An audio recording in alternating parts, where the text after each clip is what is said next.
Almighty God, the most beneficent, the most merciful, we give thanks to you, the creator of the universe, and humbly beseech you to direct and prosper the deliberations of the members of this house here assembled for the advancement of your glory and the trust and welfare of the people of Trinidad and Tobago. Grant that peace and happiness, truth and justice may be established amongst us for all generations.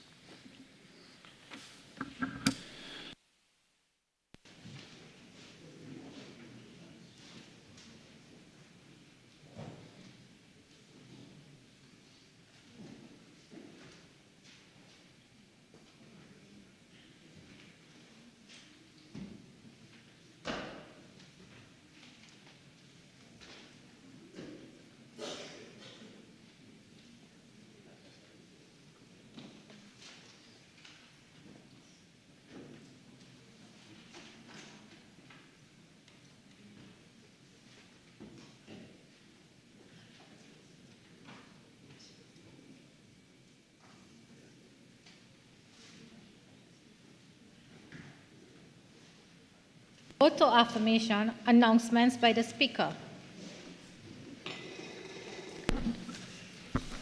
Honourable members, I have received communication from Mr. Stuart Richard Young of Senior Counsel, member for Port of Spain North, St. Anne's West, who has requested leave of absence from today's sitting of the House. The leave which a member has sought is hereby granted.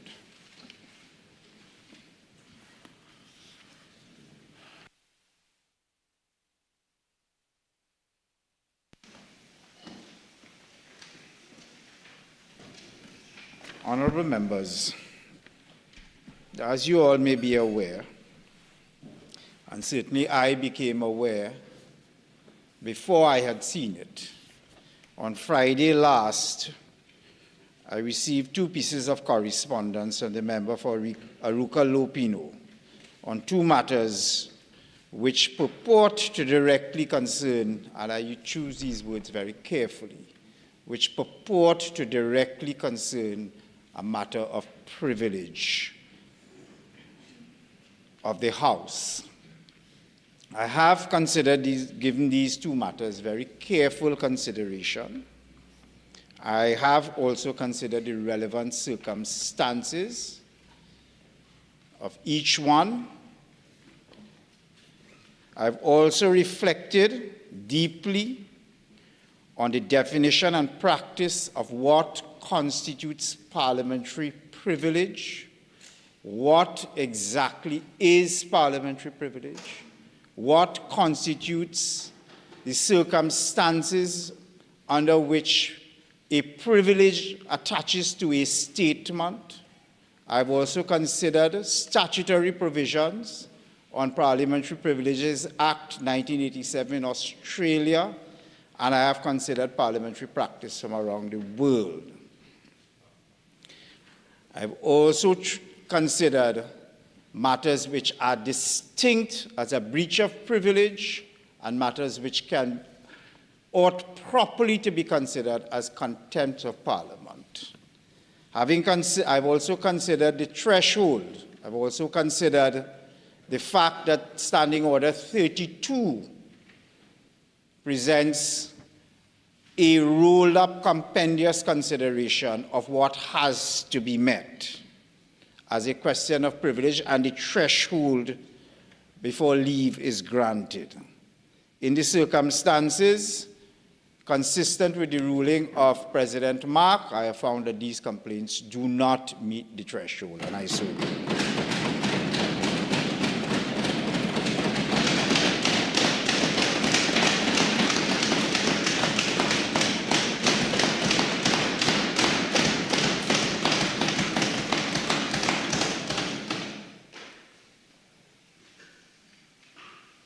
Bills brought from the Senate on the supplemental order paper, the Copyright Amendment Bill 2026, in the name of the Minister of Land and Legal Affairs.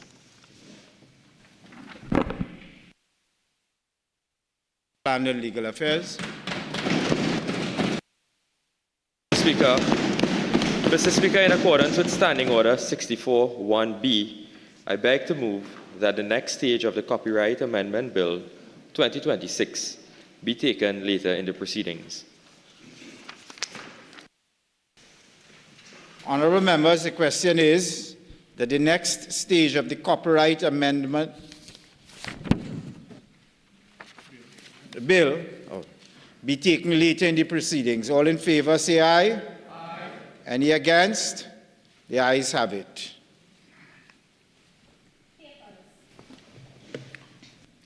Leader of Government Business. Thank you, Mr. Speaker.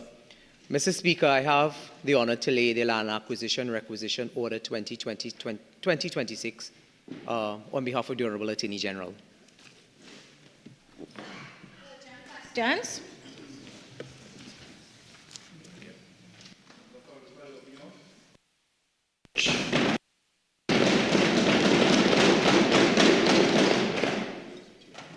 To the Minister of Works and Infrastructure.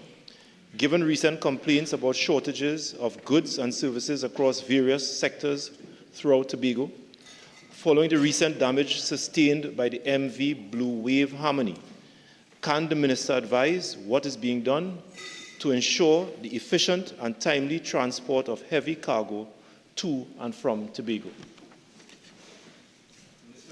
Transport.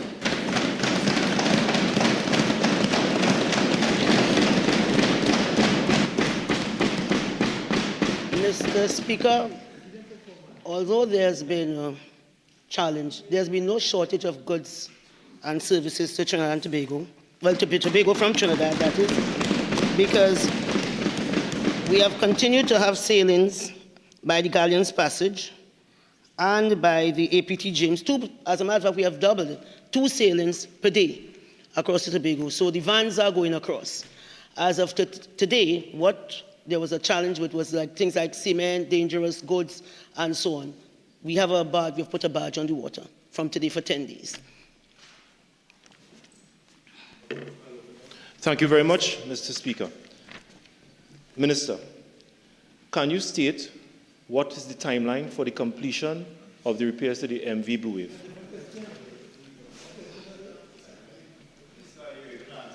That's the timeline. Certainly.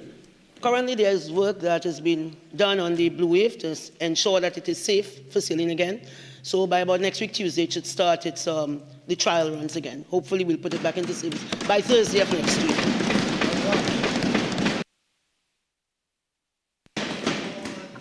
Thank you very much, Mr. Speaker. Minister, are you saying that media reports with respect to a shortage of goods on shelves in groceries in Tobago are simply not true? I think the Minister has answered that question. Stands to reason. Come on.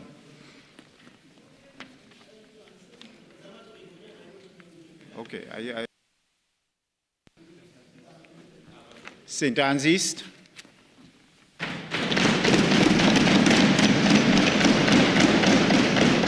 Thank you, Mr. Speaker. Mr. Speaker, to the Minister of Education. In light of the continued closure of Egypt Village Government Primary School due to an ongoing rat infestation since January of 2026, can the Minister state when the school will be fully sanitized, certified safe and reopened so that students may resume classes without further disruption to their education?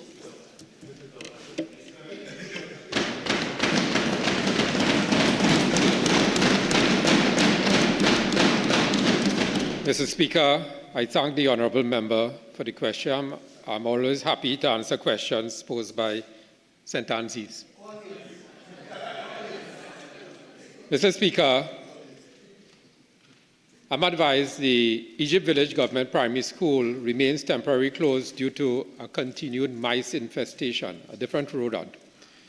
The school was reopened on Monday, the 26th January 2026, following initial sanitization. However, upon reopening, further evidence of mice activity was observed, including drop-ins and confirmed sightings on the compound. And so, in keeping with health and safety protocols, the school was immediately reclosed to protect the students and staff. As of Monday, the 2nd of February 2026, the Standard 5 classes continue to be housed at the conference room of the Southwest Regional Indoor Sports Arena. All other teachers are engaging students via Zoom, WhatsApp, and Google Classroom Student engagement stands at 308 out of 449 students as of today. The Pest Control Unit of the Point Fortin Borough Corporation conducted a further site visit during which bait consumption remained evident in classroom 3 and 7 and around the sewer system at the rear of the school near classroom 7. So that additional baiting was placed and sticky traps were installed in seeding spaces. The Public Health Inspector 1 has advised that the teachers' quarters appeared to be the primary nesting area and has been requested to submit formal written confirmation to the Ministry of Education. Mr. Speaker, the Ministry's Health, Safety and Environmental Officer continues to work closely with the Point Fortin Borough Corporation. I'm afraid the 2-minute time limit is up. St. Francis. Thank you, Mr. Speaker. Mr. Speaker, does the Minister have a date by which the school will be reopened?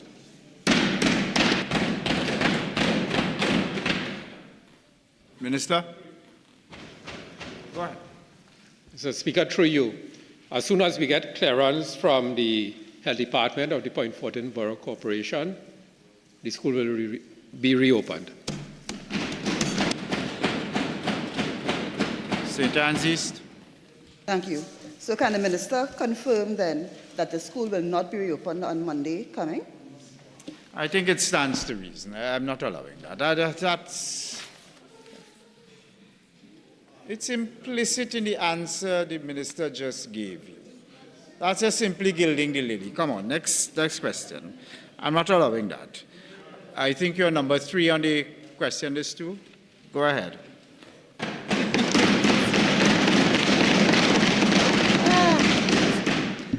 Thank you, Mr. Speaker. Mr. Speaker, to the Minister of Education.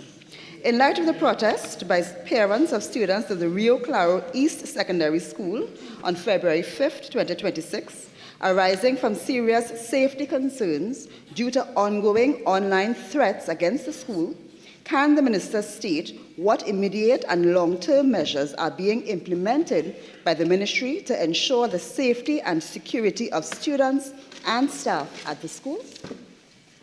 Minister of Education.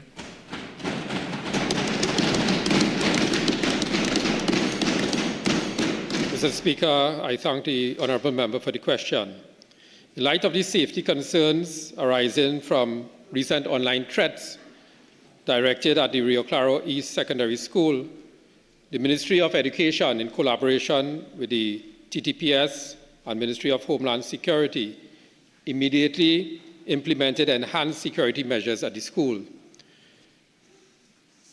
1 additional school-oriented police officer was installed at the school. Total, there are 3 school-oriented police officers at the school. In addition, an additional safety officer was installed at the school. On a daily basis, there is a rotation of between 3 and 4 MTS security officers. The Rio Claro Police has been providing static patrols at the beginning of the school day from 7:30 a.m. to 8:45 a.m.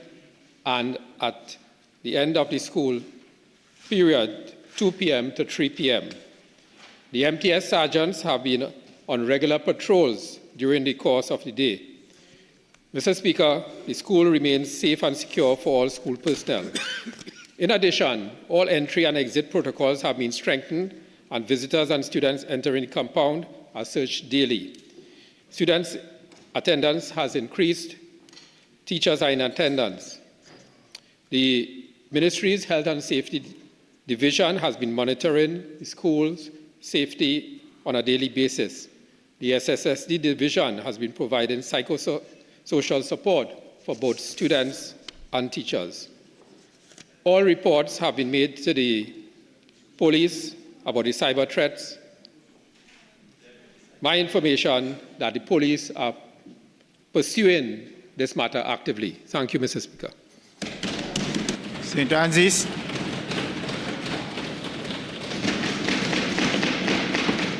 Thank you, Mr. Speaker. Mr. Speaker, can the Minister confirm that since the ongoing threat started in November, less than 50% of the attendance of students at this school has been realized?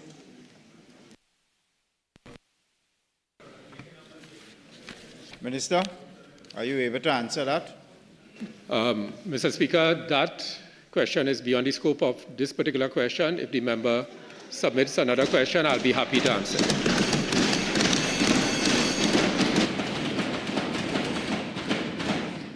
Yes, St. Francis. Thank you, Mr. Speaker. Mr. Speaker, does the Minister of Education have any update on the arrest that was said to be imminent by the Minister of Homeland Security on January 20th of 2026? I don't, St. Augustine, please. I don't think this is an appropriate question for this minister. Disallowed.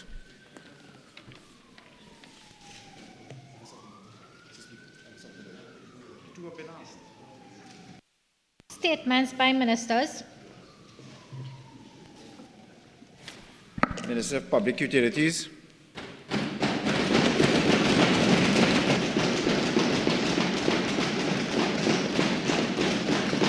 Thank you kindly, Mr. Speaker. Mr. Speaker, I've been authorized by the Cabinet to make the following statement. Non-revenue water remains a central pillar of WASA's evolution plan. As such, I mandated WASA to aggressively expand detection and repair activities nationwide, beyond routine operations to recover treated water that has been lost for 6 years due to neglect and inaction. Mr. Speaker, my contribution has to do specifically with the Point Lisas Industrial Estate, which continues to be the hub of economic activity of Trinidad and Tobago. Over the past few months, WASA has partnered closely with the Point Lisas Industrial Port Development Company, PLIBDECO, to identify and address several long-standing issues within the estate. It is deeply concerning that many of these issues were reported to WASA as far back as 2020 and left unattended by the former WASA administration under the PNM government. Despite the growing strain on national water supplies and the hardship faced by thousands of residential customers, what this nation is confronting at Point Lisas is not merely a water leak problem. It is a physical evidence of 6 years of political arrogance, ministerial abandonment, and institutional decay under the former PNM government. Mr. Speaker, this was not an emergency that suddenly appeared. This was a crisis manufactured by neglect, sustained by indifference, and allowed to fester by a former Minister of Public Utilities who perfected the art of being present in office but absent in leadership. Mr. Speaker, these leaks were raised 6 years ago via correspondence from PLIBDECO under a PNM board. Reports were submitted, red flags were waved, yet the response from the former administration was silent. Enabled by a top-heavy politically appointed WASA board that failed to govern, failed to intervene, and ultimately failed the people of Trinidad and Tobago. Mr. Speaker, the consequences of that failure are staggering. For 6 years, millions of gallons of treated water were allowed to gush into the ground every single day. Water that taxpayers paid to treat, pump, and distribute, while citizens endured shortages and communities were placed on rotational supply.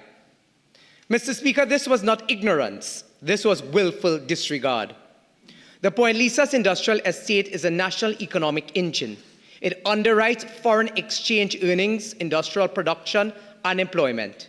Yet, under the former administration, even this strategic asset was treated with contemptuous neglect. While this government assumed office, we found a transmission system hemorrhaging an estimated 6 million imperial gallons of potable water per day, with losses valued at approximately TT 250 million for the period.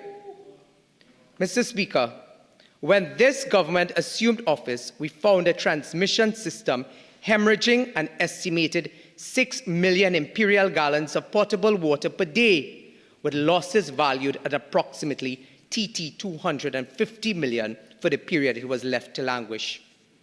Mr. Speaker, let the record reflect this clearly. A loss of that magnitude does not occur without systematic failure at the ministerial and board level. The former minister cannot plead ignorance. The former WASA board cannot plead surprise. They were warned and they chose to do nothing. Unlike the former administration, this government did not hide behind bureaucracy or deflect blame onto engineers and frontline workers. We acted. Under this government, what the PNM failed to do in 6 years was confronted decisively. Initial assessments identified 9 priority areas. Proper technical investigations, deliberately avoided under the former administration, uncovered 21 active transmission failures concealed beneath congested utility corridors and in open lots on the industrial estate. Despite operating amid high-pressure gas pipelines, hydrogen, high-voltage electrical infrastructure, telecommunications networks, and SCADA systems, this government coordinated a disciplined risk-based intervention with PLIPDECO, NGC, TNTEC, and TSCT. I want to thank my colleague from Couva North, the Minister of Works, for his intervention and assistance. I want to thank the Minister of Energy and Energy Industries for his assistance in collaborating on these matters. Mr. Speaker, this is a government that collaborates and does not work in silos but gets the job done. To date, 19 of the 20 confirmed leaks have been repaired. 21 have been repaired, representing a 91% completion rate delivered squarely within the original 6 to 8 week time frame. Mr. Speaker, I was just shortly advised by WASA that it's no longer 19 out of 21, but is now 20 out of 21. The results are undeniable. Significant reduction in non-revenue water, stabilized supply to surrounding communities, restored roadway integrity, reduced industrial and safety risk. Only 2 high-risk access constraint leaks remained at that time. Now it's only 1. Both are fully identified, actively managed, and progressing under strict safety and shutdown protocols. Full completion is expected by the time it was prepared, Mr. Speaker, it would have been at the end of January. I am told that by next week, all 21 would be completed once safety conditions allow. Mr. Speaker, the contrast is brutal. 6 years of PNM governance delivered waste, decay, and excuses. Weeks of this government's leadership delivered action and results on the industrial estate. This program exposes PNM's core failure. They did not govern, they occupied office. This government governs. We are undoing years of deliberate neglect. We are correcting the cost of political arrogance, and we are restoring accountability for the management of the nation's water resources. The Point Lisa's leak repair program is not only a technical success, it is a clear indictment of the former administration's record. This intervention at Point Lisa's is not an isolated fix, nor it is a one-off response. It forms part of a clear and deliberate national policy direction set by the Honourable Prime Minister, the member for Siparia, whose leadership has been unequivocal. Every community in Trinidad and Tobago, urban or rural, industrial or residential, must have equitable, reliable access to safe, potable water. Under her instructive leadership, this government has rejected the narrow, short-sighted approach of the past. We understand that water security is not achieved by patchwork repairs or press statements. It requires system-wide reform from raw water sourcing, treatment capacity, transmission integrity, storage resilience, and distribution efficiency. Accordingly, this government is advancing multiple complementary projects across the entire production and distribution network. Aggressive non-revenue water reduction, transmission upgrades, treatment plant optimization, pumping and storage rehabilitation, and improved operational coordination across agencies. Leak management is critical, but is only one component of a broader strategy to modernize and stabilize the national water system. This is the difference between managing decline and governing for results. Mr. Speaker, under the PNM over the last 6 years, $250 million in potable water was lost. Wow. Today, we have stopped the mismanagement, the corruption, and the waste And Mr. Speaker, as Marshall says, now MPU and WASA is giving them performance. Thank you.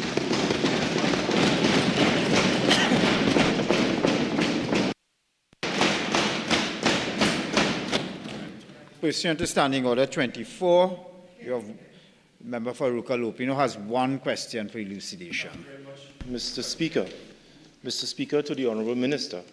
Minister, you make reference to a report that was completed on leaks on the Point Lisa's industrial estate.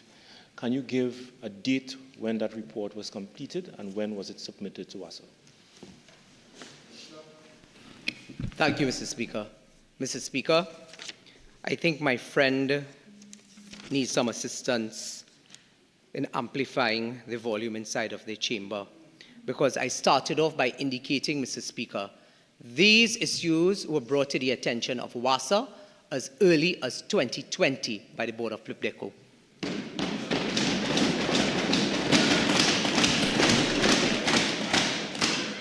Motions.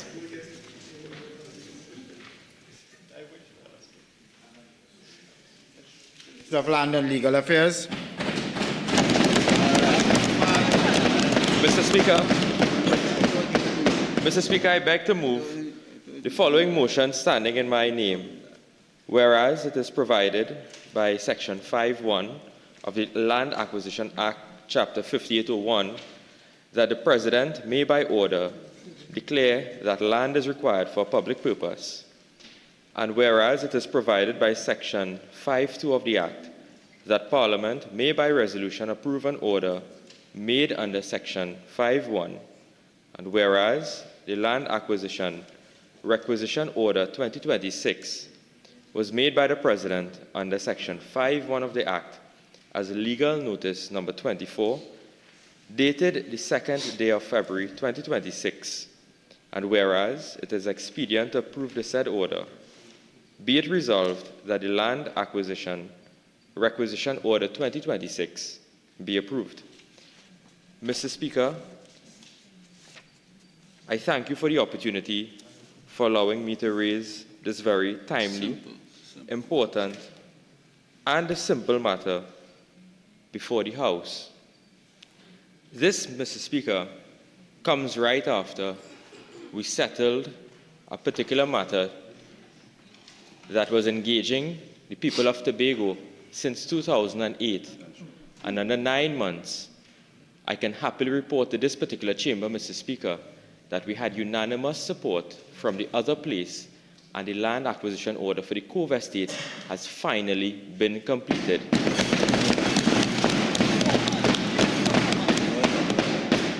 Mr. Speaker, the Ministry of Land and Legal Affairs is working very hard. We're working expedient, and we're giving them performance, Mr. Speaker. That is why, Mr. Speaker, in quick order, we can engage the attention of this House to settle another one of the land acquisition matters that the other side left languishing, Mr. Speaker.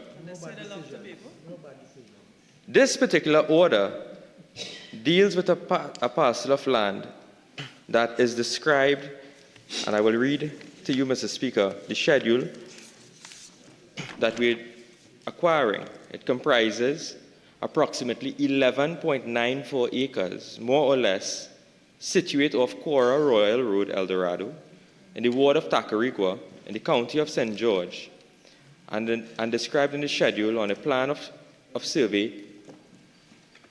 St. Anne's East, are you on your phone? St. Anne's East, are you on your phone? What is that device you're holding to your ear? What is the device are you holding to your ear? Are you listening to messages in the chamber?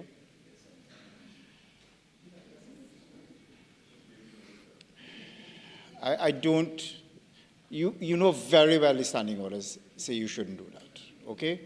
It's not for me to admonish a grown professional person not to use devices in the chamber. So can we resist the temptation to do so?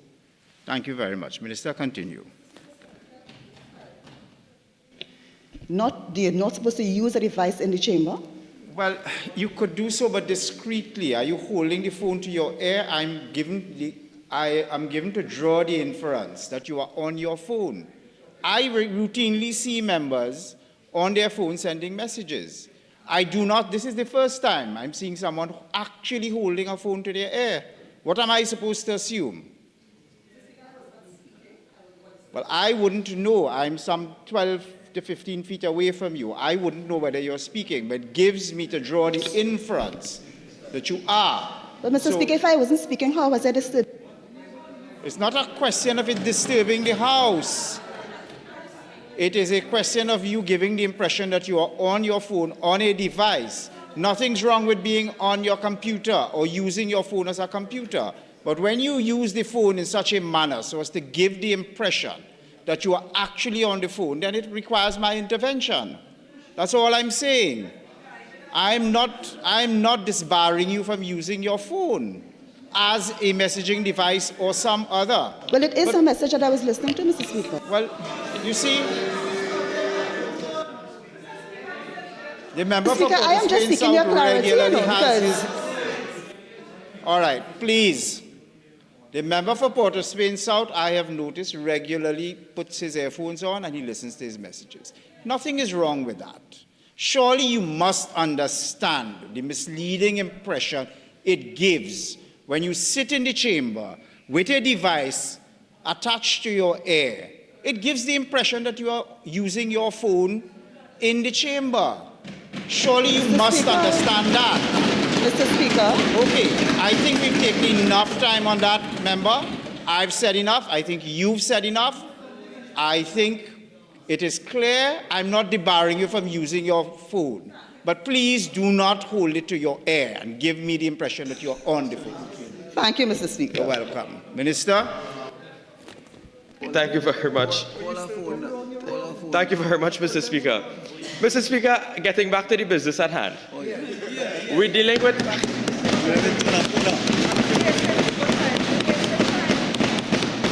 That is all my friends engage opposite with, you know. Distractions. Bad decision. Mr.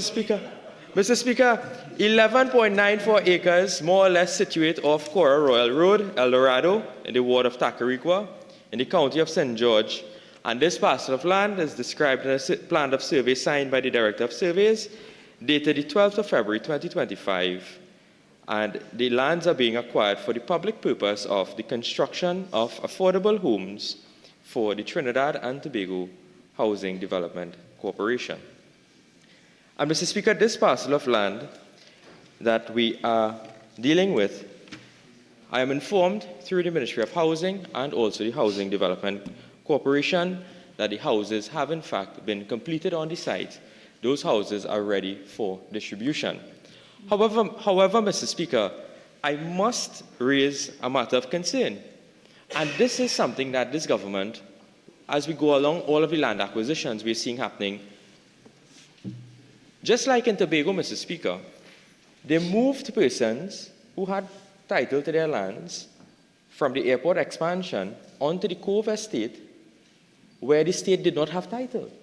So you're moving persons with title to making them titleless. In this instance, Mr. Speaker, they were building homes on a parcel of land and they had no title to it. They had no title. That is why this House attention is being engaged today to vest the title in the state. Mr. Speaker, they were governing backwards. They were putting the cart before the horse. Mr. Speaker, they were going to bed and they didn't carry a towel. That is what they were doing. Mr. Speaker, they are in fact engaged in exercises along the entire path of developmental programs, the little that they have, and they could not sort out simple things like land tenure. One will think that the state, being a responsible, prudent organization, will ensure that if you are going to build houses on a piece of land, you own the land. At least own the land, have the title for the land. Although Section 4 of the Act, and they may come with this, to say that we are allowed to take possession, why did you finish the procedure? It took a UNC administration to have completed this exercise of land acquisition. They Mr. Speaker, they governed backwards, and that is why they have been committed to the opposition, and they'll be there for a very, very long time.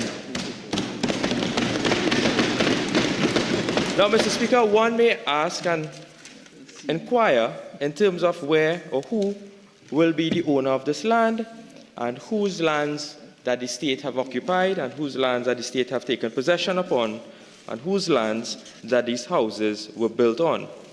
Mr. Speaker, by Cabinet Minute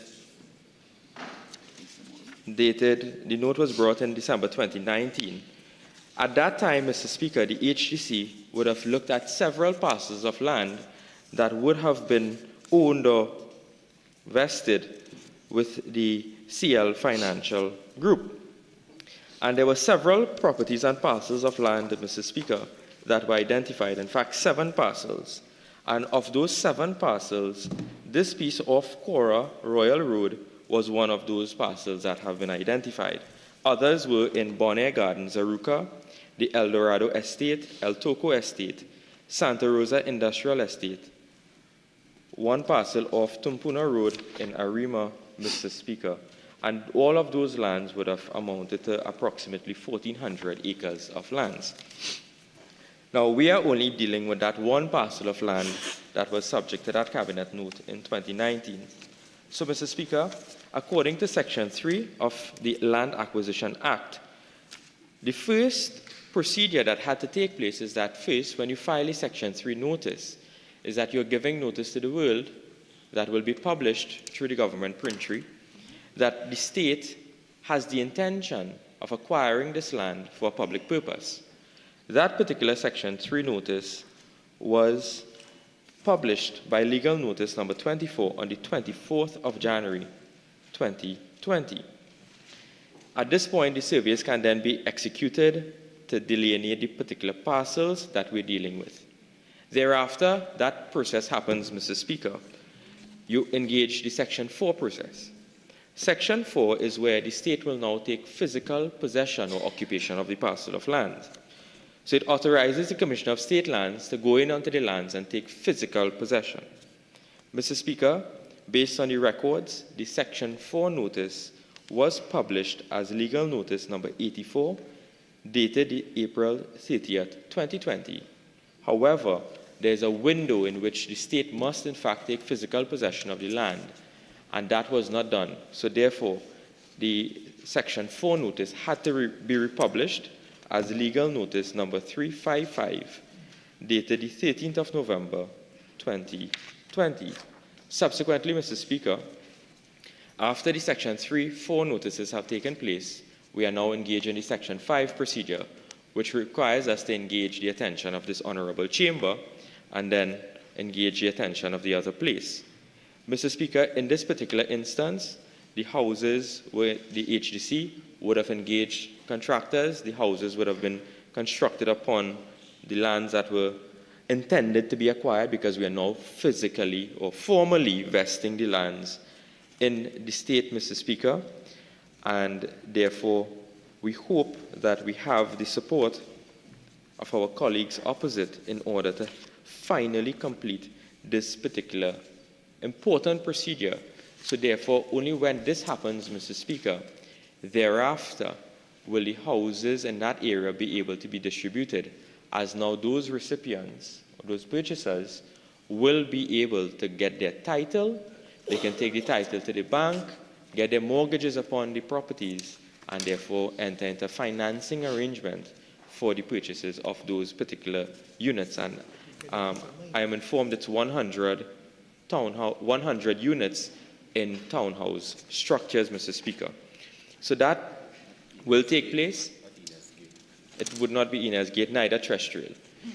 So, Mr. Speaker, these particular matters will engage the attention of this House, and I want to give the commitment that more and more of these long-standing issues will come to the public's attention in this place for approval, so that we can begin the process of regularization.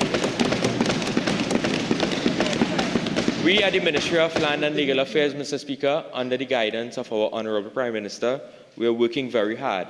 That is why I can be proud to say that over 600 Caroni workers in under 9 months have received their leases. That is why, Mr. Speaker, we can boast as a government and say over 200 citizens have received their certificates of comfort after waiting decades, Mr. Speaker. Mr. Speaker, that is why in soon order we will see persons will be able to get their state grants from the former Caroni 1975 Limited, Mr. Speaker.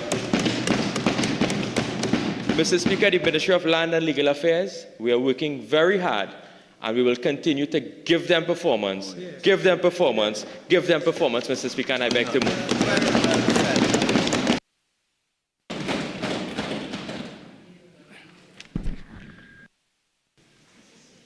Member for Trin-City Maloney.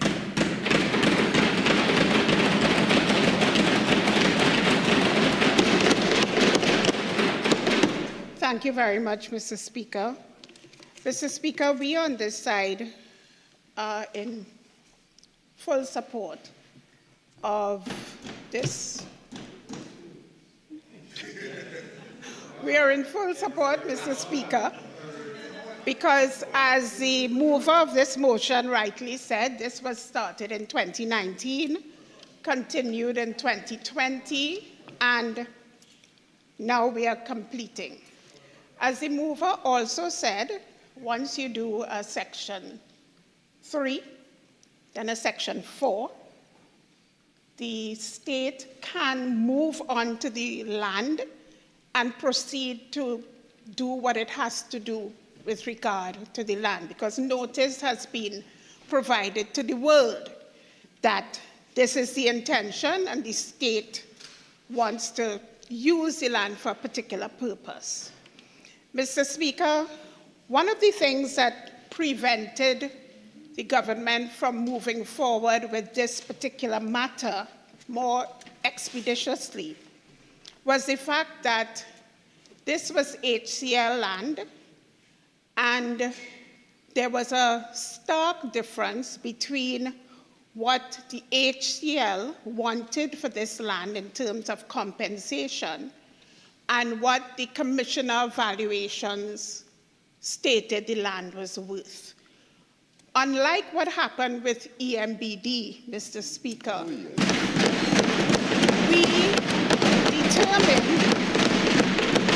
we determined that we should go the straight and narrow path.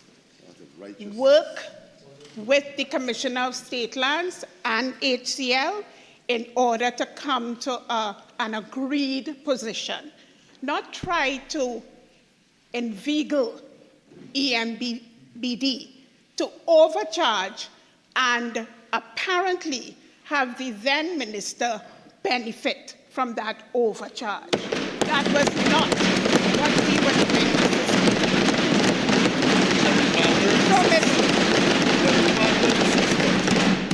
So, Mr. Speaker, it did take some time.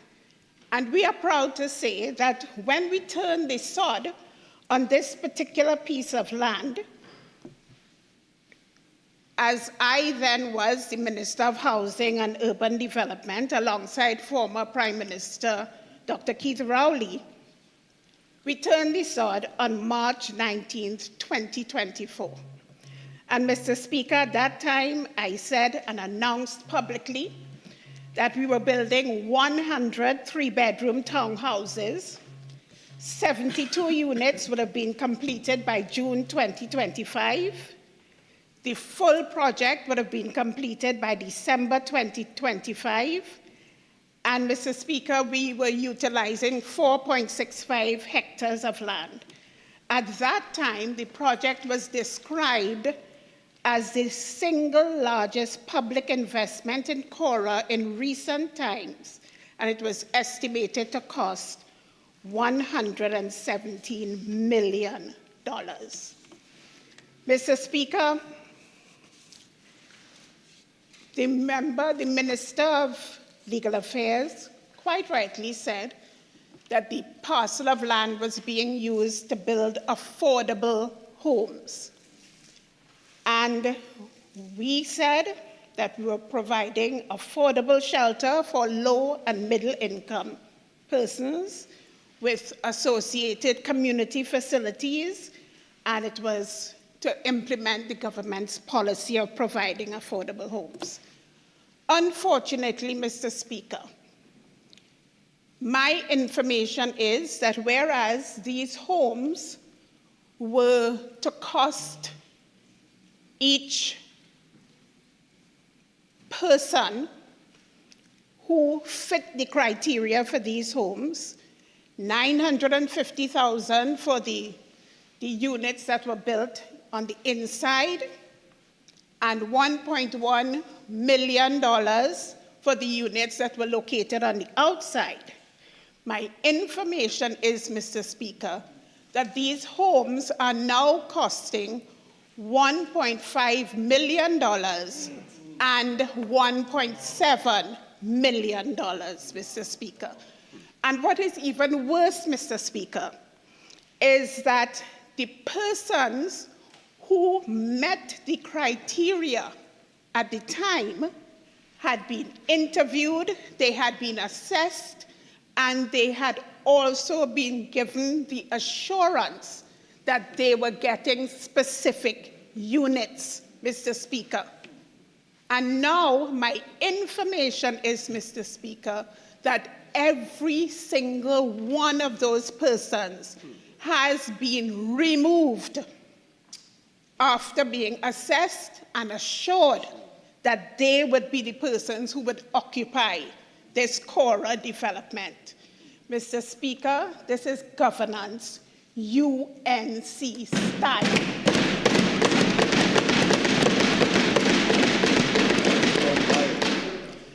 In addition to this, Mr. Speaker, I am understanding that units in the Chaguanas area that were in the order of $575,000, persons are now being asked to pay $750,000 for those units. I'm going to rule on relevance there. I permitted you to talk about the values with regard to the lands which are actually the subject of this acquisition order.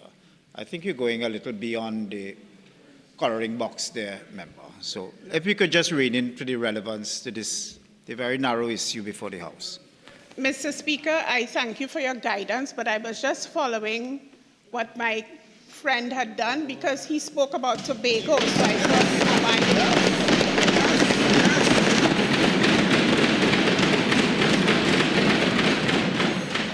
The reference to Tobago is not an open license to step outside the box. The reference to Tobago was merely to lend context to say that that was the last acquisition order that came here.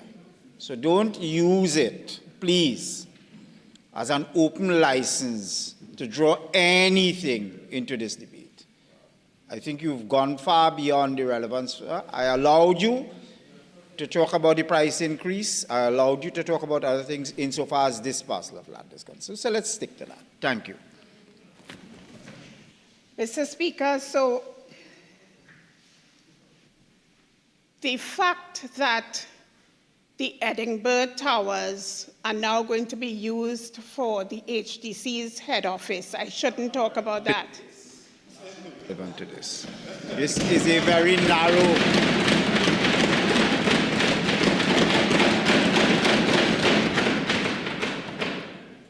For your guidance, Mr. Speaker.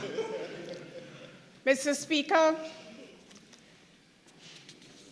the mover of this motion spoke glowingly about policy decisions led by the leader of the government and indicated that without that kind of guidance, all of this would not be happening.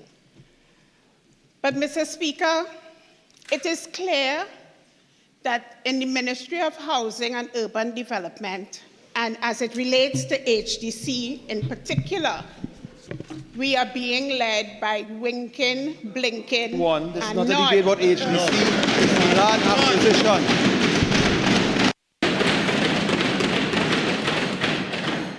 Member, let's color between the lines, please. That's color between the lines. You are way too experienced. You must know you're going beyond the line. Come on. Let's stick to the relevance.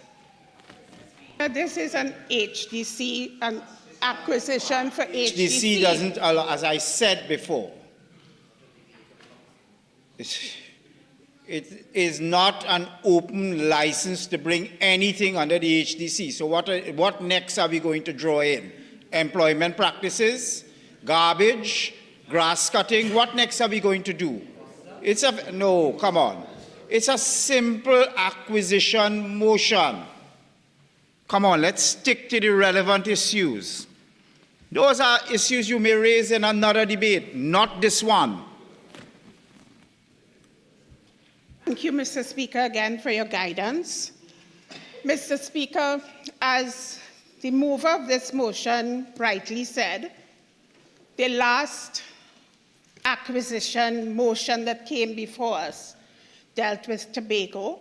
He also indicated that what has been happening with the Ministry of Legal Affairs is that they have been able to give deeds to over 100, was it, Caroni workers. 600 Caroni workers.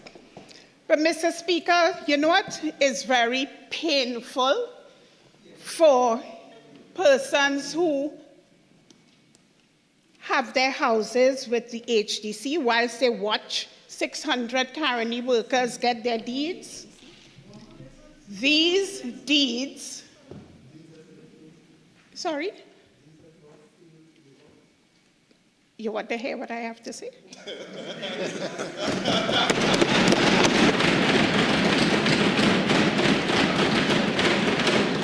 Remember, you all are going to address each other or you're going to address the chair? Make your choice, you know. It's as simple as that. Go ahead. Thank you very much, Mr. Speaker. Mr. Speaker, the thing is that the irony here is really glaring. In 2014, under a UNC cabinet, the 10-year restriction that had been put in place when, as part of the VSEP for Caroni workers that the PNM gave, the 10-year restriction on the sale or transfer of their 2-acre parcels of Caroni lands was removed. Whereas now, with the HDC, there remains that 10-year restriction because the objective of the housing policy was to ensure that persons had houses that they could pass on to their children, grandchildren, so that we were developing intergenerational wealth. So now, with the Caroni workers, they can sell the land immediately if they wish. They can monetize the land immediately if they wish. And Mr. Speaker, the transfer fee is a minimal administrative fee. Why the difference with HDC homeowners, Mr. Speaker? I would like to ask. With the HDC homeowners, Mr. Speaker, it is 10 years. It is a requirement to pay 5% or 10% on the purchase price to transfer. And what we are seeing on this side is the implementation of an inheritance tax on the HDC homeowners. So, Mr. Speaker, we ask the question, why was it good policy for the Caroni workers, but it's bad policy now? Why couldn't the HDC homeowners get the same benefit, Mr. Speaker? That's all we want to know. So why were the Caroni workers trusted with their assets, but the HDC homeowners seem to be being penalized? That is all we are asking on this side. And all we are asking is for policy coherence. And Mr. Speaker, all we want is equity for the HDC homeowners. But Mr. Speaker, what we are seeing is policy by VAPs, because the ministers, and it's 3 of them, do not know what is taking place in their own ministry. And that is why I feel moved to call them winking, blinking, and nod.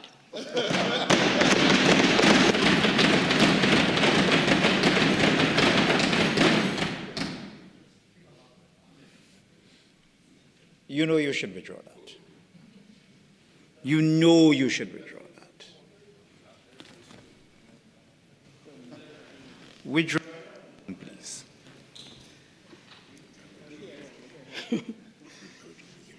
It's withdrawn, Mr. Speaker. And I will move on, Mr. Speaker. But, Mr. Speaker, I just wanted, before I close, to say once again that we do agree with what is taking place. But, Mr. Speaker, you know, we would have been so much happier if the minister was aware of what was taking place at the HDC. And, well, it seems as though I've been asked a question, Mr. Speaker, so I'm just responding.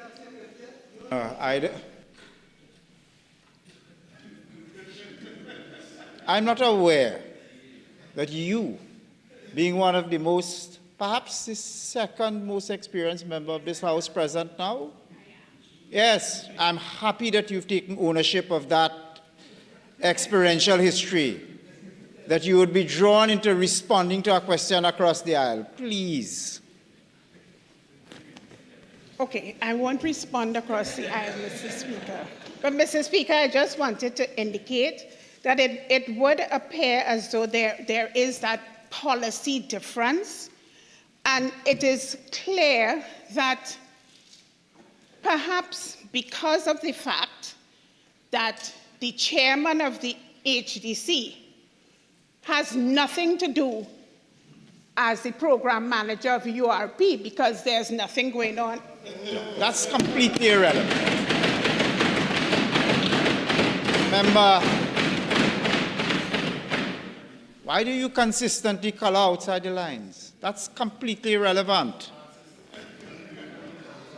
Mr. Speaker, apart from being an attorney at law, I am an artist at heart. So, my coloring is not restricted to the... I am, well, that much is pretty obvious.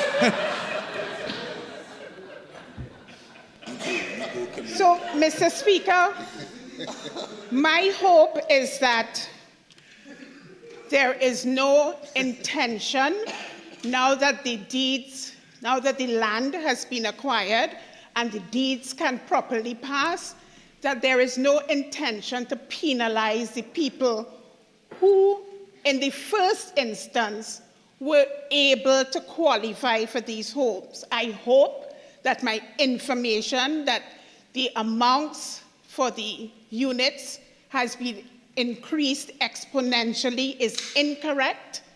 And I also hope that the HDC will get its act together and work in the interests of the people of Trinidad and Tobago, who deserve proper governance.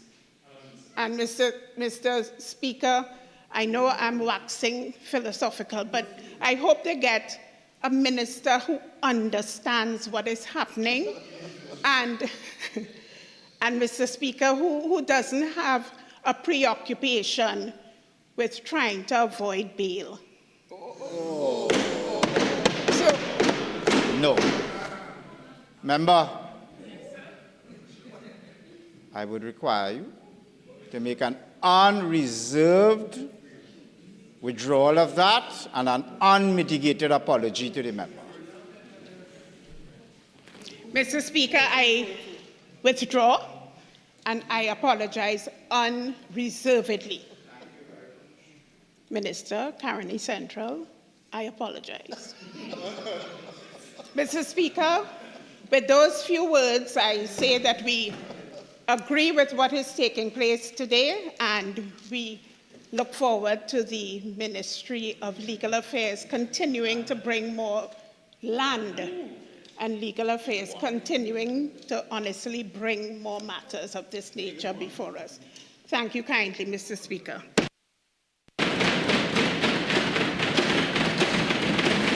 Caroni Central.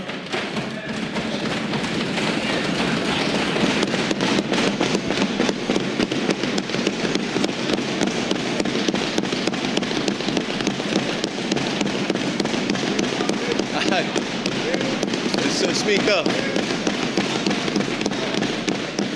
I wasn't planning to speak this afternoon, but I asked the leader of my bench to allow me to speak, to respond to some of the nonsense that my colleague from Trinity Malone, and it's pure nonsense she is saying. And I think she's suffering from withdrawal symptoms of losing election.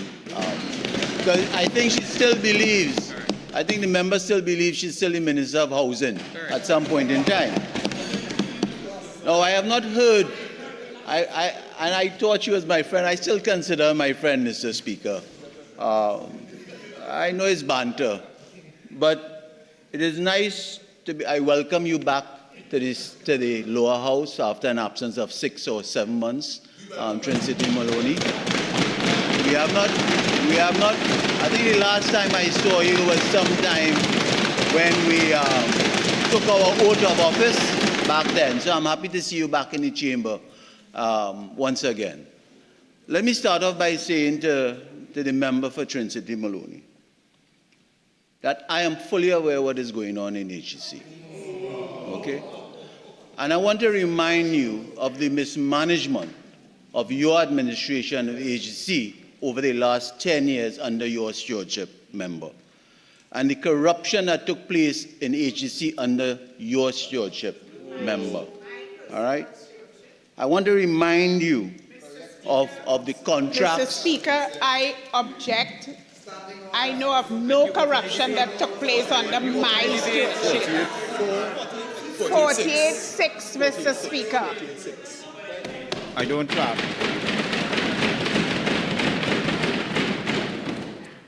48-6 is an imputation of an improper motive directed at a particular member.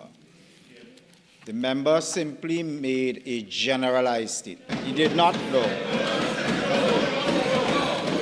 All the members said, I will remind you, I wish to remind you of the mismanagement and corruption which took place under. That does not impute direct responsibility. If the member had said, directed by,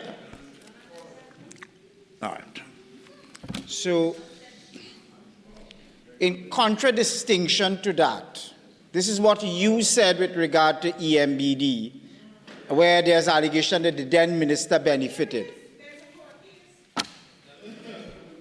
Well, the court case that has nothing to do with EMBD, first of all. That court case you're referring to, Eden Garden, has nothing to do with EMBD. It has to do with HDC, as far as I'm aware. Well, we're not going to argue about that. I'm simply going to rule that this is not an improper imputation of motive. And it's in that, Mr. Speaker, in that case, could I get a ruling on 48-4 then? Just so that we have it. 48-4, offensive and insulting language. What is the offensive and what is the insulting language you're referring to? What is the offensive and insulting words you're relying on? I'm sorry? I'm going to sit and I'm going to ask you to identify the insulting and the offensive words. Mr. Speaker, I have raised a standing order. You can support it or not.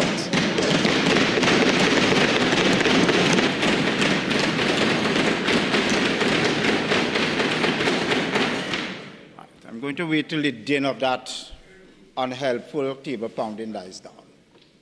Member, can I remind you that when a member raises a point of order and a standing order, you have to be prepared to support your interjection, both in form and substance.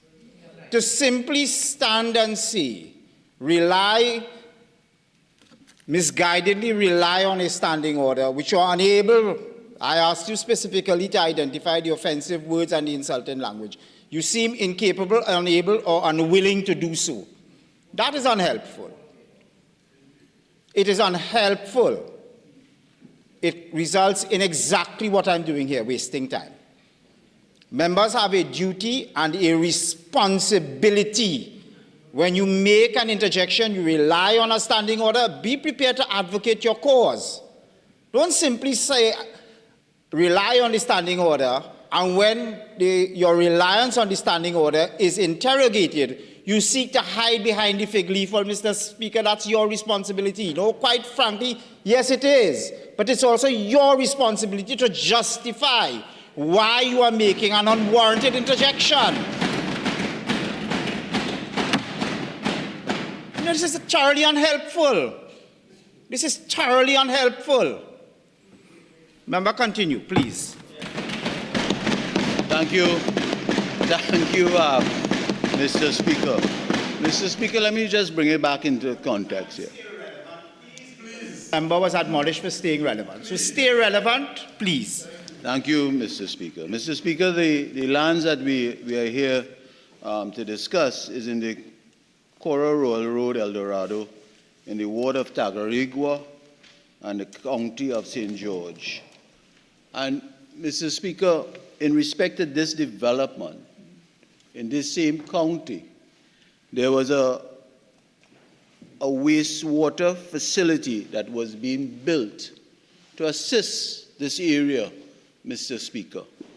Mr. Speaker, that is a Bonnier wastewater plant that started under that administration to assist this area back in 2018 at a cost of $3.6 million, Mr. Speaker, a point of order, 48-1. Unless that is necessary to give context, I'm going to ask you to move on to the simple issue which is before the House. I'll give the context, Mr. Speaker. Mr. Speaker, the context is that this wastewater plant was being built by that administration to assist the same development that we are discussing about. Mr. Speaker, point of order. Mr. Speaker, clearly, 48-1. Mr. Speaker, the Bonnier wastewater project is far from the coral lands that we are debating in this motion. So clearly, the minister does not know where Bonnier is located, as opposed to the order that we are debating here today. It is far removed from the project. Okay. That is why I asked the member that unless he could lend a measure of contextual relevance to the references to that, I took his word, just as I've taken your word many times in the past, about contextual relevance. Minister, I ask you again, are you able to lend contextual relevance to the references? If you are able to and you give me, all right, Minister of Finance, come on. If you are unable to and you give me that undertaking, I'm prepared to allow you a small measure. Mr. Speaker, the development that is in question here today is 100 units, 100 townhouses in the Cora area. Yes. The wastewater plant is to assist this area, Mr. Speaker. And I'm trying to put it in context of the infrastructure that took place to assist this area, Mr. Speaker. And I know my friend from Aruka Lopido don't want me to talk about that wastewater that assisted this area. Mr. Speaker, I just put it in context because the member for Trinity Maloney to raise certain prices of these units. Yes. She raised certain prices, and I'm trying to show you the cost that took place in the pricing of these units, Mr. Speaker. And that is why I raised this matter about the wastewater plant that will assist the 100 townhouses, Mr. Speaker. And there's a cost benefit, Mr. Speaker, that is relevant in addressing and answering my friend from Trinity Maloney. And the reason why I raised this, and they don't want me to talk about it, that this plant started under their watch at $3.6 million. At the end of 2023, Mr. Speaker, you know where that plant went to? $34 million. So when I mentioned earlier about the corruption underneath them, Mr. Speaker, this is what I'm talking about, because they cannot justify why that plant could move from 3.6 and in 4 years it moves to $34 million. Mr. Speaker, point of order, please. 48-1. What does this have to do with the bill? The member completely justified the contextual relevance.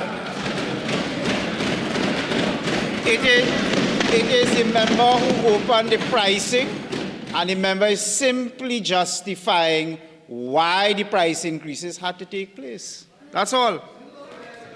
Mr. Speaker, the member for Trinity Maloney, this project started back with trying to acquire the lands underneath them from HCL back in 2018, 2019, and you would have heard from my colleague and the Minister of Legal Affairs the history of it, Mr. Speaker. What they were trying to do, Mr. Speaker, without having the lands properly vested into HDC from HCL, at the time, these townhouses were not completed up to the general election, but they were allocating those townhouses to their friends and family, Mr. Speaker, and the townhouses were not built, Mr. Speaker. Speaker, point of order, 48-6, please. Thank you. Hey, shut up. I think that interjection only needs to be stated to be dismissed. They don't want to hear, no. They don't want to hear. They don't want to hear about that development in Cora, Mr. Speaker. That they were allocated. I'm absolutely certain that in 48-6, that in the past, when those on this side have said friends, family, and finances. Please have a seat. Have a seat. Have a seat.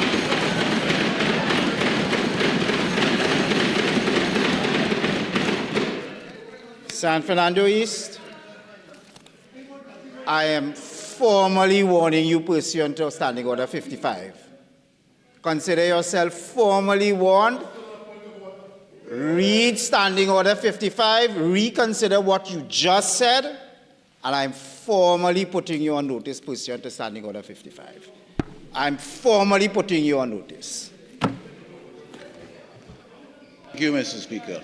Mr. Speaker, one of the things that last administration used to do with HEC houses, that they never used to vest properly the lands that were owned, for example, like Home Construction Limited, to HEC.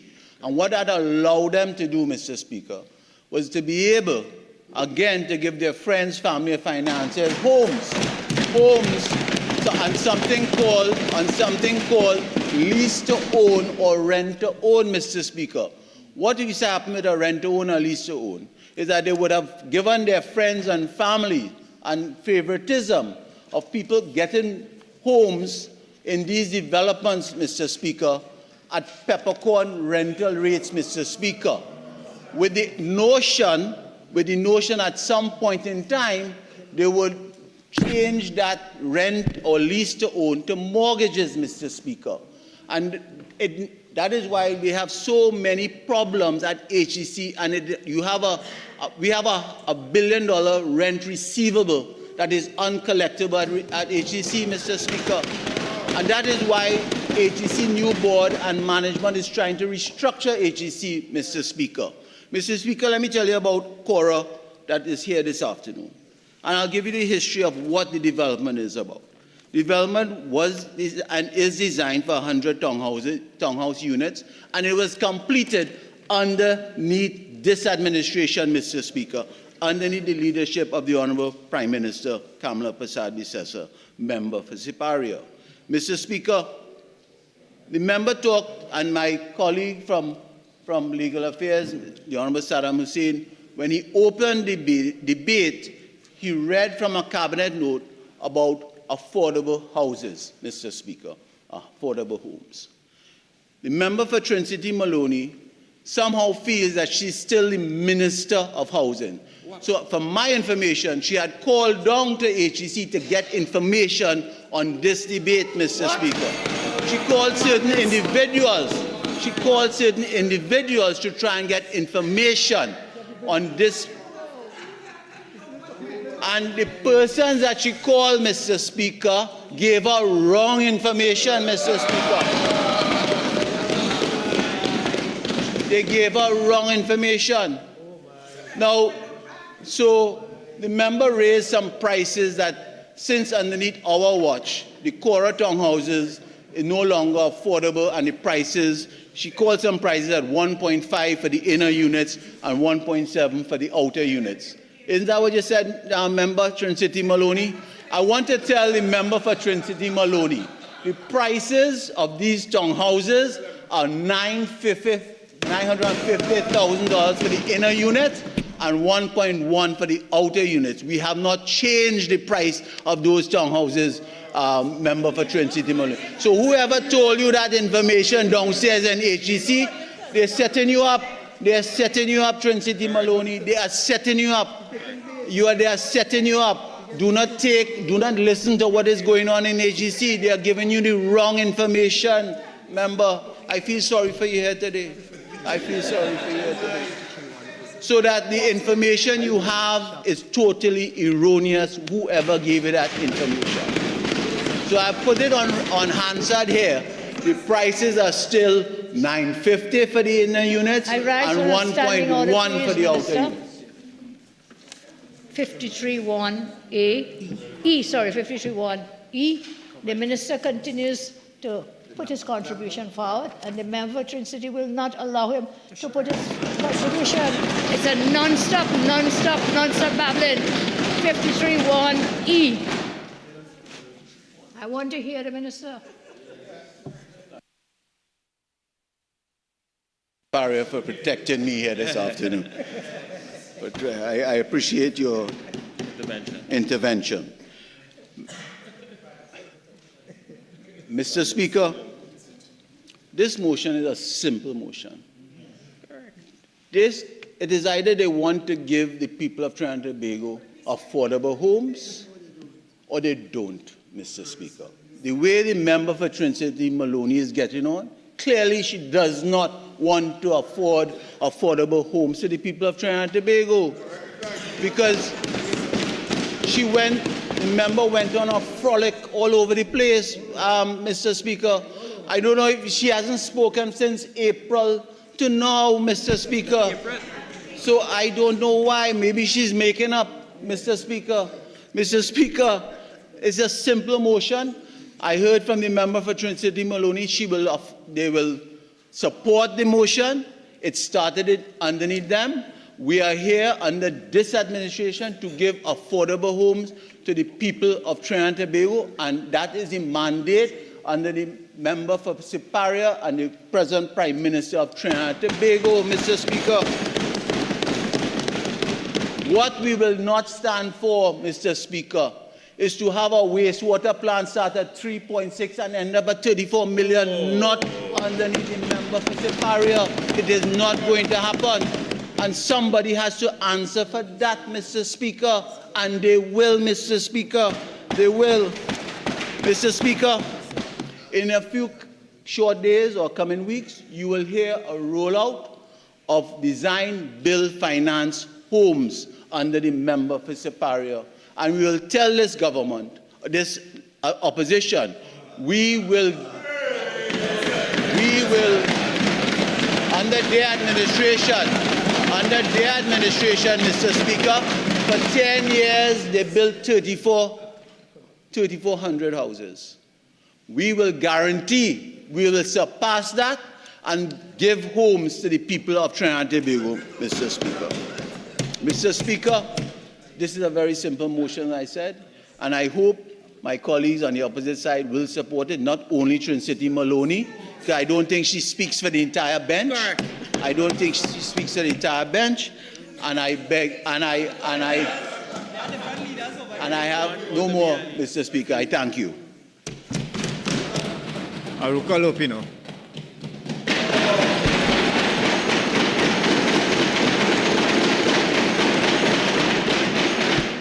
Thank you very much, Mr. Speaker, for recognizing me. And Mr. Speaker, I assure you that my intervention in this debate would remain very relevant and perhaps short.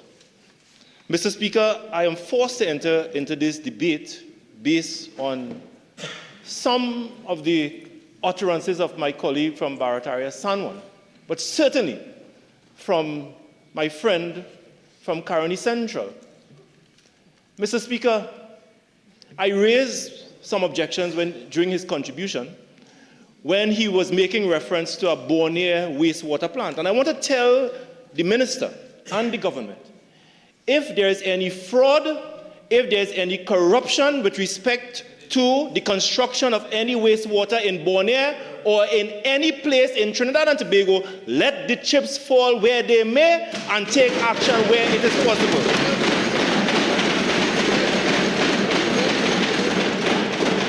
So we've heard that. So don't come here talking about a wastewater plant moving from $3.6 million to $34 million. If there is wrongdoing, we in the PNM will support the government and the police and any relevant authority from taking the appropriate action against anyone who is involved in wrongdoing. Mr. Speaker, but there was a reason I was raising the standing order on relevance, because, Mr. Speaker, it so happened that that wastewater plant is in my constituency. And, Mr. Speaker, if you know where Borneo West is and where Cora development is, I now understand why the minister does not know what is taking place in his ministry. And he talked about feeling sorry for my colleague from Trincity Maloney. I certainly feel sorry for him. I feel sorry for him, because for him to make that connection between a plant in Borneo West serving a community in Cora, Mr. Speaker, this minister needs help in his ministry. He needs help. And I want to make it abundantly clear, Mr. Speaker, that that plant in Cora has its own wastewater treatment plant in the Cora area. Minister, you need to know your work. You need to know your work. Mr. Speaker, he claimed that very soon we'll be hearing the government rolling out some PPP projects to build houses. But I want to warn the minister that it is the same UNC government that promised this country that when they come into office, there will be 500 homes every week. So don't come, my colleague from Caroni Central, to boast about a PPP project that we are going to hear very soon. It is your government and it is your party that promised this country that every week there will be 500 houses, and up to now with 3 ministers wasting time in the ministry, they can't build not even a jupa, not even a garden home. Nothing.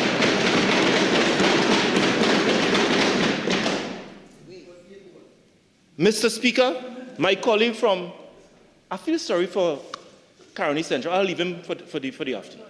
He can't take all the licks. He can't take too much of licks in one evening. I want him, as I close on my colleague from Caroni Central, go and speak to your chairman and find out what is taking place in your ministry.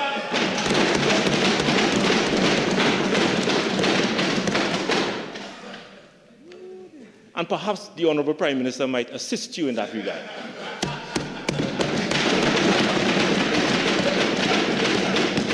Mr. Speaker, my colleague from Barataria Sanwan, he talked about 2 Section 4 notices that were filed and published for this development. And I want to educate my colleague on why 2 Section 4 notices were published for this development. Because you see, Mr. Speaker, when a Section 4 notice is published, the state has 6 months in which to acquire the land and to apply for the public purpose for which it was published. And there is a reason for that. And if at the expiration of that Section 4 notice and that 6 months time elapse, then if you do not rescind this order and publish a new order, you run the risk of interest developing on those lands and the state being placed at serious financial risk. You see, we had a minister, my colleague from Trinity Maloney, who was present and knew what was taking place in her ministry.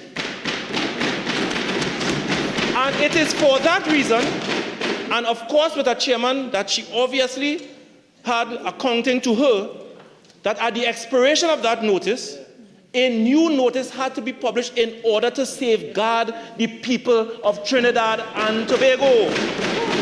And there's Mr. Speaker, let me tell you this, there's precedent for it. Because it is the second week, my colleague from Barataria Sanwan come here pretending as though his party has a good track record with respect to land management and land acquisition. And I'm saying that, Mr. Speaker, in the context of what he said and why we had to publish 2 Section 4 notices in relation to this project. You see, Mr. Speaker, it was not too long ago, between the period 2010 to 2015, when a lot of lands in South and Central Trinidad, especially in South Trinidad, were acquired, utilizing the same avenues of Section 3 and Section 4 notices in order to construct a highway. Mr. Speaker, it was over 200 lots of land were acquired under Section 4, which turned out not to be needed in order to construct the highway that cost the taxpayers of this country over $0.8 billion.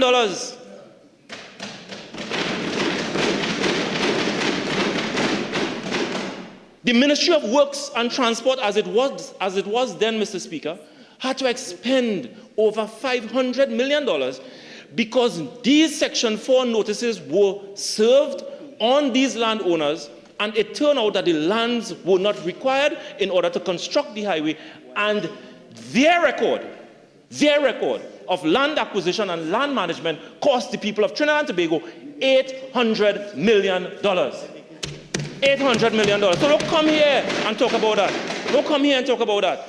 And it is as a result of this, Mr. Speaker, for this Cora project, it was important that after 6 months, the lands not being placed for the purpose for which the notice was published, a new Section 4 notice had to be published so that the affected land will not accrue interest and cost the taxpayers hundreds of millions of dollars. The reason why a Section 4 and another Section 4 notice was published in relation to the Cora land, it was to save and to protect the people of Trinidad and Tobago, my colleague from Barataria San Juan. It had absolutely nothing to do with mismanagement. It had everything to do with a minister who knew what was taking place in her ministry.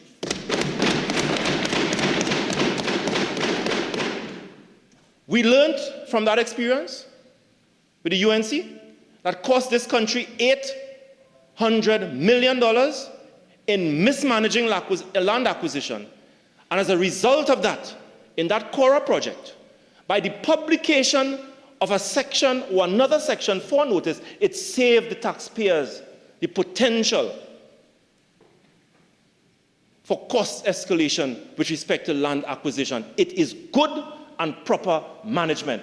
And I want to recommend that P&M style, good and proper governance, P&M style. I want to recommend that to my colleague from Caroni Central, who is lost at sea in the Ministry of Housing. And he certainly cannot turn to the 2 other ministers for help because they themselves need help. So, Mr. Speaker, this order We support it, and it confirms the PNM long outstanding legacy in building homes for the homeless and building homes for the underprivileged in this society. And regardless of whatever my colleague from Caroni Central may say, perhaps if you sit and you understand PNM policy in housing, you will not find yourself where you are today. I thank you very much, Mr. Speaker. Member for Barataria, Sandra.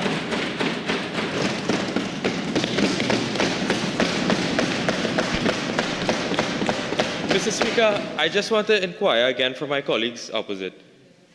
I'm not sitting if they're still supporting us. After I listened to Trinity Maloney and Aruka Lopino, I can imagine what they would have said if they weren't supporting us. But Trinity Maloney is quite an artist. She is. But before she said she was an artist, she said she was an attorney at law. I just hope she paid her legal law association fees, Mr. Speaker. I hope that was covered. I hope that was paid and you have a practicing certificate. I hope so. Because I think, Mr. Speaker, Trinity Maloney was the first and only Attorney General in the history of our country without a practicing certificate. She was, you know. She was. So, Mr. Speaker, the member going and speaking about valuation issues and that there were discrepancies in valuations and so on, and trying to link it with EMBDC and so on. Mr. Speaker, all of that is nonsensical. In fact, those matters with respect to valuations and so on, these lands are owned by the CL Financial Group. We all agree on that. There was a discrepancy in the value provided by the group, and there was a discrepancy in the valuation provided by the Commissioner of Valuation, but that does not prevent you from bringing the Section 5 notice to the Parliament. It didn't, because negotiations are and can be ongoing. That is as clear as possible in the Land Acquisition Act. And I can't understand how my friends opposite for 10 years could not understand that simple legal exercise. They can't. They cannot. But they could have understood the exercise of negotiation for Kedona. That is what they could have understood. And they could have understood the exercise of PICAL services taking a piece of state lands in Cuba. And they could have understood why a sitting government minister was getting hundreds of millions of dollars in the HDC, Mr. Speaker, and those contracts were awarded, you know how? Orally, pick up the phone, verbal contracts, Mr. Speaker. Verbal contracts. So my friends have no shame to come in this Parliament and talk about this UNC government. They have none. And I want to correct the record. Trinity Maloney said that this project started in 2024. According to the HDC website, the project started in November 2023. So get the little things right. And then you might earn some credibility in your contribution. Just get that right. Because then Trinity Maloney come to Fairmonger. We are going to raise the prices in these houses. The Minister of Housing clearly said there will be no increase in the HDC units. There will be none. There will be none. So we cannot understand or take any iota of information that the opposition has provided to this country because it is all fake news. It is fake news. It is fake news. And then the member talk about a policy difference. And Mr. Speaker, I want to address this. The member is comparing two separate regimes. The member is comparing one, the Caroni lands, and then she is making a comparison to the HDC units. Those two things, Mr. Speaker, are two separate things. Caroni lands came from a court order based on a VSEP package that was offered by a then PNM government. Yes? 23 years they could not have settled the Caroni issues. Mr. Speaker, do you know that the Caroni workers took the PNM government to court to enforce that order? And do you know what? They fought the Caroni workers tooth and nail. The Caroni workers succeeded, commanded the government to distribute the lands, Mr. Speaker. You know, they appealed the judgment of then Justice Dial Singh to say that the judge was biased because he was writing articles in the newspaper. and took it to the Court of Appeal. It took a Prasad-Bissessar-led administration to withdraw that appeal. So that is why today, Mr. Speaker, over 600 workers could have gotten their lands that were sitting there idle, that they refused to distribute in 10 years, and that is shame, Mr. Speaker. HGC, on the other hand, they died. Their children come to these distribution ceremonies to collect the deeds on behalf of their parents. And, Mr. Speaker, I want to tell you that not one group of persons were entitled to these Carney lands. These Carney lands were everybody who was at the time employed by Carney.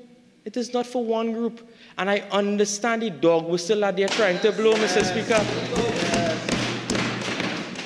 Because they were the ones to say it is Petro Singh, you know, not we, you know.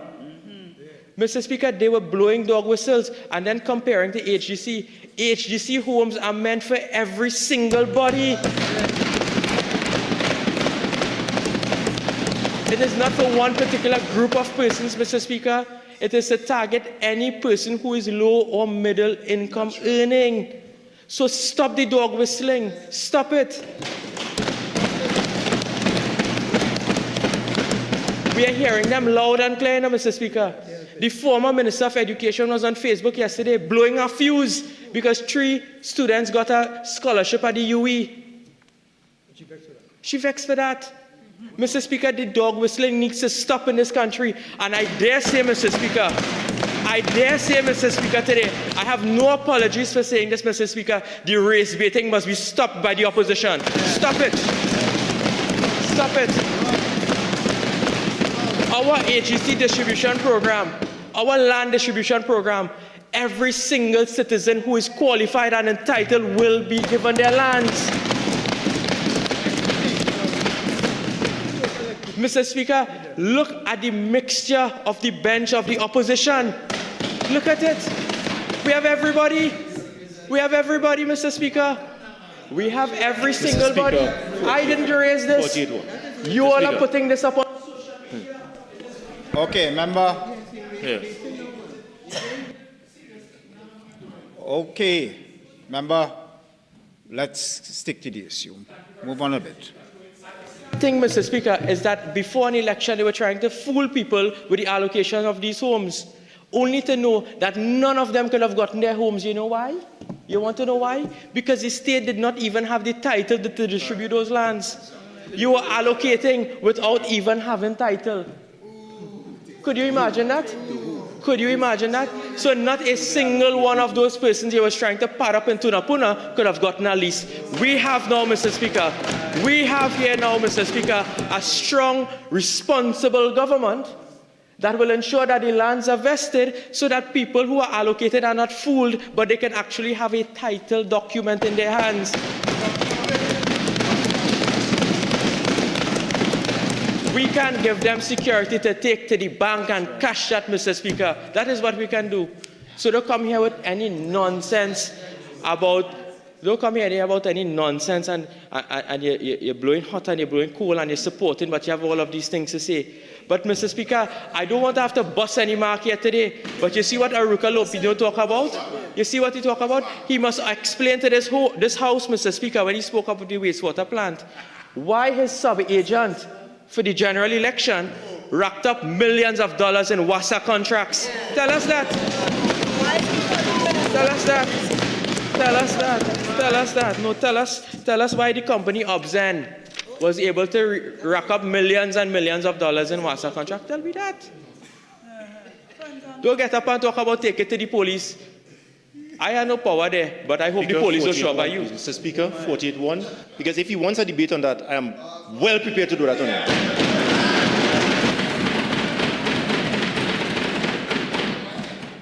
All right, let's quit the grand charging. Remember, just Speaker, move along. Mr. Speaker, time and time again, I have to correct Aruka Lopino on the law. Time and time again. Imagine Aruka Lopino was a legal officer in the Ministry of Works and Transport and don't understand land acquisition. Time and time again, I have to come to this House and explain the law to my good friend from Aruka Lopino. He said, Mr. Speaker, that it was not because of some mismanagement we had to republish the Section 4 notice. So let's go back to the basics. Section 4 notice means that the state is ready to take possession or occupation of the lands. Simple matter. It was in fact published on the 30th of April 2020, and that it was republished on the 13th of November 2020. The reason is because the state did not take possession of the lands. Now, if you had given me an excuse because that was around COVID, I would understand. But you're going on in terms of mismanagement and so on. So let me put the law in context of this. When the Section 4 notice is issued, the state, being the Commissioner of State Lands, has 6 months in which to take possession of the lands. If the Commissioner does not take possession of the land, the order automatically lapses. There is no issue of rescission, none whatsoever. So I don't understand what Aruka Lopino was doing in the Ministry of Works and Transport at the time of land acquisition, because he can't understand these basic principles. And it is clear in the law, Mr. Speaker, and I want to read the law to you.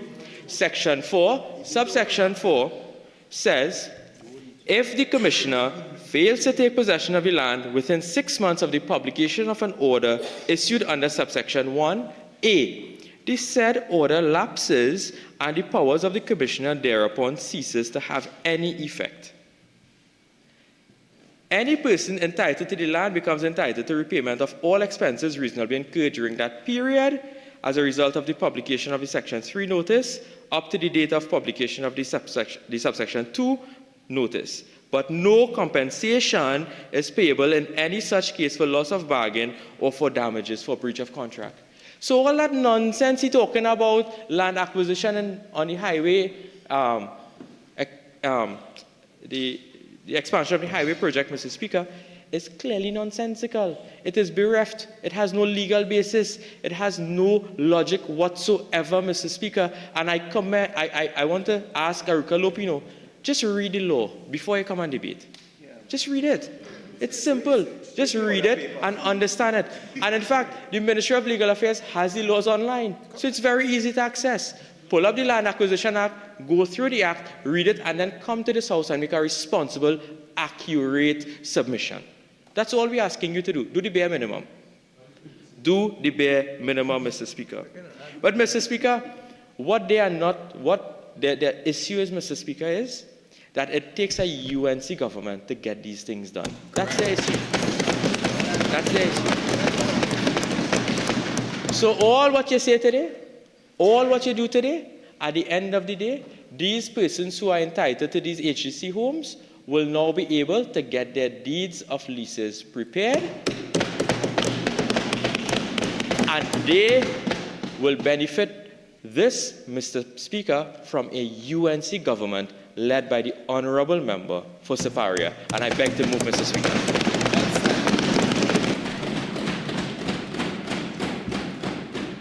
Honourable members, the question is that be it resolved that the Land Acquisition Requisition Order 2026 be approved. All in favour, say aye. Aye. Any against? The ayes have it. The motion has thereby been approved. Bill second reading. Minister of Land and Legal Affairs.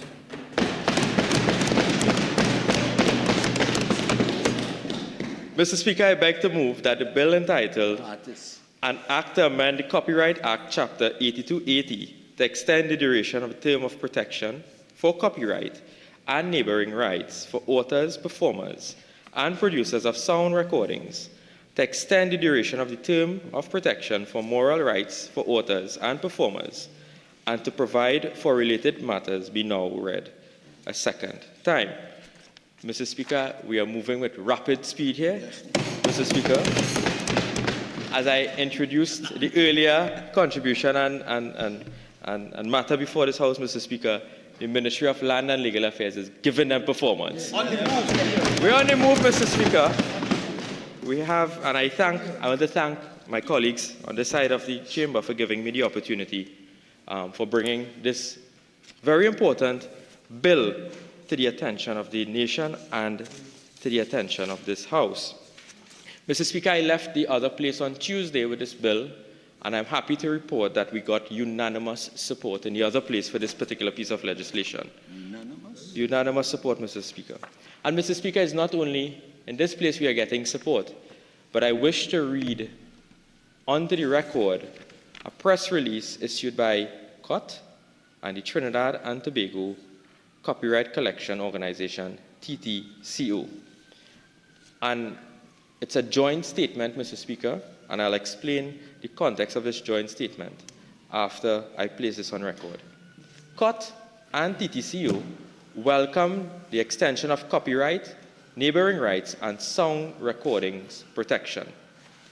The Copyright Music Association Organization of Trinidad and Tobago and the Trinidad and Tobago Copyright Collection Organization jointly welcome the recent legislative amendments passed by Parliament extending the duration of protection for intellectual property rights in Trinidad and Tobago.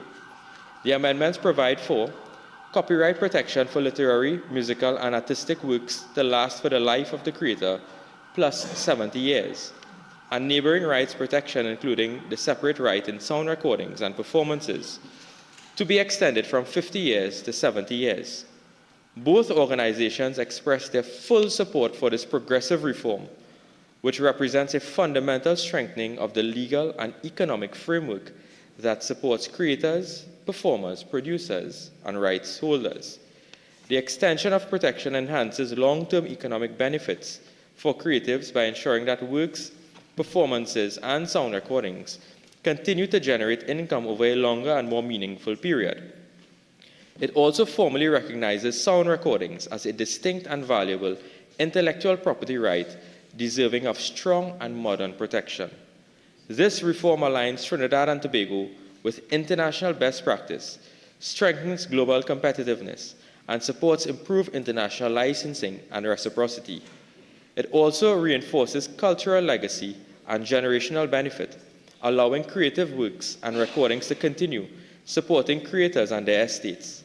COT and TTCO commend the government and the Senate for taking this important step and view it as an excellent and necessary advancement toward a stronger, fairer, and more internationally competitive creative sector. Both organizations remain committed to working collaboratively with policymakers, stakeholders, and the creative community to ensure that these enhanced rights translate into tangible and measurable benefits for all creators in Trinidad and Tobago. Signed by Levi Mayers, President of COT, and Aston Isaac, Trinidad and Tobago Copyright Collection Organization. And Mr. Speaker, those both organizations would have had their differences in the past. I can happily report that under the watchful eye of the Trinidad and Tobago Intellectual Property Office, they underwent a period of mediation, and today they can issue a joint statement commending the government on this particular move. And Mr. Speaker, I must commend also, and you know, when I was in the other place, they keep telling us that, you know, you all praise your Prime Minister so much, and that Senator Roy was saying that, and I had to respond to him, Mr. Speaker, and say, it is because we have a leader that we could boast on. We have a leader that we can be very proud of. We have a leader with a proven track record. And Mr. Speaker,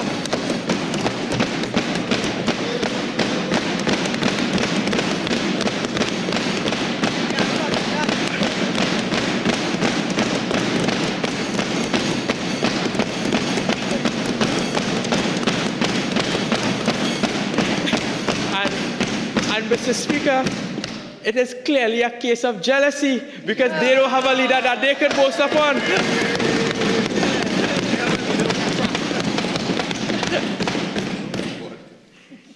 Mr. Speaker, but you see, the Honorable Camille Prasad-Bissessar, the member for Siparia, Prime Minister, has shown her commitment to the area of intellectual property from very early in her ministerial career. Mr. Speaker, during the Pandey-led administration, the Prasad-Bissessar-led Legal Affairs Ministry at that time was able to pass several very important pieces of legislation. One being this very copyright bill that we're dealing with, that was passed in the year 1997. And Mr. Speaker, the Honorable Prime Minister, upon demitting office in the period 2015, would have passed the revolutionary Trademarks Act of 2015. That shows a commitment to the creatives, it shows a commitment to the talented people of Trinidad and Tobago, and it shows a commitment to the intellectual property rights in Trinidad and Tobago, Mr. Speaker.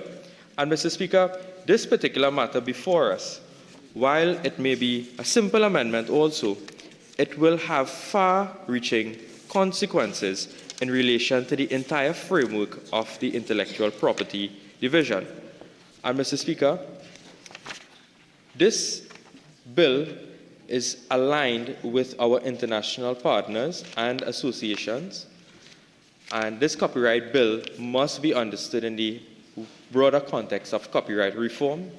During consultations with stakeholders from the private and public sectors, which informed the earlier amendments to the Copyright Act to incorporate the Marrakesh Treaty to facilitate access to published works for persons who are blind, visually impaired, or otherwise disabled, the Marrakesh Treaty, and the Beijing Treaty on Audiovisual Performances, further reform was requested to specifically extend the duration of copyright and neighboring rights protection.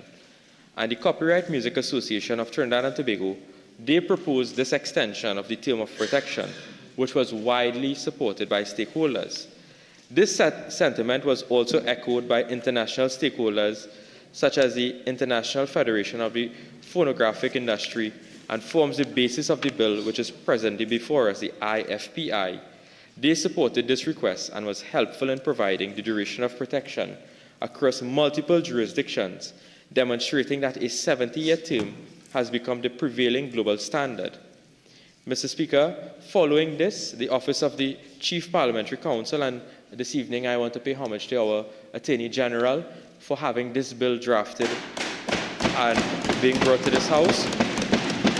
And they worked very close with the TTIPO, Mr. Speaker, and they prepared the pertinent legislative amendments which are before this honorable House. And Mr. Speaker, I want to indicate from the outset that this bill also was reviewed by the Copyright Law Division of the World Intellectual Property Organization to confirm its conformity with international treaties and norms. And I can proudly say that this bill reaches those international benchmarks as reviewed by the WIPO.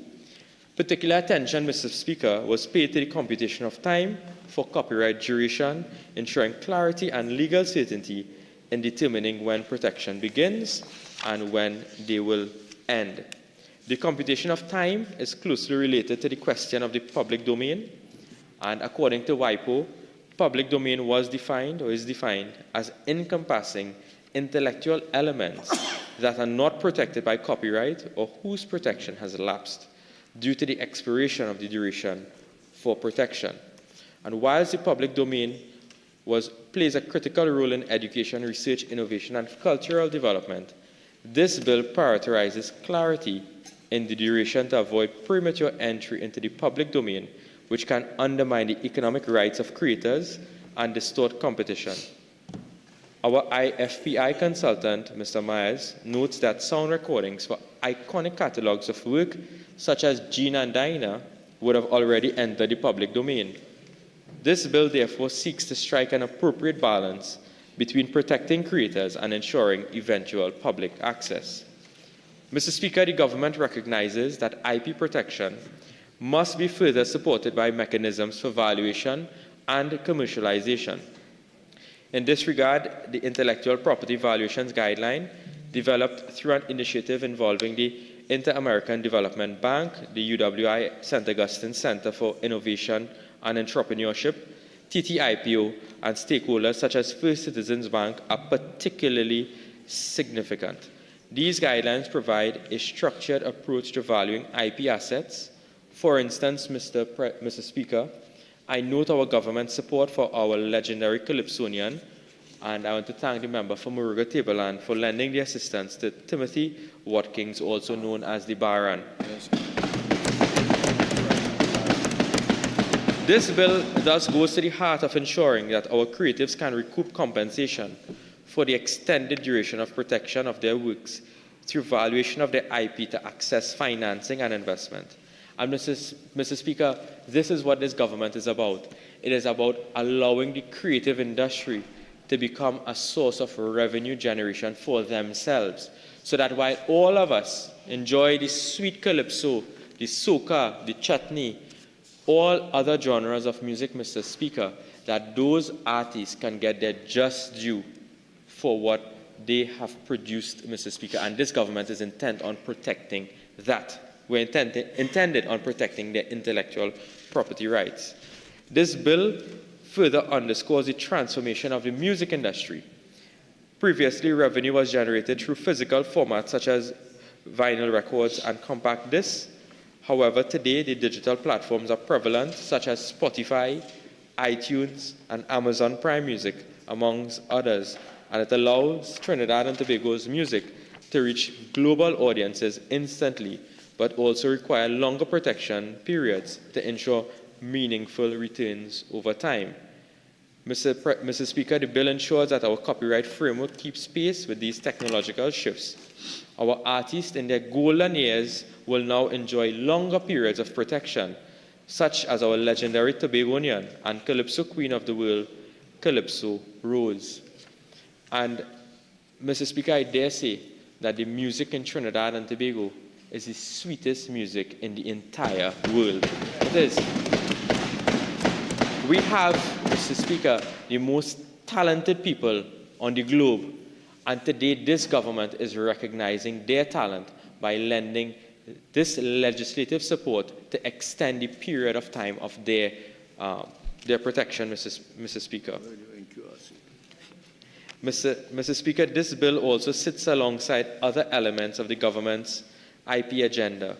In this regard, we continue to work together with the TTIPO and recognizes its initiatives to support the creative ecosystem through WIPO's creative economy data model. And the Minister of Finance will be very happy to hear this, Mr. Speaker, that the WIPO and the Inter-American Development Bank, they're engaged in a process right now of collecting data and collecting information to value the cultural economy. What is the orange economy? And that is simple, Mr. Speaker, because it helps us now in terms of going forward with further policy directives and decisions to determine what percentage the orange or the creative industry will play in terms of our GDP. Further, Mr. Speaker, what that will also do in just the valuation of that is that it's not only measuring the period of Carnival, because we have a rich heritage in Trinidad and Tobago. We celebrate everything. We have Carnival, we have Diwali, we have Christmas, we have Eid, we have Pagua, we have Spiritual Liberation Baptist Day, we have Indian Arrival Day. Mr. Speaker, we celebrate everyone, we celebrate every occasion, because on this side as a government, we ensure that when UNC wins, everybody wins. Everybody wins. So, Mr. Speaker, the government remains firmly committed to the development and protection of IP as a strategic tool for economic growth, innovation, and competitiveness. And this commitment extends to the protection of geographical indications and certifications mark. And, Mr. Speaker, I'm very happy also to report to this Honorable House that only on Tuesday we were able to have the copyright, the trademark, or the certification mark registered for the Trinitario cocoa in Trinidad and Tobago. Repeat that. It's a significant milestone in our history in Trinidad and Tobago, and I want to commend the TTIP office together with the Cocoa Development Company of Trinidad and Tobago, Mr. Speaker, that we were able to now have the certification mark. And what does that mean? It means that persons who want to export value-added products that uses Trinitario cocoa, they get the certification in terms of standards, in terms of guidelines, so, and quality also, so that when those products go out into the market, that certificate will now be printed onto their product so that one will know it's genuine Trinidad and Tobago Trinitario cocoa, because several jurisdictions have tried to copy it. But because of our soil, because of the gene bank, because of the indigenous features of the Trinitario cocoa, nobody could copy that. Wow.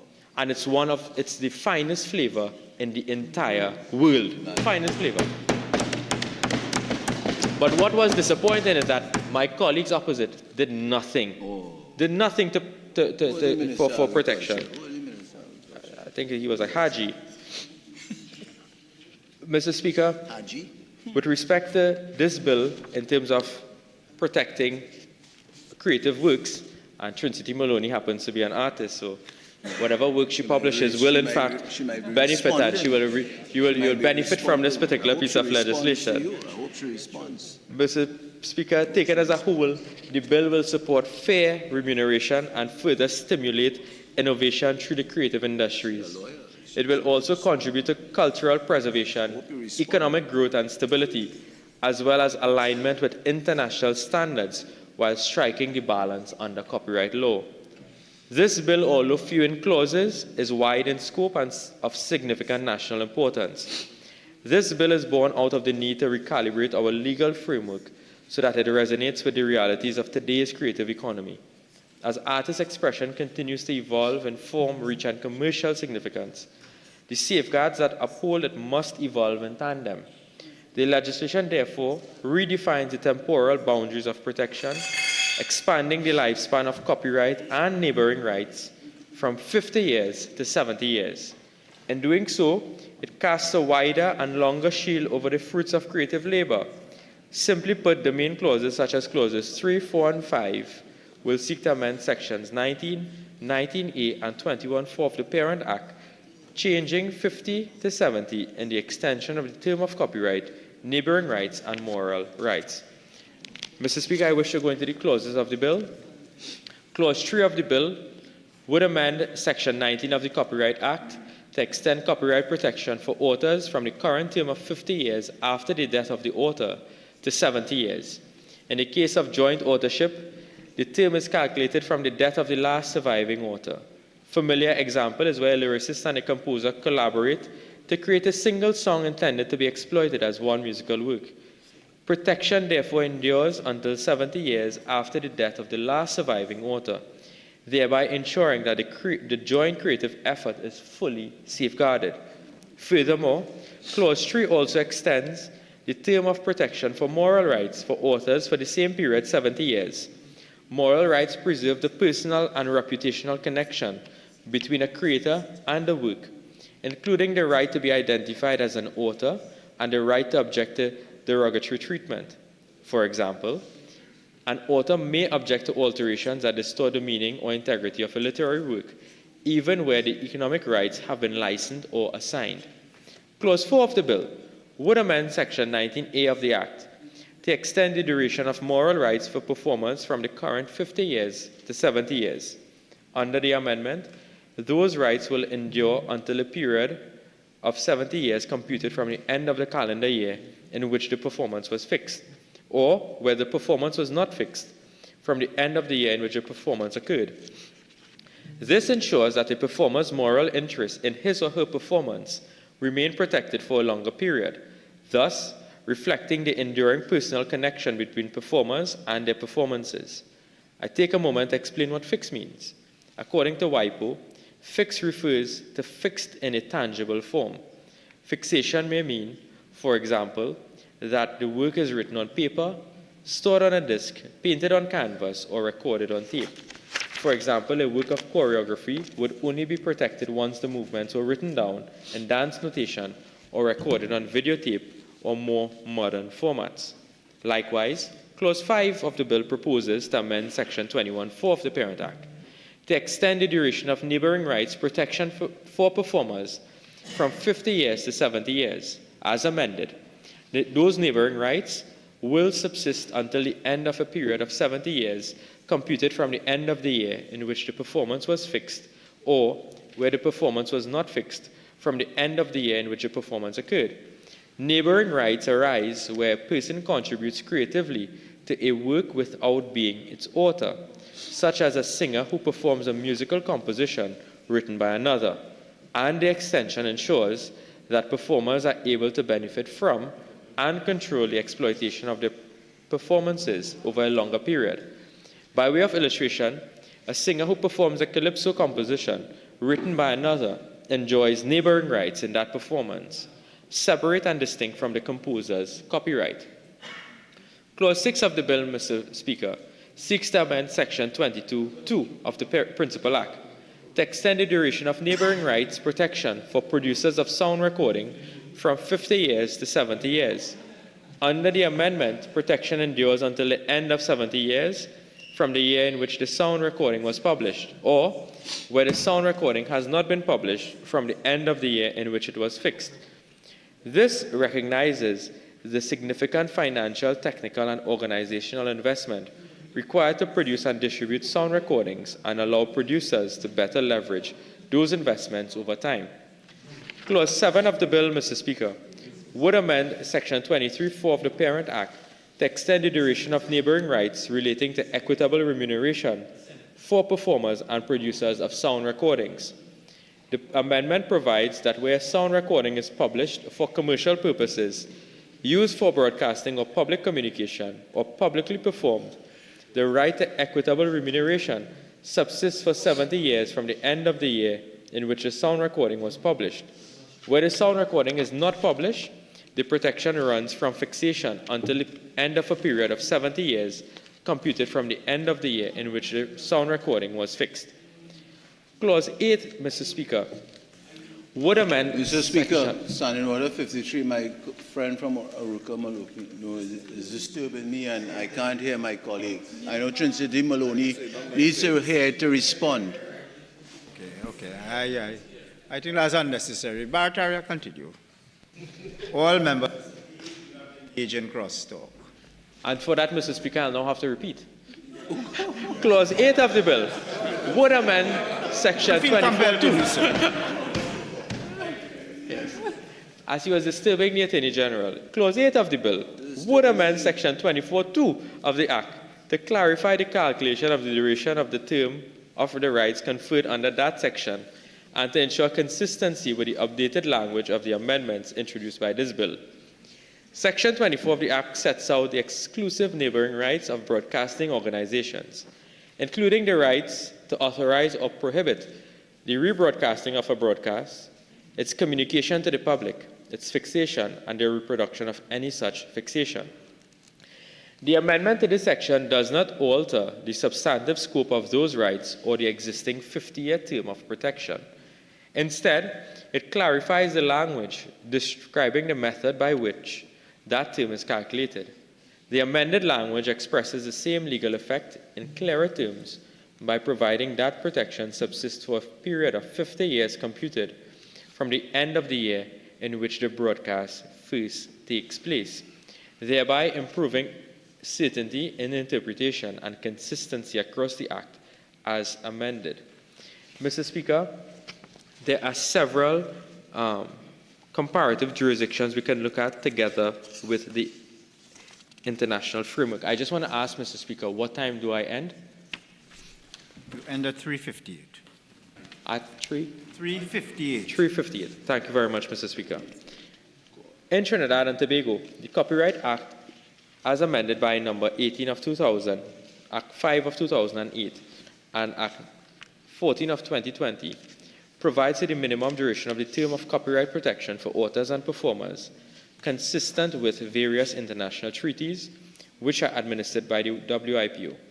The Copyright Act is in conformity with provisions of the international legislative governing framework.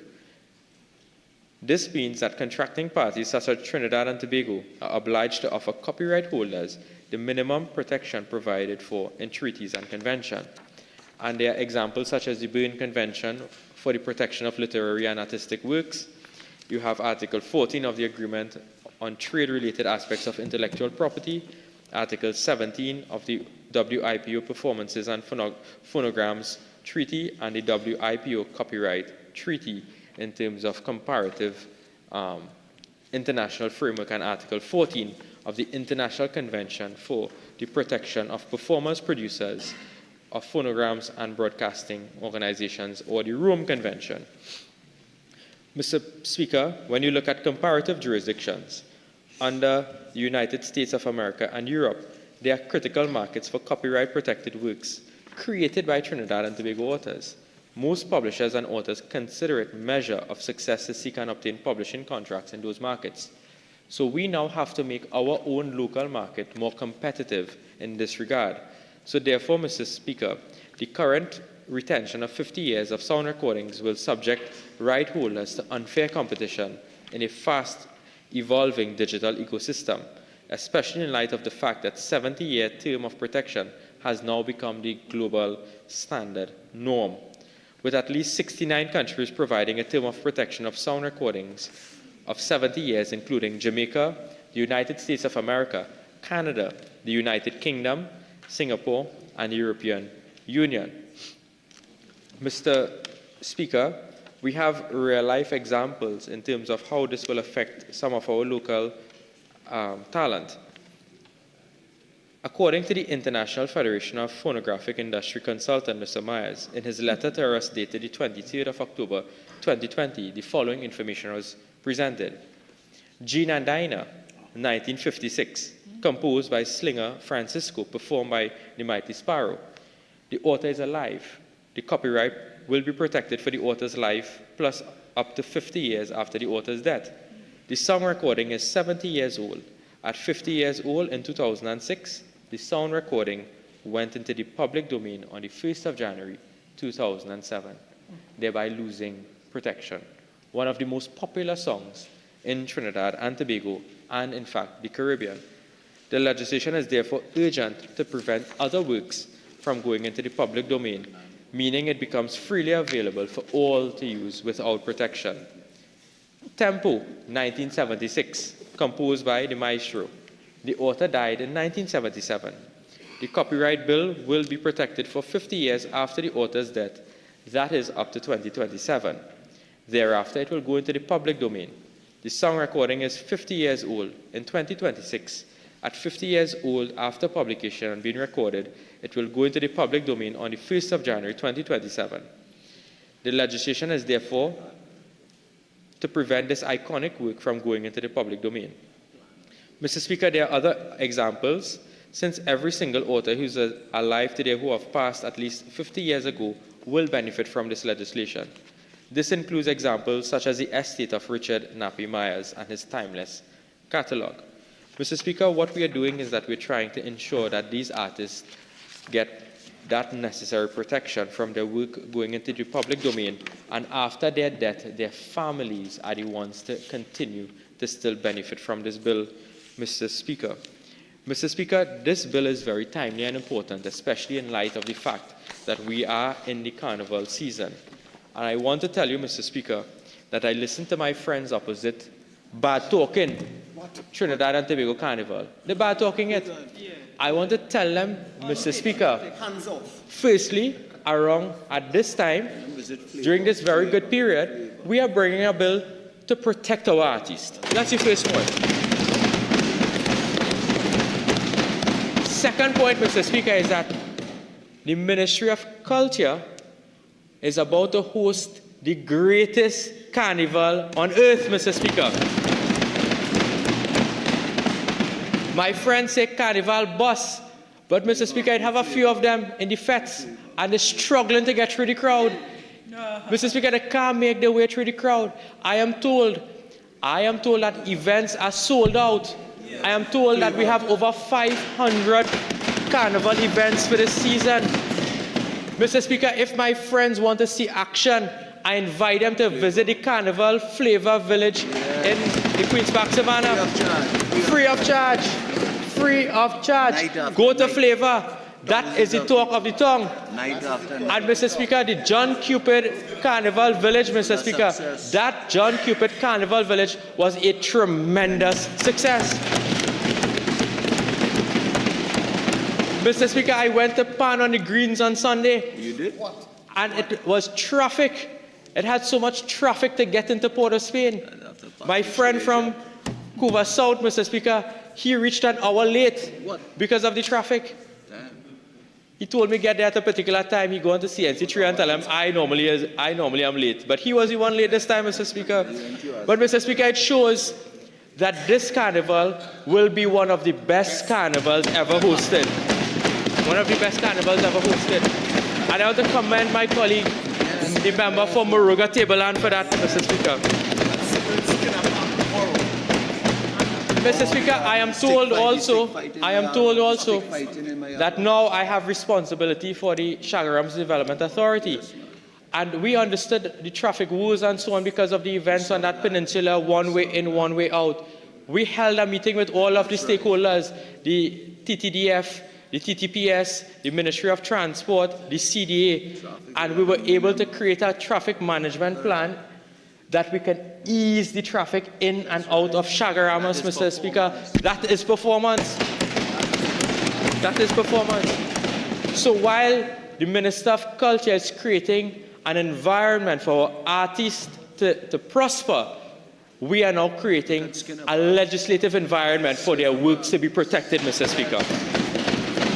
And Mr. Speaker, this government is serious about business.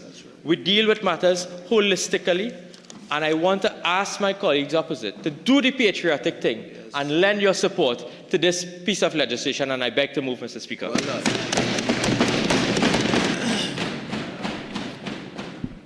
Honourable members, I shall now propose the question for debate.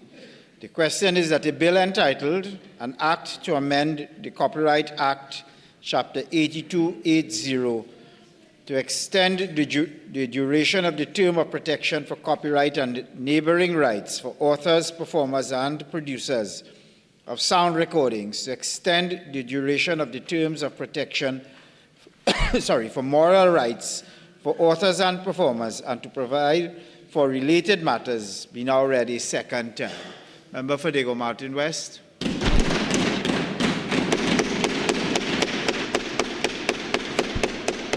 Thank you very much, Mr. Speaker, for the honor of speaking in this particular debate. Before I begin, I would like to say in respect of Standing Order 44, I do declare my personal interest in this debate as a cultural practitioner and one who has intellectual property. I thank you for the opportunity to rise as we stand for every writer, every filmmaker, every mass maker, every panist, arranger, artist, producer, and every creative that contributes to the tapestry of our society. Now we're in a time of creativity, we're in the carnival time in Trinidad and Tobago. And it's unfortunate that is a contracted and scaled down version by the policies of this government here. And I'll explain that some more based on what the member for Barataria Sawa said, but I still celebrate our great award winnings, like our Grammy Award winners from Trinbago, Jolene Mendez and Kwame Ryan. And before I get deep into it, I'd also like to quote Independent Senator Anthony Vieira, who said, "The bill does not represent novelty, it represents continuity and years of advocacy by many." So while the minister may come to the parliament and pretend this is a novel contribution and a novel idea, it is not overnight. The heavy lifting, the hard work, the things that needed to be done before this were done by the People's National Movement. I want to touch on some things that the minister said because he brought it into this debate, so let me deal with it. He mentioned the traffic plan to Shagaramas. Let's talk about that a little bit. Let's talk about the fact that for the past 9 months, the Western Main Road was in need of repair and barely anything was done, and it was ignored by the Minister of Works and Infrastructure. That's one. Two,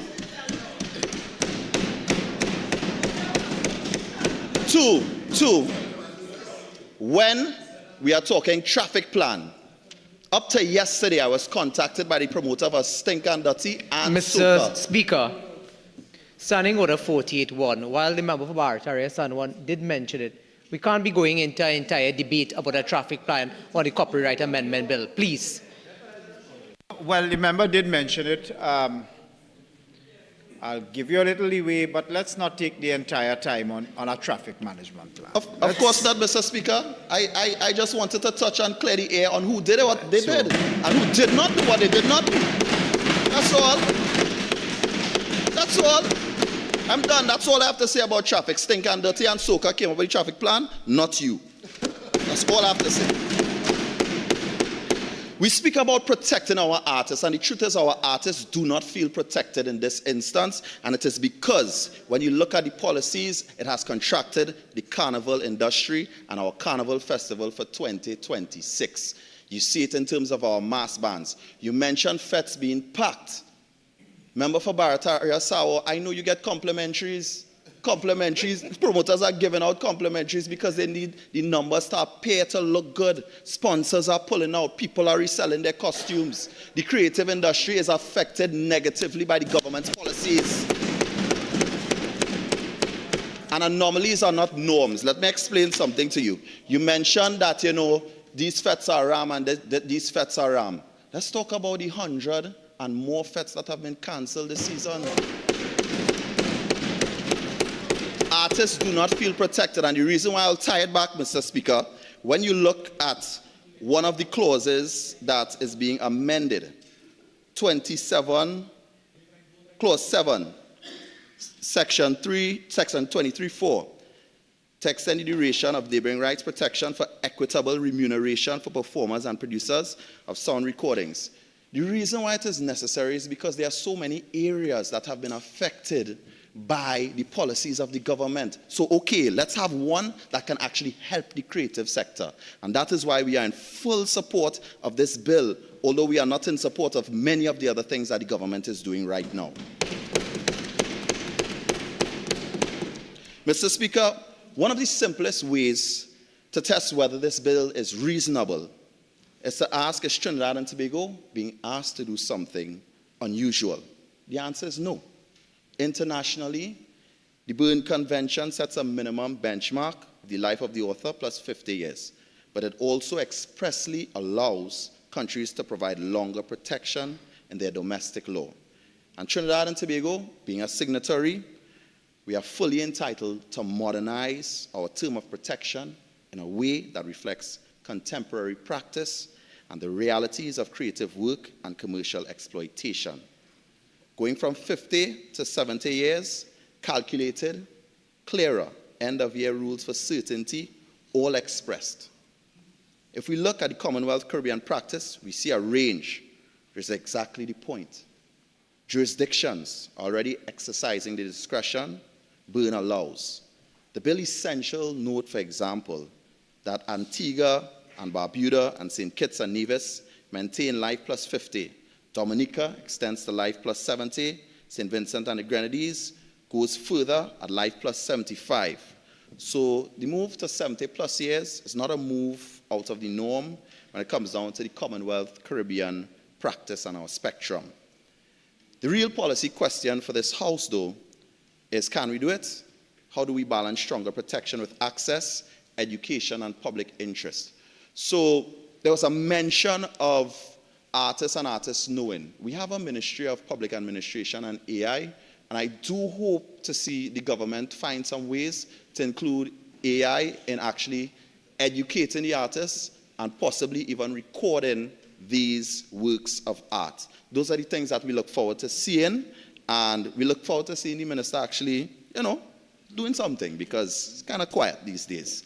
So, public explanations offered during and around the Senate debate emphasize protecting creative labor for longer, especially in a digital, streaming-driven music economy, and aligning Trinidad and Tobago with major markets where longer terms are common. I wish the member for Barataria Sawa spoke a little bit more about the streaming platforms and the way this will affect other things, and hopefully in his wrapping up, he will mention these matters. Now, this reform recognizes creative work as real work with lasting economic value, not a hobby that expires after one generation. So, one of the people that I am really excited for this is Full Blown Entertainment, the grandsons of Eddie Hart. Reason being, I see in the future when they have their grandchildren will be able to benefit from their creative work. And I say this to bring it back to Eddie Hart, where we're in a situation where a senator has taken the league that he created and transformed it into something else and branded it as his own. These kind of things are what we want to see copyrighted and protected. This modernizes our law in line with global direction of travel on copyright terms for authors and performers. Represents targeted, sensible updating, not a major structural overhaul. It's not what this is. It's a step in the right direction, but there are many steps to be taken still. During the debate in the Senate, Senator Faris Harari mentioned that we should have an intellectual property authority and not just an organization. I commend that contribution. And I also commend the minister for her contribution to Baron, who was ailing.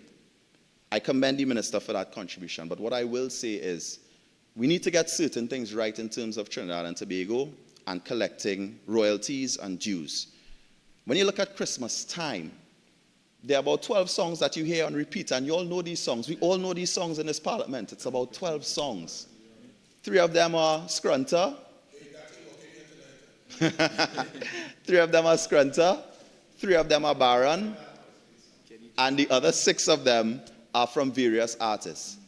If we were to really get the collection of royalties for intellectual property right in Trinidad and Tobago, there wouldn't be need for us to give Baron a grant. He would be collecting that amount from royalties and contributions.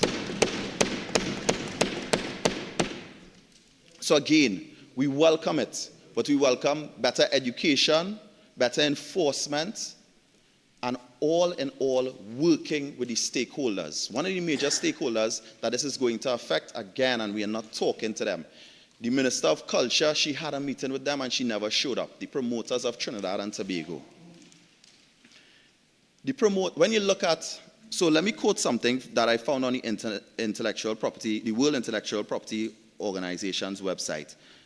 It's called How to Make Money from Music by David Stops. When you look at the ways, they mention income from public performances on radio, television, downloads and streaming, online live performances, concerts, bars, which we have over 40 shut down, hairdressing salons, and any location where work is played or heard in public. What we need to really do is work with these different agencies that are continuously being closed down by this government policies and prevent it and find ways to adjust and work with them so that our intellectual providers, our people, our creatives that are contributing to our intellectual bank, they are awarded and rewarded for what they are putting in. So a central pro-bill narrative is that revenue patterns in music and increasingly other digital creative markets are no longer concentrated only at release. Catalog consumption is persistent and streaming has become the dominant format globally. IFPI reports that in 2024, global streaming revenues exceeded US $20 billion and represented about 69% of total recorded music revenues.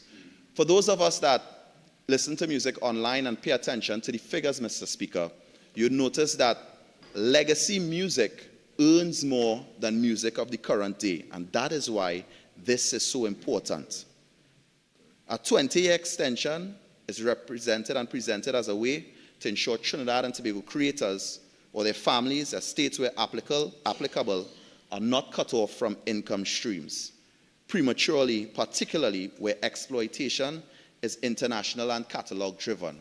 We all know the story of Romain Coca-Cola and how that affected the true creators of that work of art. The National IPO reports that in 2011, the contribution of copyright-based industries in Trinidad and Tobago was estimated at 4.8% of GDP and 5% of employment. Today, it can account for a lot more. Government-linked presentations also cite more recent CSO figures suggesting the creative sector generated approximately $393.8 million in 2019. And in 2020, just before the pandemic, $394.6 million. Again, the member for Sawa Barataria spoke about the orange economy, and in the past, economic benefit was undermined. I want the member to please note and meet with the stakeholders in terms of culture, in terms of entertainment industry, and reverse some of the policies of the government that have affected them negatively. Speak to the promoters.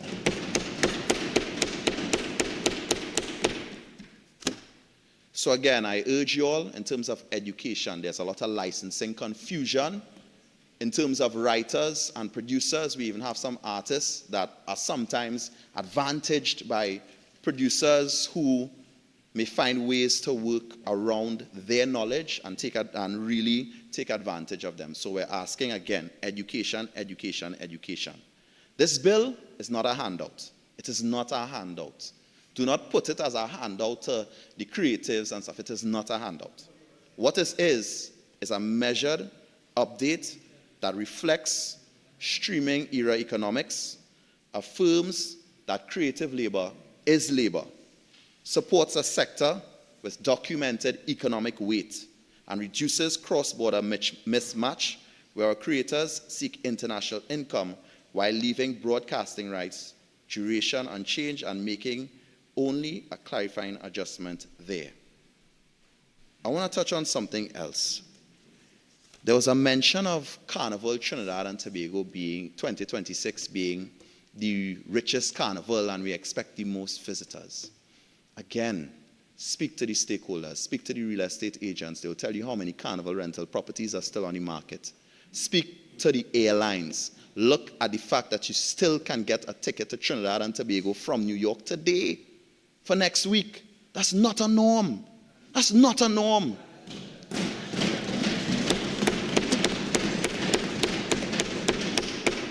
Trinidad and Tobago Carnival is the greatest show on earth. And if we continue along these lines that we are going right now, we won't be. We have global competitors within the region. Jamaica, Barbados, they're putting their carnivals out there and doing the necessary. They're not increasing alcohol prices. They're not increasing taxes on promoters and taxes on people in general. They're not doing it. They're encouraging the entertainment sector and the creatives in their economies. And yes, again, we are saying we support this bill because it does that. But we're asking for the other policies to be considered and for this government to take into consideration the people in the creative sector in a real way. So yes, this bill is well-intentioned, but it extends exclusivity in a way that may, in some ways, if we don't get it right, delay cultural access. It could worsen orphan works and licensing uncertainty and impose economy-wide cost while offering no guarantee that working artists, especially those without strong bargaining power, will actually see meaningful gains. Absent parallel reforms on transparency, enforcement, and fair contracting. Again, so to the government, we say, yes, we support this bill. Yes, we acknowledge that work was done before that brought us to this point. We acknowledge all of the creatives, we acknowledge COT, we acknowledge all the copyright agencies all over the world and the intellectual property organization for their hard work. We support it, but we ask that we do our best as a country to enable our creatives and cultural practitioners to be as strong as possible. Mr. Speaker, I thank you. Member from Maruga Tableland. Thank you, Mr. Speaker, for allowing me to join this debate. And of course, it's to correct some things that my colleagues put on this record. I must come and sanitize this record. Firstly, let me commend the Minister of Works for the tremendous job that she is doing with regards to the parade route. And no advocating from any member on that side, but because NCC saw it fit to make sure that the route and everything that we are responsible for is well done. What I want to tell honorable member, I was quiet when you were presenting. All right? So I expect the same respect. I want to tell Trinity, you now come back. Relax. I want to tell that honorable member, relax. Relax. Relax. All right? What I always ask when I take my legs, I am one member of this house, hardly interferes with any other member on that side. When I take to my legs to do the business of the people, you are going to sit on that side and listen. I am here to tend to the business of the people. I want to sanitize the record and things put on the record by the member for Diego Martin West. All right? That Mr. member, Speaker, Standing Order 53(1)E, please. We'd like to hear the Minister of Culture make a brilliant presentation in silence. That's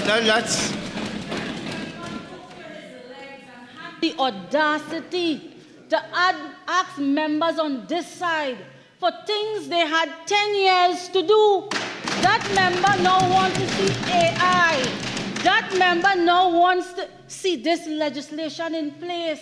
That member now knows that artists are being treated wrongfully. Member, were you sleeping for 10 years? I want to tell this honorable house what that member was doing for the last 10 years. No, he was right to declare, he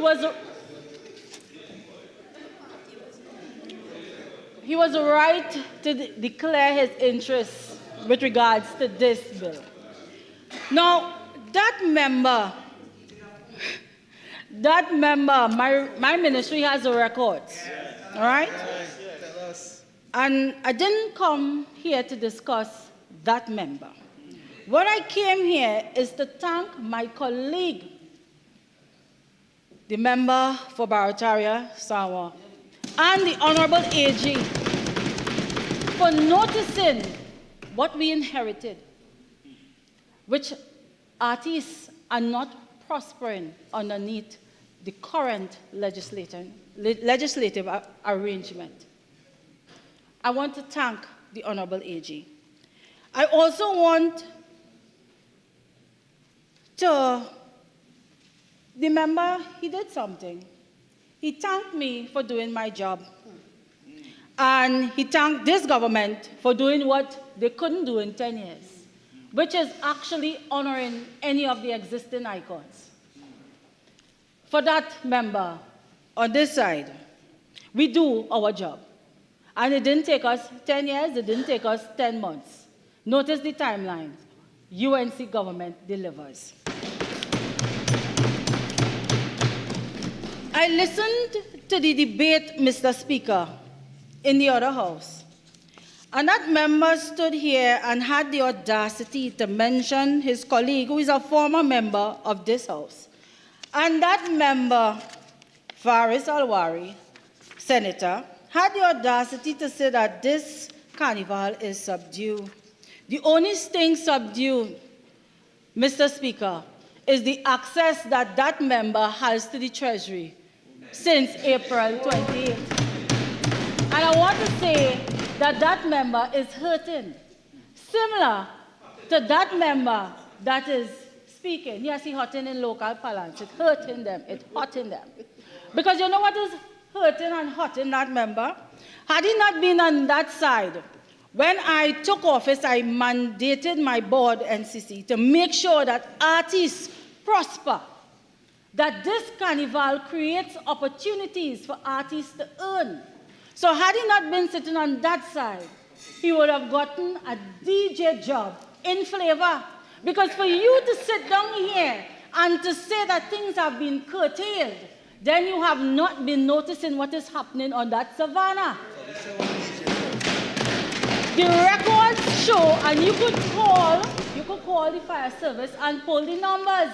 The records show we are not even nowhere close. We are 2 weeks approximately away from the greatest show, Monday and Tuesday, and we have already surpassed the numbers recorded on that savannah.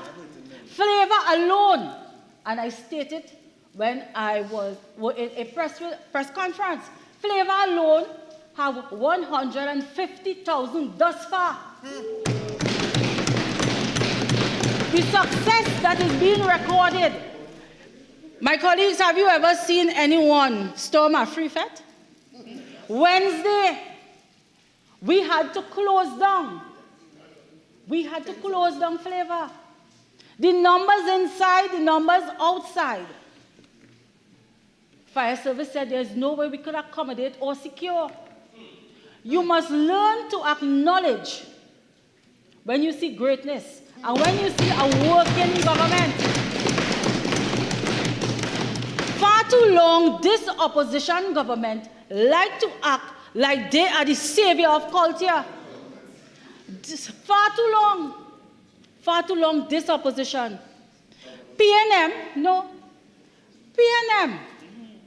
PNM people, they like to feel that culture belongs to them. Culture belongs to the people of Trinidad and Tobago. As my colleague rightfully said, this in another debate in the same house today, there's no space for race baiting. I want to read into the Hansard an extract from a press release put out because another member is taking a national festival this coming Saturday. And you know what he posted? He said, wear red. He put the balize, that same thing they wear on the tie. Mr. Speaker, I rise on a point of order. 48-1. I do not know what the member is speaking that has to do with relevance to this motion. The difficulty with that, that's the point. Diego Martin West opened up the floodgate. Having said that, Maruga Tableland, I don't require you to spend a lot. I will wish you do not spend a lot of time on this. You're entitled to a fair and proportionate response, but not a lot of time. And I thank you, Mr. Speaker. Mr. Speaker, but for the record of this House and for the viewing public,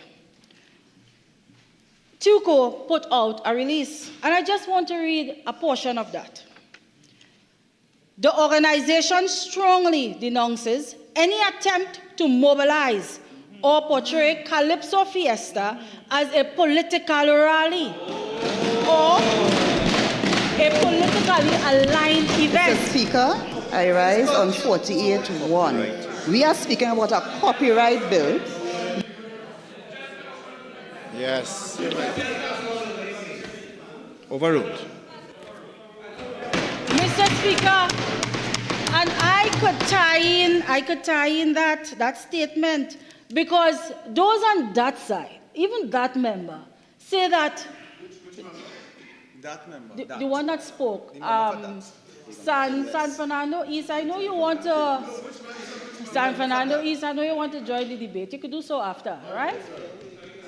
Diego Martin West, right? He said this bill is commendable and it is to protect the artists and their work.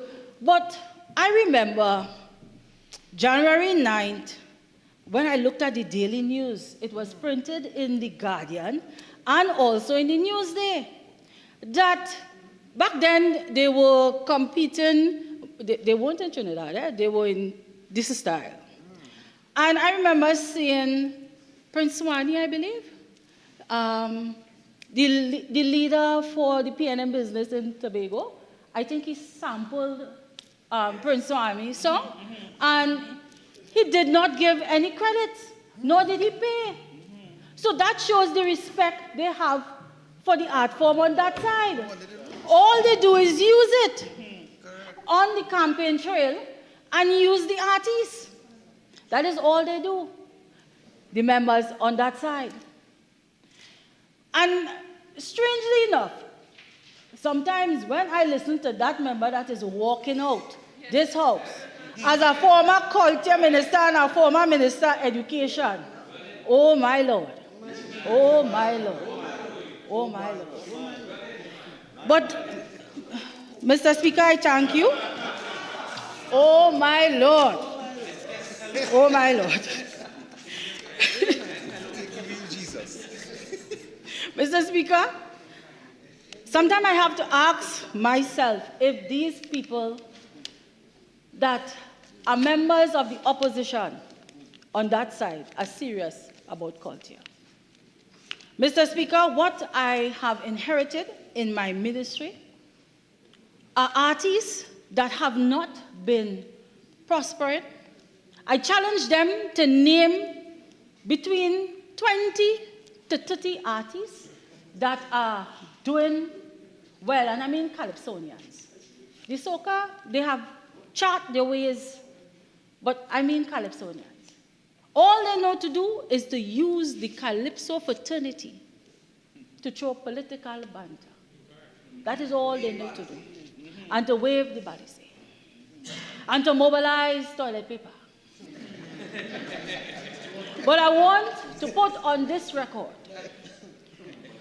that this carnival, no.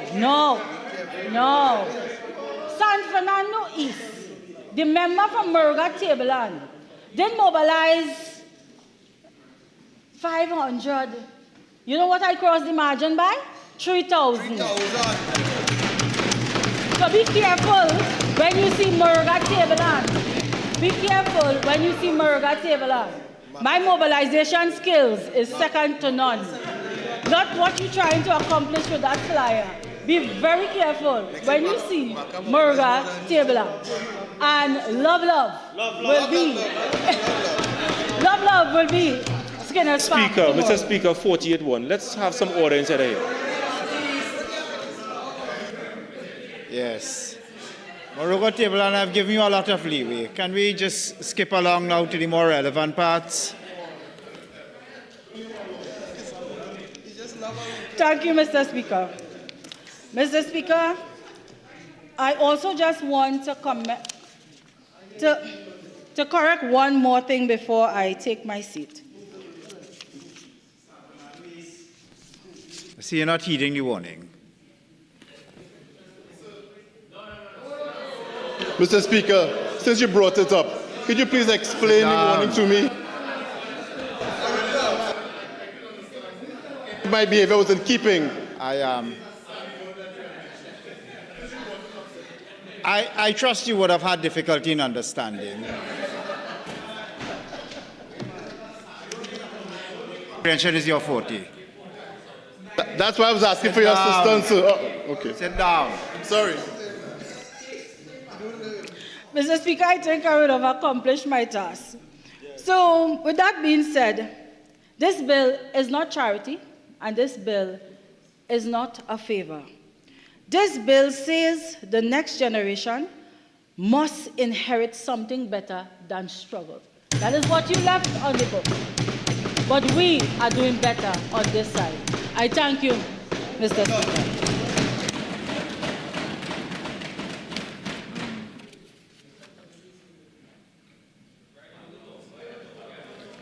Malava Mausika.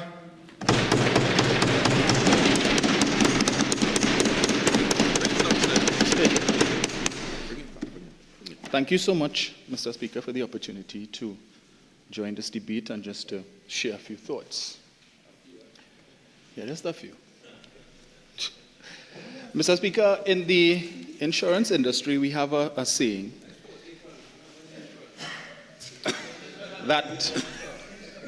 Mr. Speaker, that the cemetery is the wealthiest place in the world. And we say that because we recognized that cemeteries across the world, Mr. Speaker, holds perhaps trillions of dollars in unrealized income earning potential, intellectual property. We have novels, bestsellers that were never written, Mr. Speaker. We have chart-topping songs that were never sung, Mr. Speaker. We have blockbuster movies that were never produced, Mr. Speaker. And so many others like that, intellectual property. And so we commend this bill today, Mr. Speaker, because it provides opportunity to have a little less intellectual property reside in the cemetery, and that it could benefit the families of our creatives after they pass. So, good initiative on the part of this administration. But, Mr. Speaker, in order for creatives to be able to realize the benefits of their creative genius, you must create. if you create nothing, then what are you going to get intellectual property copyright on, Mr. Speaker? And I can say, Mr. Speaker, that contrary to what we've heard from some members opposite with respect to how their policies have benefited our creatives, the facts would bear something different, Mr. Speaker. Now, this particular bill, I consider it to be the backbone of the orange economy. And in fact, I recall in 2020, when members opposite were on this side, the National Economic Transformation Plan spoke a lot about the orange economy. And they recognized the income earning potential that that particular sector has. And of course, it covers the creatives and so on. But since taking office, Mr. Speaker, this government has initiated several fiscal policies which is inimical to the well-being of the creative sector. The minister spoke a lot about flavor. Since flavor was launched, we've heard a lot. In fact, on the first night, I believe it was, we saw where the chairman of the NCC received a less than favorable response from the audience. And they claimed that the PNM paid people to go there and boo. Nothing could be further from the truth. Correct. Mr. Speaker. Correct. Yeah, okay. Since then, raving reviews. In fact, the minister spoke about the traffic on Wednesday to get into flavor and that they had to shut it down because of the amount of people. Mr. Speaker, I was caught up in that traffic as well. Yes, I was caught up in the traffic.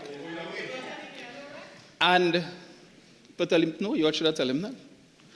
I was caught up in the traffic on my way to the Savannah, Mr. Speaker, but I wasn't going to flavor.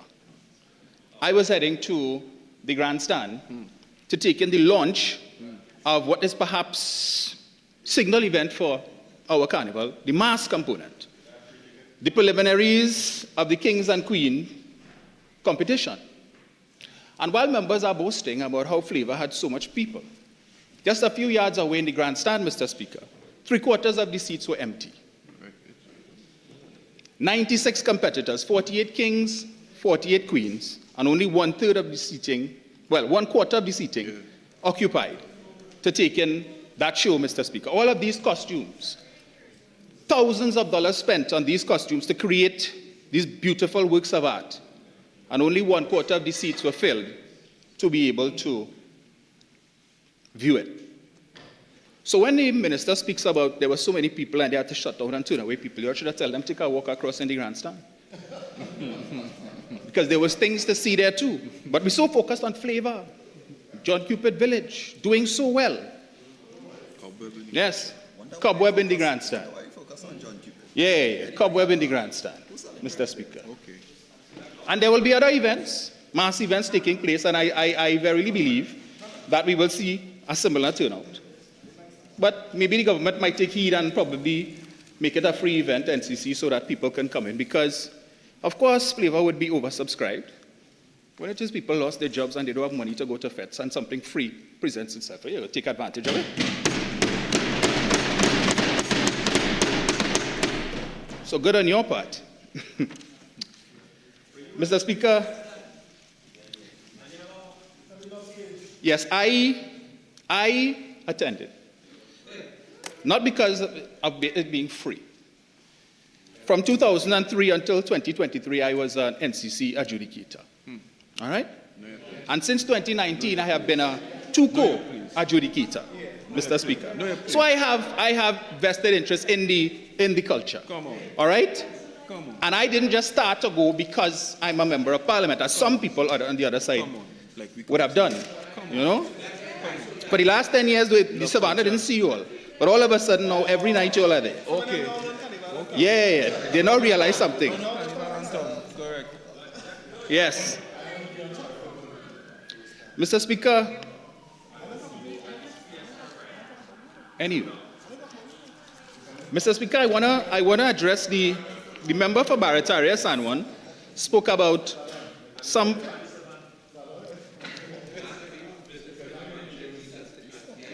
Mr. Speaker, if members,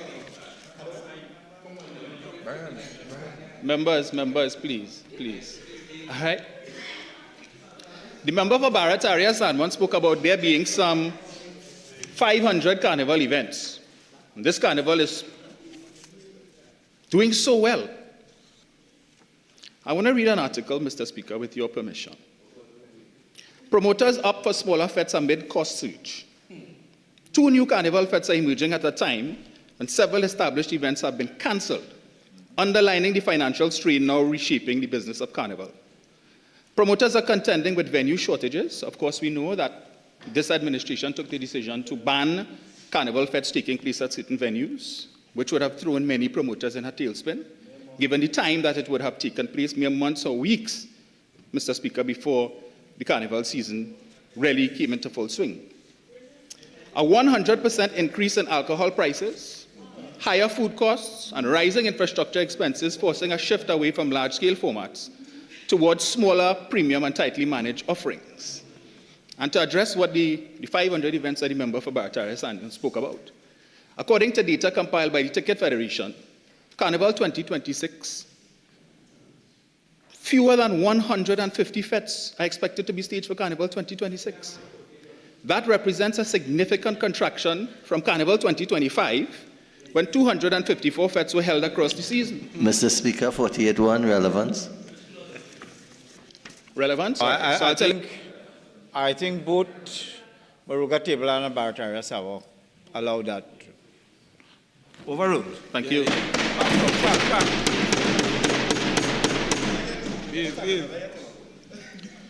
Mr. Speaker, as pointed out by the member for Barataria Sanwan, it takes a lot of money, a significant financial outlay to create content, calypsos, soca songs. Many of our creatives, despite the fact they have the ability to create maybe 5, even 10 songs in a season, may only have the funding to produce 1 or 2. And there's no guarantees that these songs are going to be hits. Correct. You might have a very good year now, and next year, nobody knows who you are. Correct. Barely any mention of your name. And it's a typical thing, Mr. Speaker. And what these fetes do is that they provide opportunity and occasion for our creatives to earn money, and also for them to showcase their talent and to be able to market their music, Mr. Speaker. So they might get a gig.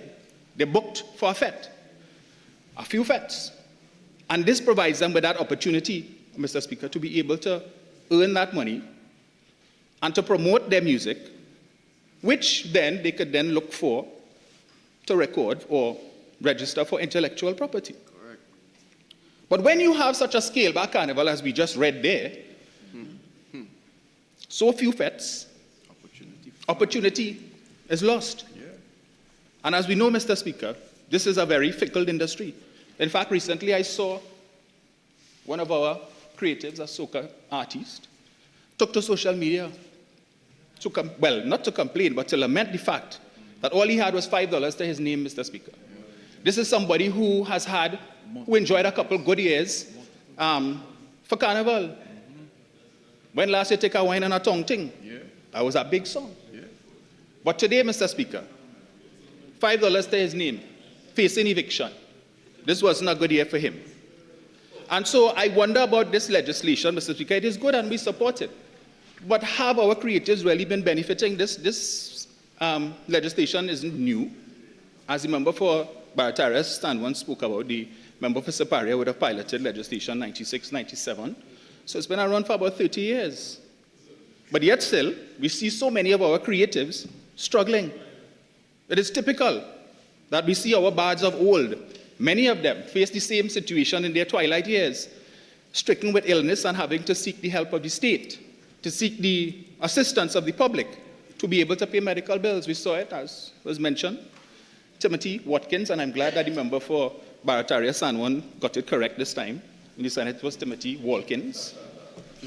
So I don't know who drew it to his attention, but very good. We saw it with the original DeFosto while he was in hospital. He was calling for politicians to come and visit him and so on, to see his plight. The Mighty Terror, when he was stricken with throat cancer, he too was seeking the assistance of the public. And so many others like that, Mr. Speaker. So there seems to be a disconnect with respect to this legislation and its ability to realize its true and fullest potential in terms of generating passive income for our creatives. And so by itself, Mr. Speaker, this legislation definitely is insufficient. And it requires a support framework. And what does that support framework entail or include, Mr. Speaker? Well, first of all, one of the things that we need to look at is IP literacy, which I think is very important. There's a necessity for IP literacy, not just for our creatives, but for the wider society. Because, Mr. Speaker, as we see different social media platforms evolve, now everybody knows how to do a live. And we see people are doing lives with music playing in the background, and all they do, they put a disclaimer at the bottom that says, I do not own the rights to this, to the music being played. And they believe that that absolves them from copyright infringement. Now, I am not an attorney. I don't think it does. But it keeps happening a lot. And if the government is serious, Mr. Speaker, about... Remember, perhaps before you move on to the next point, it's 4:30. I propose to take the tea break. Before we formally suspend, having regard to the state of the debate, where we've arrived, I propose not to take the 45 minutes today, but to take half hour, and we return at 5, subject to the agreement of members of the House. Okay, so we suspend until 5 o'clock. Thank you very much.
Quorum?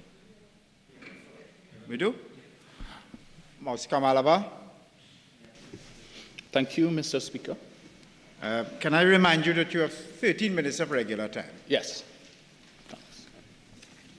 So, Mr. Speaker, before we went to the break, I was making the point about the support structure for the legislation that is before us today. And without that support structure, Mr. Speaker, today's exercise really would be one in futility, where we would simply be seeking to align statutes with international treaties.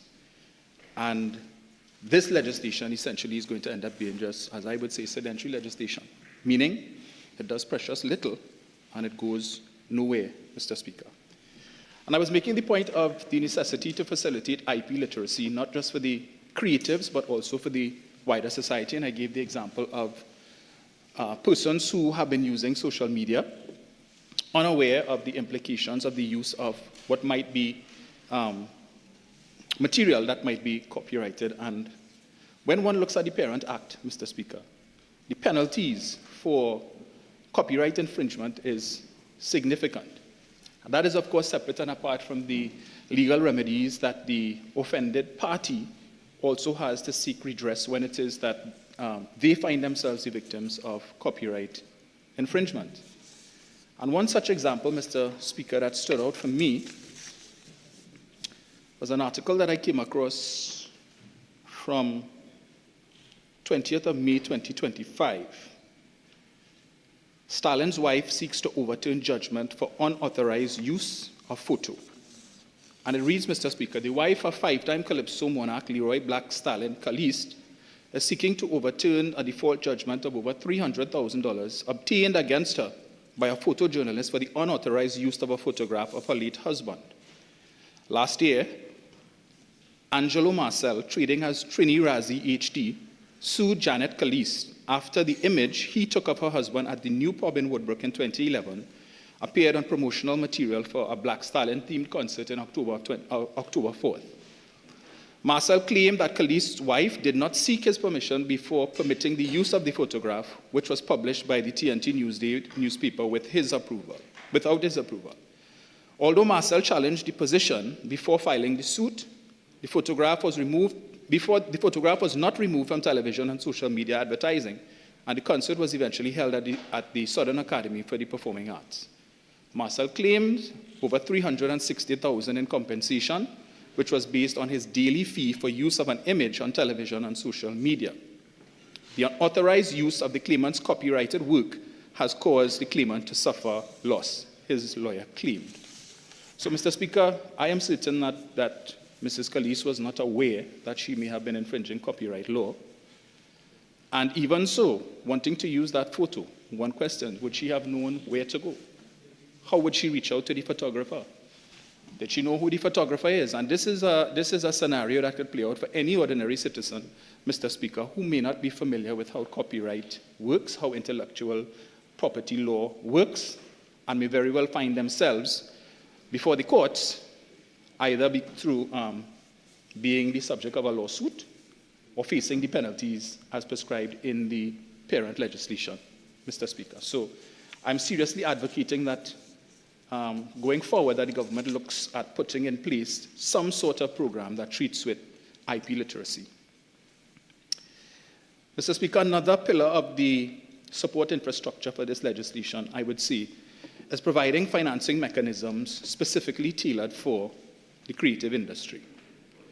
And just permit me to quote, Mr. Speaker, from a post from Film TT, which is one of the entities that is engaged in the orange economy, and one of the entities that would subscribe to this particular legislation that we are treating with today. To ensure the continued growth and success of the orange economy, we need increased investment in the industry, including funding for artists and creatives, infrastructure, as well as education and training programs. We must develop policies and regulations that protect intellectual property rights and prevent copyright infringement. This will help to ensure that artists and creatives are fairly compensated for their work and can continue to innovate and create. Now, Mr. Speaker, we are fully well aware that the legislation that is before us today is not meant simply for persons who are currently engaged in the creative sector, but for future creatives as well. And I had the privilege, Mr. Speaker, since 2019 of being a two-court judge. And I would have also had the privilege of adjudicating the Junior Calypso Monarch, the different stages, preliminaries, semi-final, finals. In fact, last week I would have judged the preliminaries. And we had 67 competitors. Excellent calypsos, Mr. Speaker. Now we know that Marshall Montano, when he sang Too Young to Soca, I believe he was, how old was it, 8 or 12? Not too sure, but a lot of our competitors were within that age bracket. And I could tell you a lot of the compositions that we heard, Mr. Speaker, could certainly have rivaled that song. Unfortunately, many of those songs will never be heard again because they would have been written, they would have been composed specifically for this competition for this year. And if some of those people don't make it to the finals, then that's the last we'll hear of it because obviously some of them may not have the money to be able to produce the song, to record it. And when we look at the turnout at the competitions at the earlier stages, Mr. Speaker, it was really, really abysmal. So these young ones don't even have that support at that level. And so we are advocating, again, that the government seek to put something in place that would allow for these artists to be showcased, Mr. Speaker. But even if it is that the government is unable to do so because of financial constraints, they have a responsibility to ensure that they foster an environment where the private sector could perhaps step in and fill the gap. But again, Mr. Speaker, because of certain economic policies that have been taken by this administration in the last 9 months, we have seen where even funding from the private sector has dried up. Because with businesses having to grapple with the fallout from some of the policies, increase in taxes, the landlord surcharge, bank levy, and other things, what in previous years would have been open palms are now tight fists. And I'll give you one example of that, Mr. Speaker. A letter that was sent to me in my capacity as the Member of Parliament for Malabar Mausika, seeking sponsorship. Dated the 4th of February 2026. Re-partnership opportunity, TCA in Hollywood 2026. We are reaching out with an opportunity to partner with a dynamic group of teen pioneers in the film industry. One of the industries that applies to this legislation that we're dealing with here today, Mr. Speaker, and is one of the major industries identified as part of the orange economy that could boost the diversification thrust of Trinidad and Tobago. The Teen Creators Academy is a not-for-profit initiative of the Caribbean Film and Media Academy. The program helps teens to build not only filmmaking skills, but also general life skills such as resilience, leadership, teamwork, conflict resolution, and confidence that comes from creating something meaningful. In just a few months, the results have been remarkable.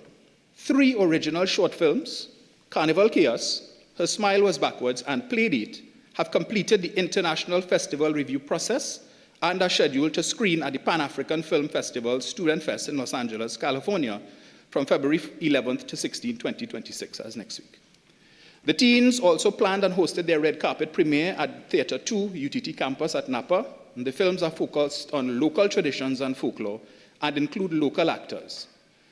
This is a list of our young filmmakers, and of course they give the names of the young persons, and it is a chance for Trinidad and Tobago to stand proudly as cultural ambassadors on the world stage. Mr. Speaker, I am advised that this group would have sought support from the state, several state enterprises that in the past would have given sponsorship. And they were told that given the change in government and the new management, the new boards and some of these state enterprises, that their sponsorship policies are being reviewed, and so at this time, they would be unable to assist.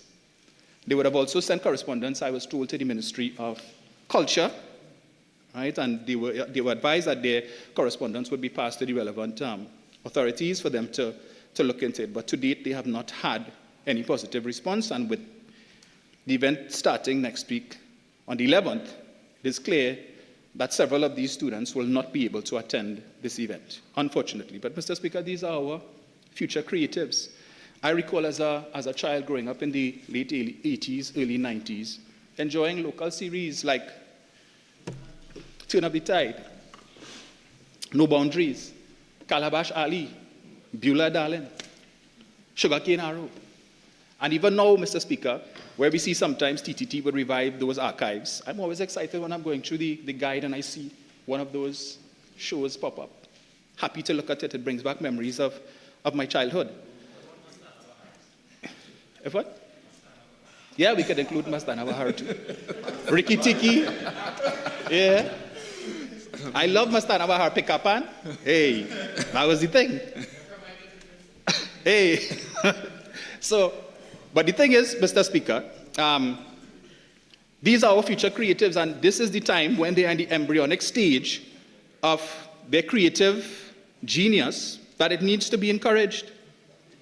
And so the government needs to be mindful of its policies and the impacts that it could have, because the private sector, corporate social responsibility, now is difficult to come by. And also to some of our creatives who don't have funding capacity to be able to record their music and so on. Sometimes they might have a little event and they look to the private sector for some level of sponsorship to host a little concert to generate income to be able to record their work so that they could take advantage of the very legislation that we're dealing with here today, Mr. Speaker. I saw one young lady, I think her name is J. Angel, was on social media literally begging the so-called soca mafia to play her music. She spent all of her money recording music. She sold her car. That is her situation. And her music is not being played. What is she to do after laboring 12 long years in the vineyards? And she still finds herself in the situation that she is in, unfortunately, Mr. Speaker. We then have, Mr. Speaker, another event which provided an opportunity and a platform for our up-and-coming creatives to be able to exploit their creative genius. Ultimate Soca Champion competitions shelved due to funding woes. After a successful debut last year, Carnival will unfold without the Ultimate Soca Champion, a competition organizers say helped propel emerging artists onto national stages but has now been shelved due to a lack of funding and official support. Founder and producer Jerome Precia said that organizers approached the Ministry of Culture and Community Development and for support, and to date, they have not received a response. He goes on to say, he said platforms such as the International Soca Monarch and Synergy Soca Star historically served as launchpads for young artists, many of whom later transitioned to international stages. Soca artist Christo, whose real name is Jamaiki Bonus, yesterday said that the Ultimate Soca Champion played a key role in elevating his profile. I was disappointed when I heard that they did not budget for this year because I was really looking forward to it and its vibes and getting my face more known out there. The Ultimate Soca Champion was widely regarded as a successor to the International Soca Monarch competition, Mr. Speaker, and then they go on to say, Priscilla described the cancellation as a setback for organizers and performers, noting that the USC was designed as a developmental platform. Despite its single outing, he said the competition produced tangible results. Giving some youth examples, he said Sucre has since become a frontline singer with the Evolution Band and scored a hit this season, and Paris Coute, who did not place in the youth category, later secured a collaboration with Marshall Montano after showcasing his talent, while Anika Berry has become a consistent presence in this year's carnival. Precia said artists were informed through word of mouth as organizers did not want to create unnecessary tension. So again, Mr. Speaker, competitions such as these, the private sector, with closed fists, because of their circumstance and trying to treat with government policy, are now holding back. And when it is that we have state enterprises that previously would have been very generous in supporting events such as these, are now saying, well, we are not a charity, withdrawing sponsorship for steel bands and so on, that also have the capacity to be able to avail themselves of this legislation. I give the example, Woman on the Bass. That was played by, was it Massey All-Stars? Yeah, I mean, that is the ultimate close-off for a fete. When you hear that, you know the fete done, Mr. Speaker. Yep. Yeah. So, in my own constituency, Mr. Speaker, I have one steel band, Arima Angel Harps, which placed fourth in the semi-finals of the medium bands. And so they are looking forward to their showing on Monday. They too have reached out to me for support, financial support, to assist with the purchase of some additional instruments, with uniforms, to assist with providing meals and refreshments for the players and so on. And I could tell you, Mr. Speaker, they sound really, really good. I think this is the highest they've reached in a long time. And what is particularly interesting is that the majority of the players are young people, teenagers, in the main, who love the craft and they want to see it develop. They are so looking forward to a good showing on Monday, Mr. Speaker. And I had no qualms in dipping into my own personal funds to be able to assist them, not just in my capacity as Member of Parliament, Mr. Speaker. And even now, I continue to reach out to my professional network to see what other assistance I could get for them. In regular time? Unless you want 15 minutes. Yes, sir. I won't use the entire 15, but yeah. So, Mr. Speaker, again, if it is that we wish to see the culture flourish, I heard the member for Barataria Sanwan say that we have the sweetest music in Trinidad and Tobago, and it's perhaps one of the very few things he said in this chamber that I can agree with him. And I want to see Trinidad and Tobago showcase great on the international stage as well. We saw two of our countrymen who would have received Grammy Awards recently, Mr. Speaker, testament to the talent that resides in Trinidad and Tobago, contrary to those who may say, well, all sorts of things about the country, Mr. Speaker, but we know differently. Yes, lawless dump. Mr. Speaker, we also lament the fact that this legislation is not being made retroactive. When we see there's so many iconic pieces of work, calypsos of yesteryear, Mr. Speaker, which will soon fall outside of the 50-year statute and they would go into the public domain. And within recent times, we've seen a number of soca songs sampling some of these older songs. For instance, we saw last year this hit song from Freetown Collective, Take Me Home, where they would have sampled from David Rudder's High Mass. And then we have this year, my colleague spoke about Full Blown and their song, Respectfully Yours, where they would have partnered with Edwin Ayong, Crazy, Cold Sweat. We have examples of Mikel Teja and others. So they are recognizing, Mr. Speaker, the potential of some of these songs that would have gone dormant for years and are now seeking to capitalize on it. In fact, recently I was listening to a particular radio station and I heard a calypso from the Mighty Shadow that I had never heard before. And I fell in love with the song one time. Of course, I went to try and find it on YouTube, couldn't find it. Went Google it, couldn't find it. So I don't know if it is that, wherever it resides, Mr. Speaker, it has not been converted to a format that persons are can readily access, which is unfortunate. And how many other songs like that exist? And we must take note of the fact that when we speak to the issue of neighboring rights, we're not just talking about the performers themselves, but all of the other creatives who would have been involved in the development of that particular piece of work. So we have the songwriters, we have the composers, and so on, who may share in the profits to be derived from that particular piece of work, who are impacted. Mr. Speaker, my colleague for Diego Martin Northeast, back a couple of days ago, he reminded us of another iconic song, the Bedbug by Mighty Spoiler. Some of the younger members of Parliament may not be familiar with that, but I know it from the Mighty Bomber. He used to sing it a lot, Mr. Speaker. But clearly, these songs still have significant earning potential. When we look on the international stage, we see artists like Michael Jackson, Luther Vandross, the artist formerly known as Prince. We read often that the type of monies that their catalogs continue to generate, Mr. Speaker, long after they have gone to the great beyond. And so why can't some of our artists who have also gone to the great beyond also benefit from Zandoli? Yes. Another good word. Of course. Maestro.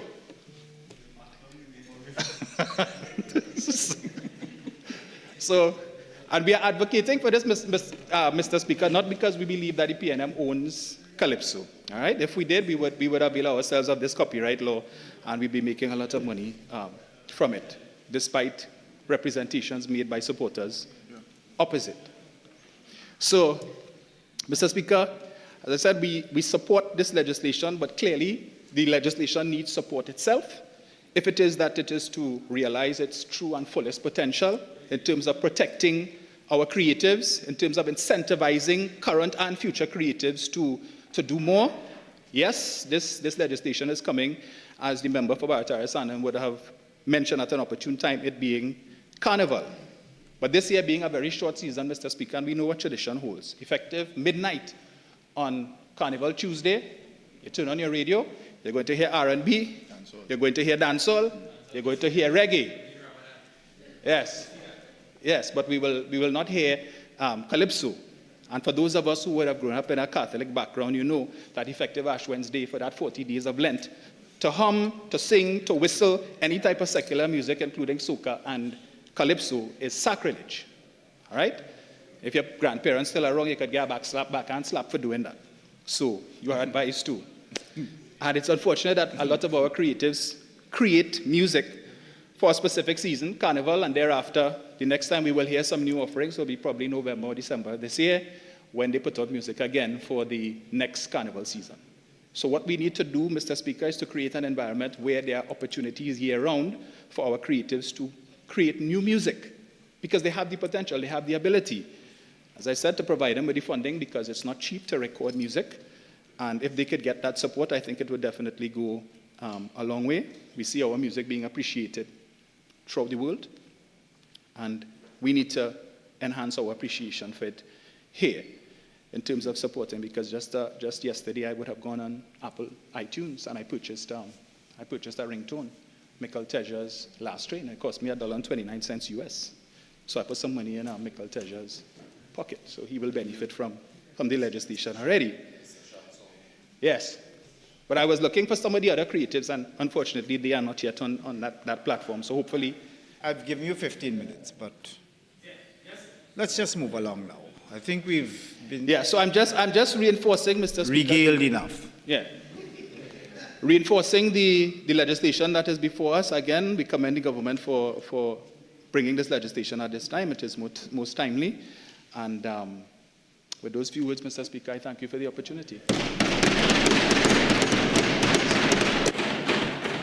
Karen East. Thank you, Mr. Speaker, for allowing me to contribute in the Copyright Amendment Bill of 2026. And to begin, Mr. Speaker, I'd like to commend firstly the Minister of Land and Legal Affairs, Mr. Saddam Hosein, for the yeoman service that he is currently doing in that ministry, as well as his contribution here this afternoon. And he is following in the footsteps of our Prime Minister, Camille Bissessar, when she first piloted this bill in 1996, roughly 30 years ago. I'd also like to commend the Minister of Culture, Michelle Benjamin, for the work that she is currently doing and her contribution here this afternoon. Mr. Speaker, what she has done thus far in culture in 10 months, those on that side could not do it in 10 years.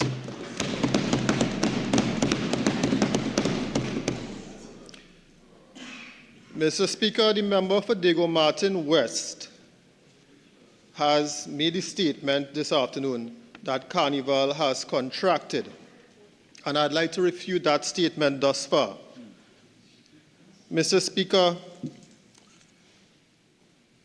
the government of Trinidad and Tobago has thus far pumped $137 million into Carnival, and nearly 2,000 new jobs have been created. Mr. Speaker, with regards to the Flavor Village alone, over 150 patrons have visited the Flavor Village. And at the John Cupid Carnival Village recorded more than 45,000 patrons, representing an 18% increase over the previous year. And I'd like to thank the Minister of Culture for her work in this regard.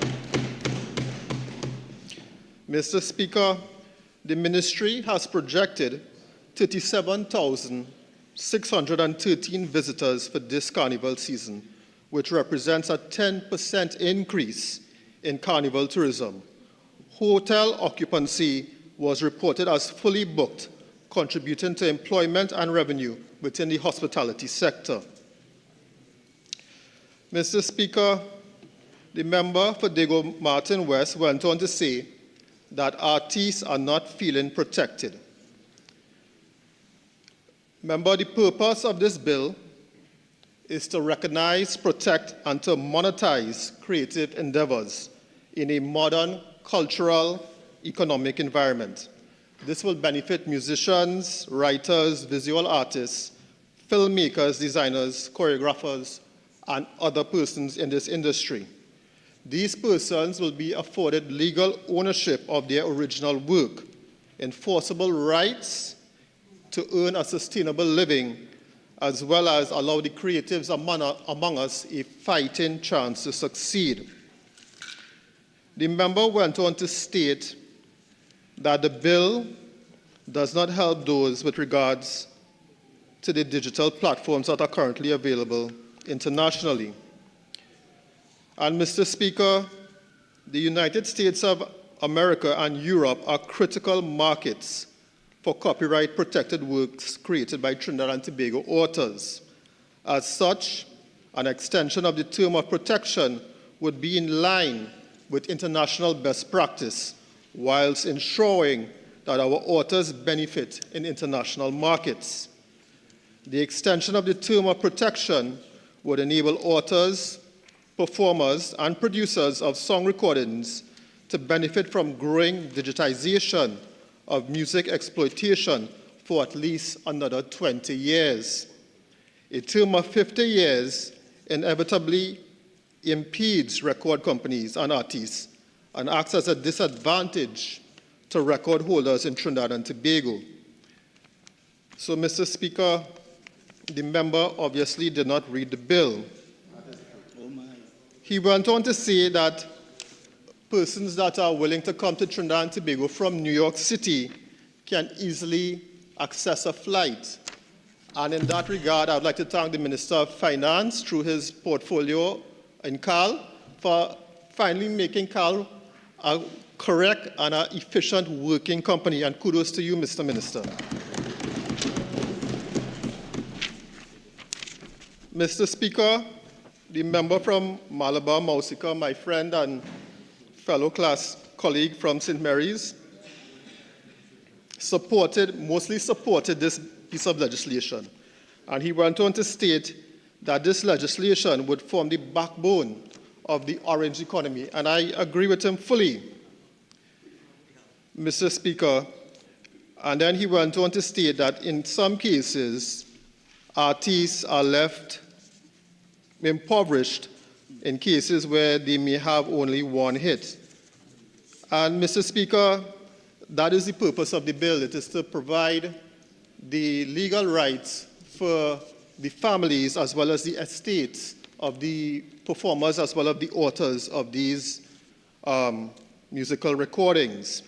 Mr. Speaker, Trinidad and Tobago has immense talent in terms of its cultural diversity and creation.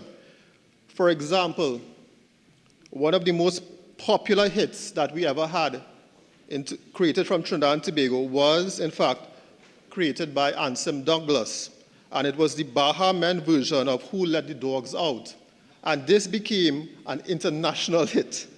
It actually appeared in the film Rugrats in Paris, and it peaked at number 2 in the UK singles chart, as well as topping the charts in Australia and New Zealand. It was in the top 40 in the United States, and it was the 4th best-selling single of 2000. And it almost reached number 1 in the US charts. The track went on to win the Grammy Award for the best dance recording at the 2001 Grammy Awards. And Mr. Speaker, if it were not for copyright legislation piloted by Kamla Prasad Bissessa, Mr. Ansem Douglas would not have seen much of this money. Mr. Speaker, culture is a defining national asset, and the creative industries within Trinidad and Tobago contribute roughly 4.8% of GDP and approximately 5% of total employment at the last count. A robust copyright legislation and framework is indispensable. And, Mr. Speaker, most importantly, this bill serves as a nation-building function. Calypso, for example, has long functioned as social commentary. Steel Pan emerged from resistance and resilience. And Carnival, of course, represents freedom, diversity, and creativity. So what we are saying here today, Mr. Speaker, is that cultural labor is valued and worthy of legal protection. Mr. Speaker, this reinforces national pride and affirms that creative expression is not marginalized. Mr. Speaker, the Minister of Legal Affairs spoke about the TNT Intellectual Property Office and the fact that we have had buy-in from many, many stakeholders. A lot was said today, Mr. Speaker, about the various soca artists that would benefit from this bill. But we also have many, many genres of music that would benefit as well. We have many chutney artists, Drupati, Ricky Jai, Ravi B. Ki, Nival Chetlal. We have classical artists, Mr. Speaker, Mr. Gajadar Jagrup, Mr. Rana Mohib. We have many Parang icons and their estates, Daisy Voisin, the Lara Brothers, and Charlene Flores. So, Mr. Speaker, here in CARICOM, we are obviously influenced by the Berne Convention, and many CARICOM countries follow this convention. And the current benchmark of 50 years is but a floor. It is the minimum, and it is not the ceiling to which we can go. We are given the discretion as a sovereign nation to increase the number of years in which we can protect our artists. What we are doing here today demonstrates a 70-year model which is consistent with the European Union harmonization while remaining compliant with many of the treaties that we have thus signed as a nation, and it allows our nation flexibility to exceed minimum protection. Mr. Speaker, this bill addresses many of the moral rights which are of particular importance to artists and are closely tied to their personal identity and cultural heritage. And many of these moral rights protect the right of attribution as well as the right of integrity of their work. And for Trinidad and Tobago, this ensures that our artists are properly credited and their works would not be distorted or mutilated according to the parameters in which they are set out. And it aligns performers' rights with the rights of authors and their moral rights. And CARICOM, this is the standard in CARICOM, and it will provide a coherent and adequate protection for these performers.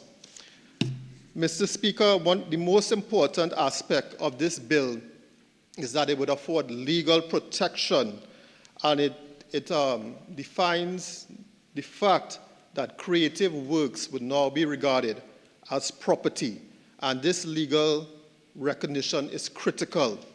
Artists invest time, they invest money, they invest skill, they invest their intellect and personal resources into creating many of these works. And what we are doing here today is allowing them not to be exploited.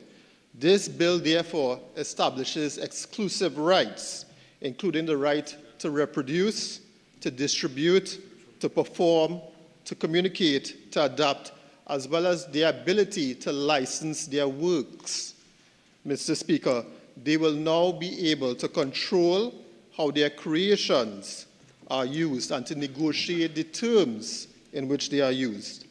And most importantly, Mr. Speaker, their dependents will be able to benefit from this legislation here today. Mr. Speaker, most importantly, what we are looking for is intergenerational wealth transfer and the ability for these artists to have some level of estate planning and stability in their lives.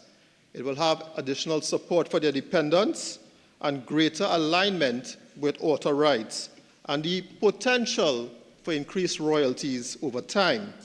Mr. Speaker, Clause 5 of the bill, it states that it will now affect neighboring rights for performers.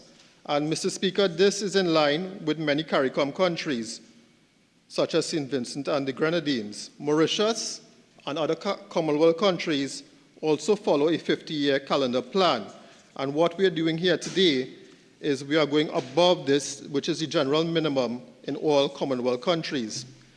But Mr. Speaker, most importantly, as the member for Malabar Mausika said, enforcement is the most important issue.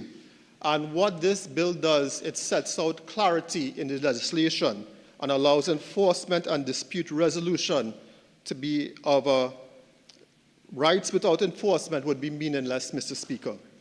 So legal remedies against infringement. This would include civil actions, injunctions, damages, as well as criminal sanctions in cases where their rights are infringed. This will encourage respect for copyright laws, as well as a culture of legality and fairness in the creative sector.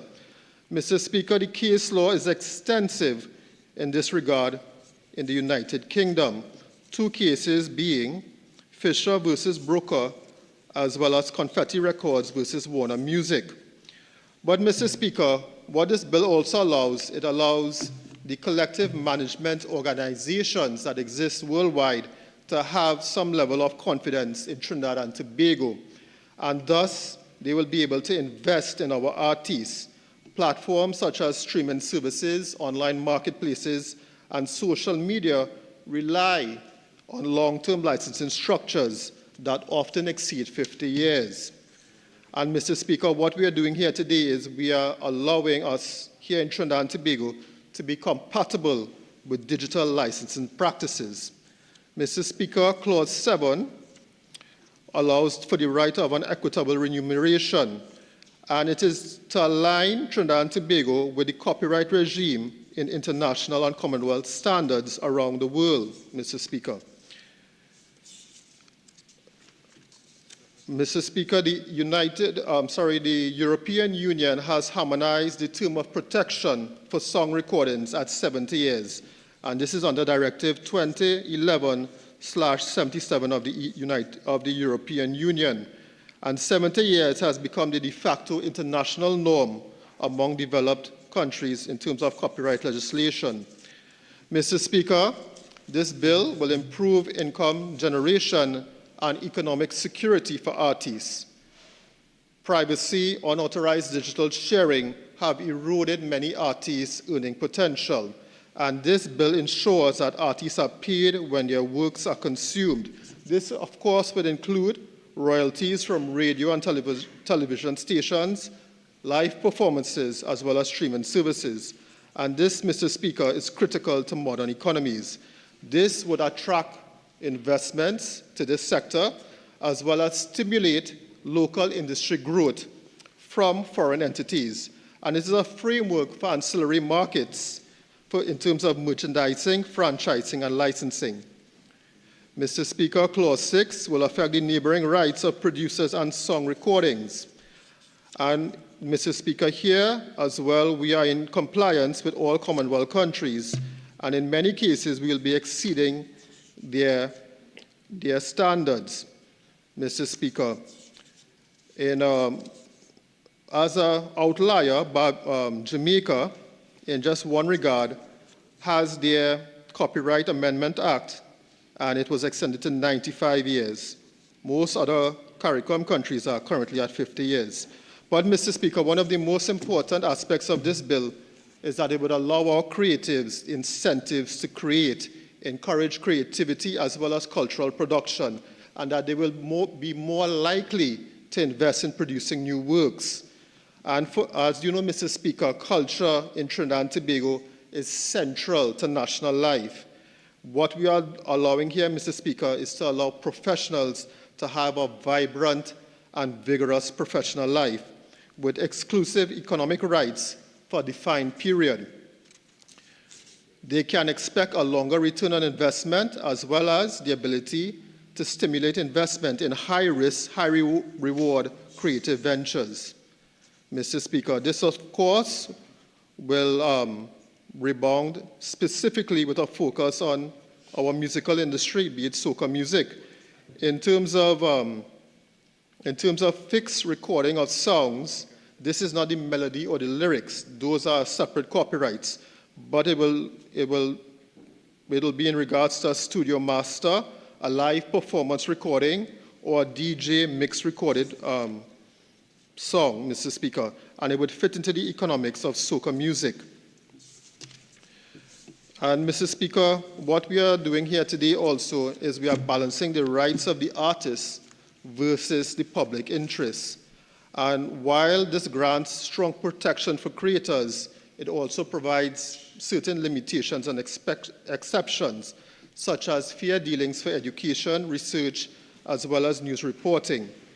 And this would allow Trinidad and Tobago to balance this crucial role in terms of supporting schools, universities, and libraries.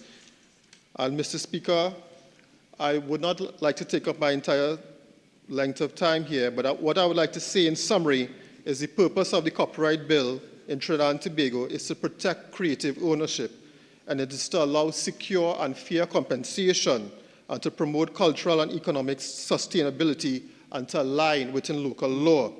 This bill seeks not merely to regulate, but to empower the creative industry while providing tangible benefits. By raising copyright term, we are offering substantive advantages to legal, economic, cultural, and technological dimensions. This will ensure balanced access while preserving robust rights protection. Mr. Speaker, a 70-year-old term reinforces a forward-looking, competitive, and innovative, friendly intellectual property regime. I thank you, Mr. Speaker. Member for Naparima.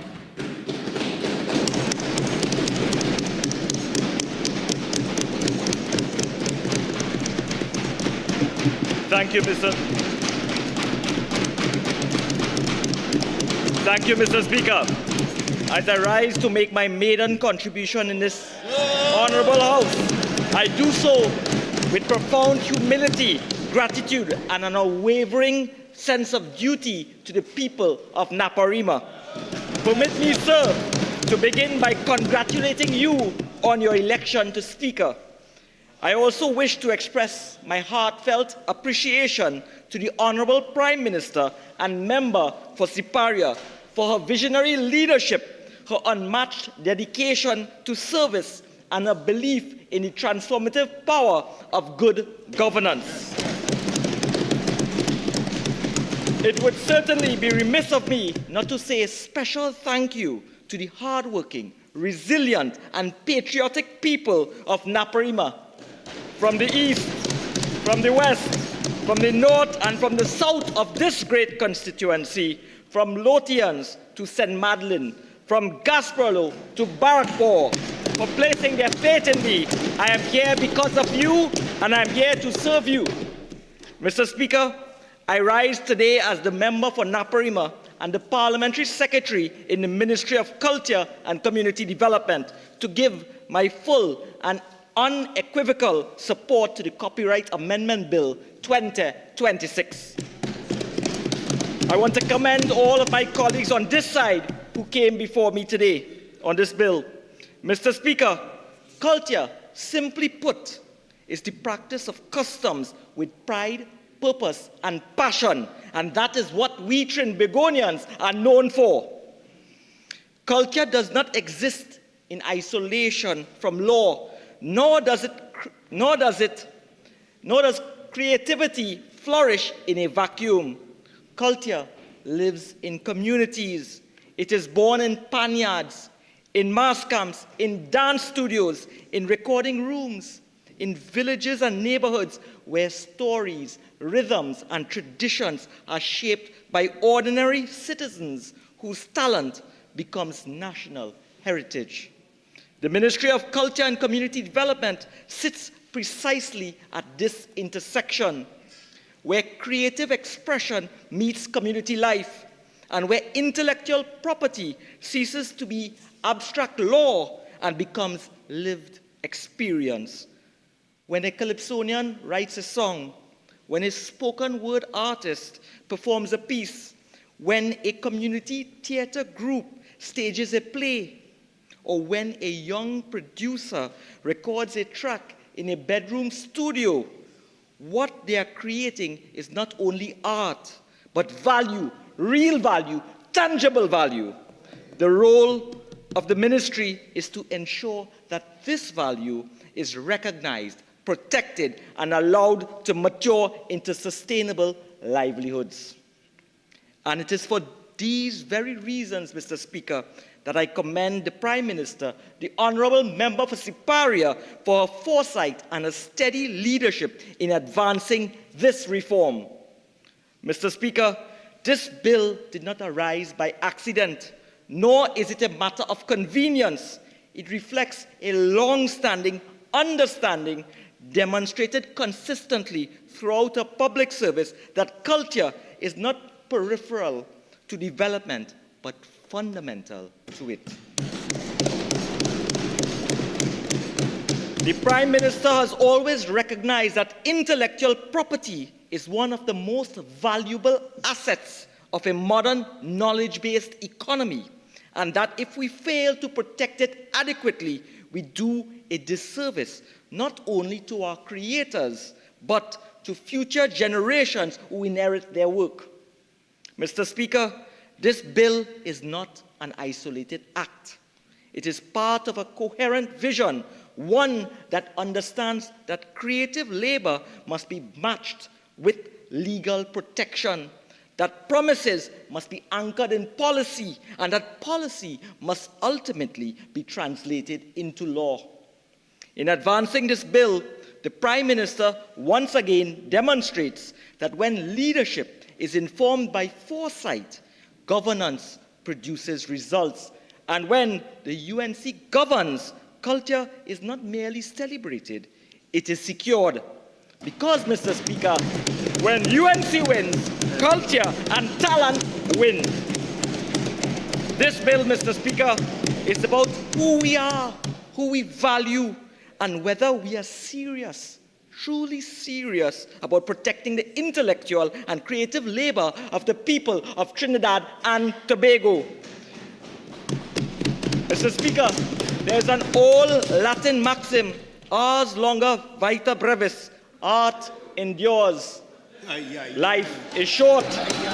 And yet until today, our law has behaved as though the opposite were true, as though art should expire quickly, while its commercial value continues to circulate freely in the hands of others. This bill corrects that imbalance. The Copyright Amendment Bill 2026 amends the Copyright Act, Chapter 8280, to extend the duration of copyright and neighboring rights for authors, performers, and producers of sound recordings, and to extend moral rights accordingly. Mr. Speaker, it also clarifies how these periods are computed, ensuring coherence and certainty within the statute. In plain language, Mr. Speaker, this bill says to our creators, your work matters, your name matters, and your legacy matters.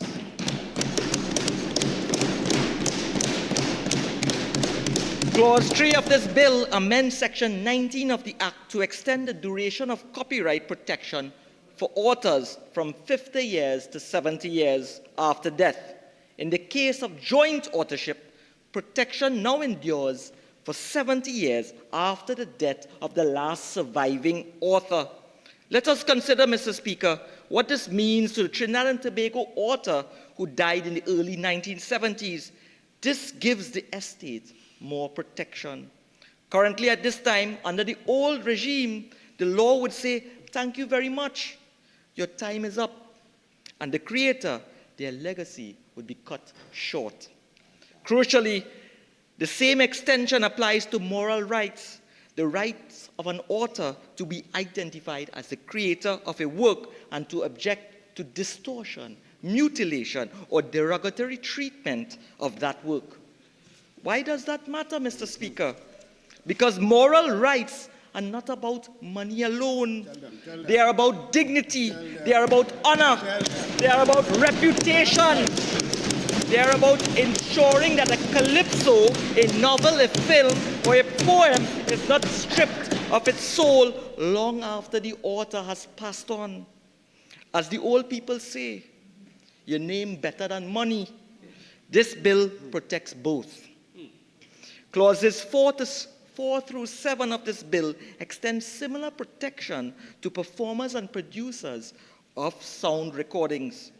These clauses increase the duration of moral rights and neighboring rights from 50 to 70 years, whether calculated from the year of fixation, performance, or publication. This is not academic theory. This is real life.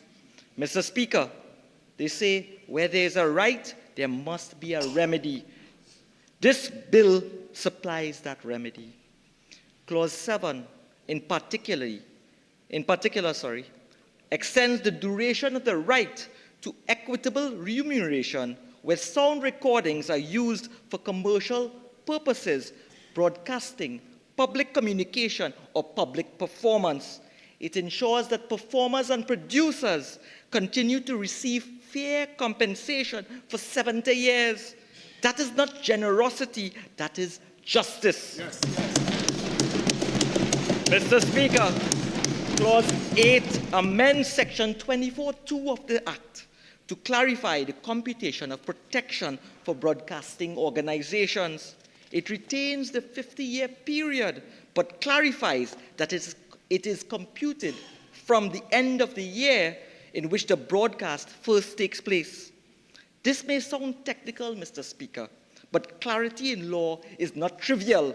Ambiguity benefits only those who can afford to exploit it. Certainty benefits everyone. Yes.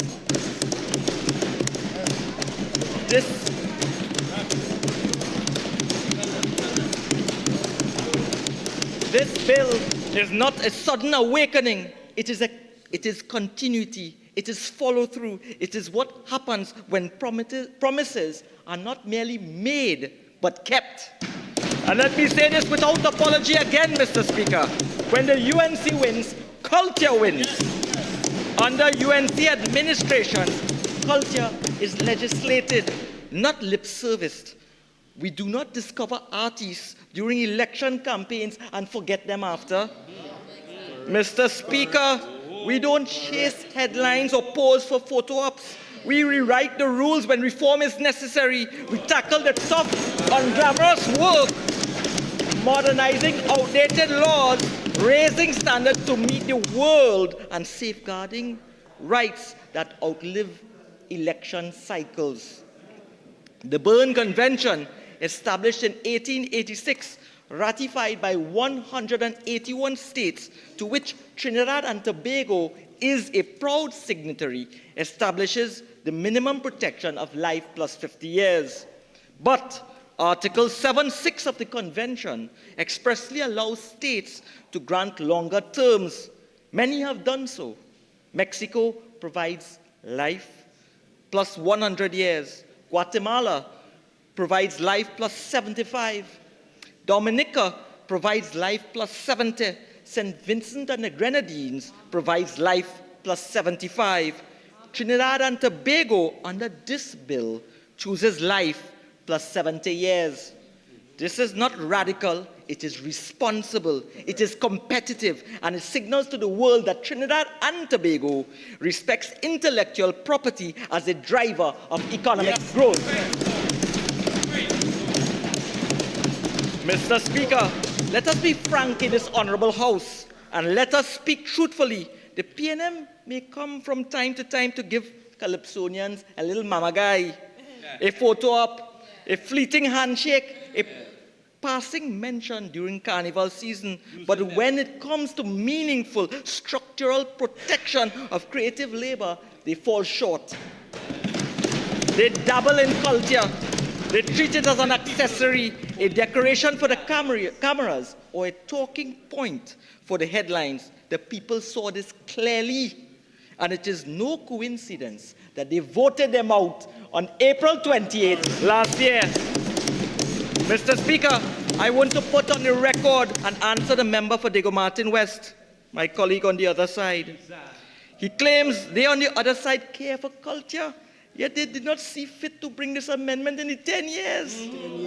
He also claimed that we on this side had nothing to do with the traffic plan.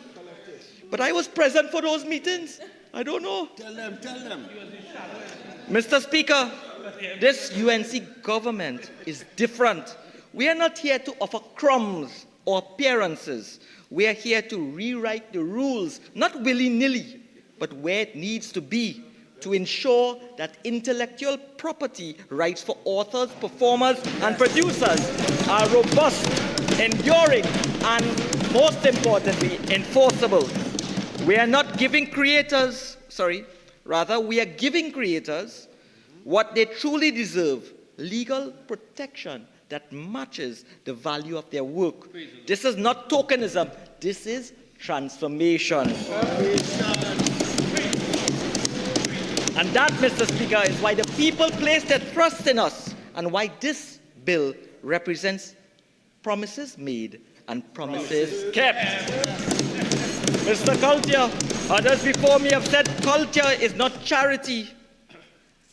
The member for Maruga Tabala, my sister, also mentioned this. Culture is commerce. It is tourism. It is branding. It is soft power. It is GDP. And if we want our creative industries to thrive, we must give them a legal environment that does not expire before the value does. The opposition may scoff, they may heckle, they may attempt revisionist history, as they are prone to do.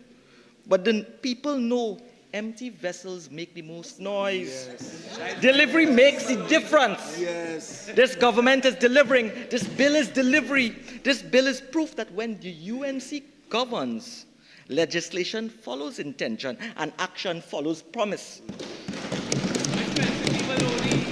So, Mr. Speaker, I say this plainly and proudly. This bill honors our past, protects our present, and secures our cultural future. It recognizes that art outlives administration and therefore deserves laws that do the same. Mr. Speaker, this bill proves a simple truth. When the UNC wins, creators win. Performers win, producers win, culture wins. Under the UNC government, copyright law was born here in Trinidad and Tobago. Trademark law was modernized. And today, copyright protection is strengthened again. Promises made, promises kept. Not slogans, not sound bites, statutes and reforms, Mr. Speaker. This bill is about legacy. It is about ensuring that when a calypsonian, a songwriter, a filmmaker, a producer, or a performer creates something timeless, law does not abandon them while the work continues to earn. It is about recognizing that culture is not charity, it is capital. As I wind up, Mr. Speaker, I would like to remind this House that integrity simply is a state of being complete, whilst innovation is the introduction of something new. Mr. Speaker, we on this side know that integrity without innovation is stagnation, and innovation without integrity is chaos. And right here, we have integrity and innovation hand in hand, side by side, working together, perfectly balanced. This bill strengthens the creator's rights and it illustrates leadership that understands that nation building includes culture building. This is how we in the UNC build communities, constituencies, and our beloved country. For all these reasons, Mr. Speaker, I give this bill my full, unapologetic, and enthusiastic support, and I stand firmly in support of its passage. I thank you.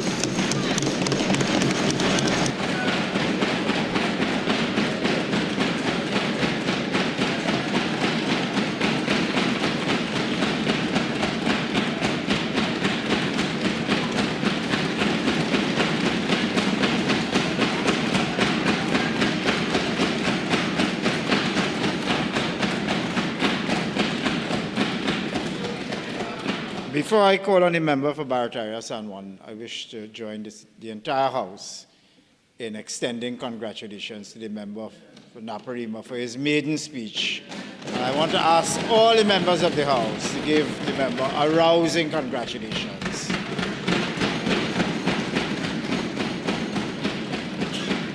Barataria San Juan. Thank you very much. Nothing else to say. Mr. Speaker, after that passionate, strong, eloquent, serious, comprehensive, articulate presentation and intervention by Naparima, I don't know what else to say. I too, Mr. Speaker, would like to congratulate my colleague from Naparima on such a brilliant maiden contribution. And that is the talent we have on this side, Mr. Speaker. That is the talent.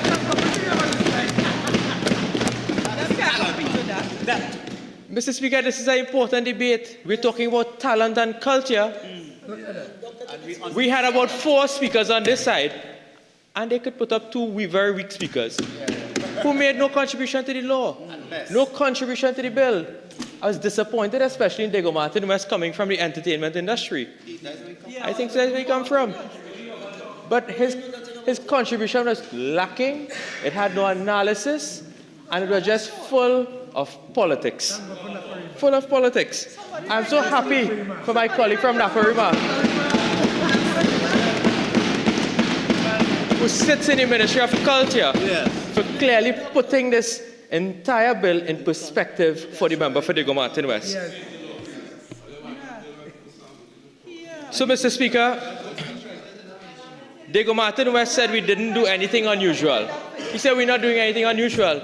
Mr. Speaker, I want to say it is a UNC government in 1997 that passed the Copyright Act to give those persons protection.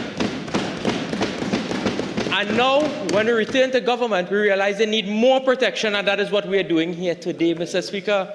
You all did nothing for 10 years. Absolutely nothing. But then say you all support the entertainment and talent industry. You all politicize certain sectors of it.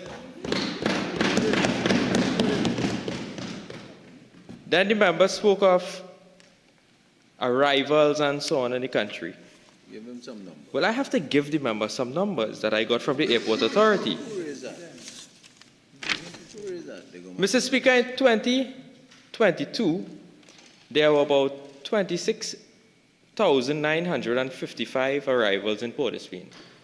In 2023, 29,854. 2024, 72,146. January 2025, this is January alone, 75,747.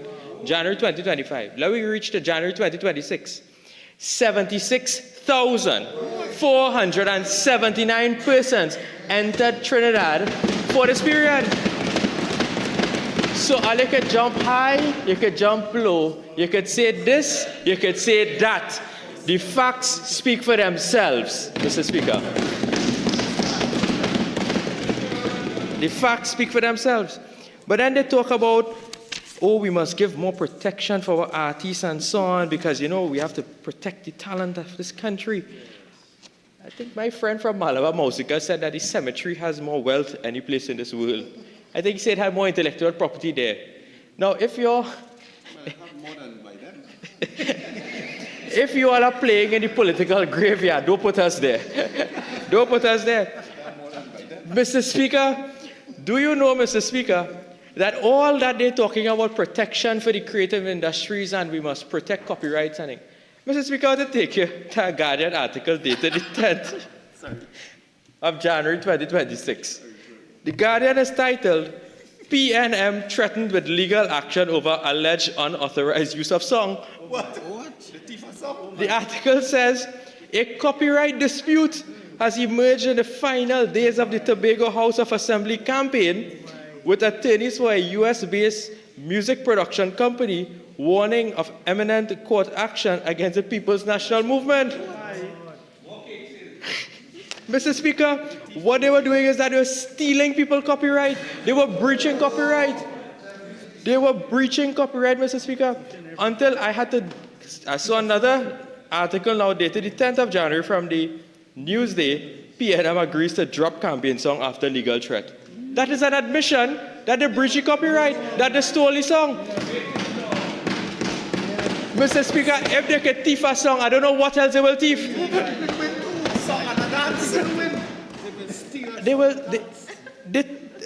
It's amazing. I thought my friends opposite could not surprise me anymore. They did. But you did. But you did.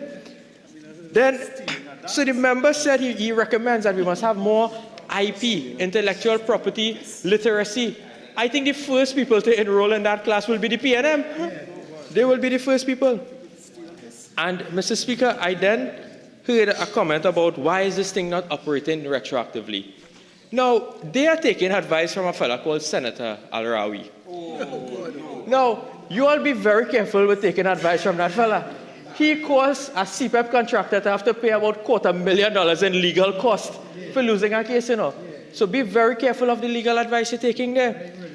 Mr. Speaker, the other point is that we have been guided by the experts. I said this when I piloted the bill, that the WIPO, when looking at the legislation, advised us against this thing applying retroactively.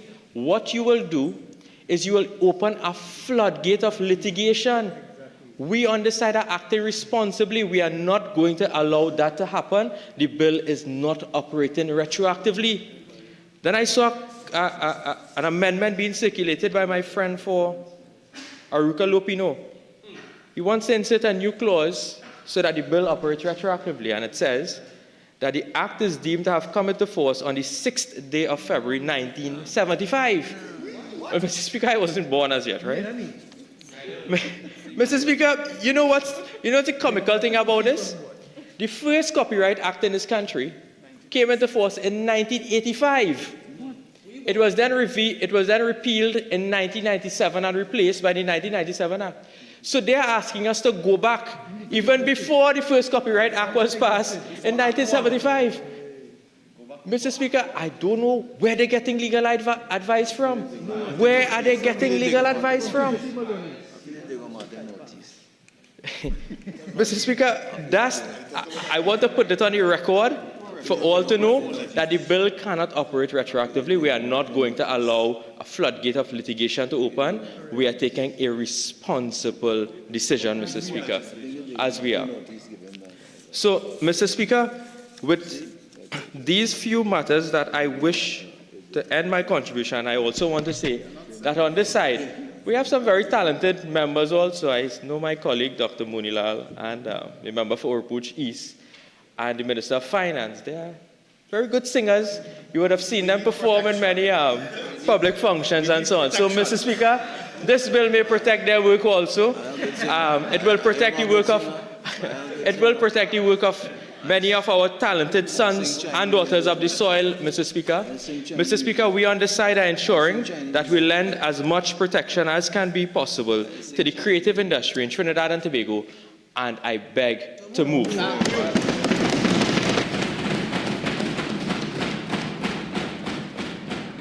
Honourable members, beg your pardon. The question is that a bill entitled An Act to Amend the Copyright Act, Chapter 8280, to extend the duration of the term of protection for copyright and neighbouring rights for authors, performers, and producers of sound recordings, to extend the duration of the term of protection for moral rights for authors and performers, and to provide for related matters, be now read a second time. Those in favour say aye. Aye.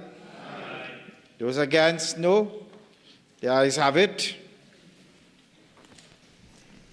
A bill entitled An Act to Amend the Copyright Act, Chapter 8280, to extend the duration of the term of protection for copyright and neighbouring rights for authors, performers, and producers of sound recordings, to extend the duration of the term of protection for moral rights for authors and performers, and to provide for related matters. Minister of Land and Legal Affairs. Mr. Speaker, in accordance with Standing Order 68.1, I beg to move that the Copyright Amendment Bill 2026 be committed to the Committee of the Whole to be considered clause by clause. Honourable members, the question is that the Copyright Amendment Bill 2026 be committed to the Committee of the Whole to be considered clause by clause. Those in favour say aye. Aye. Those against, no. The ayes have it. This House shall now go into the Committee of the Whole to consider the bill clause by clause.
Let's go. Let's go back. Clauses 1 to 8. The question is that clauses 1 to 8 stand part of the bill. Question is that clauses 1 to 8 now stand part of the bill. Those in favour say aye. Aye. Those against say no. The ayes have it. Clauses 1 to 8 now stand part of the bill.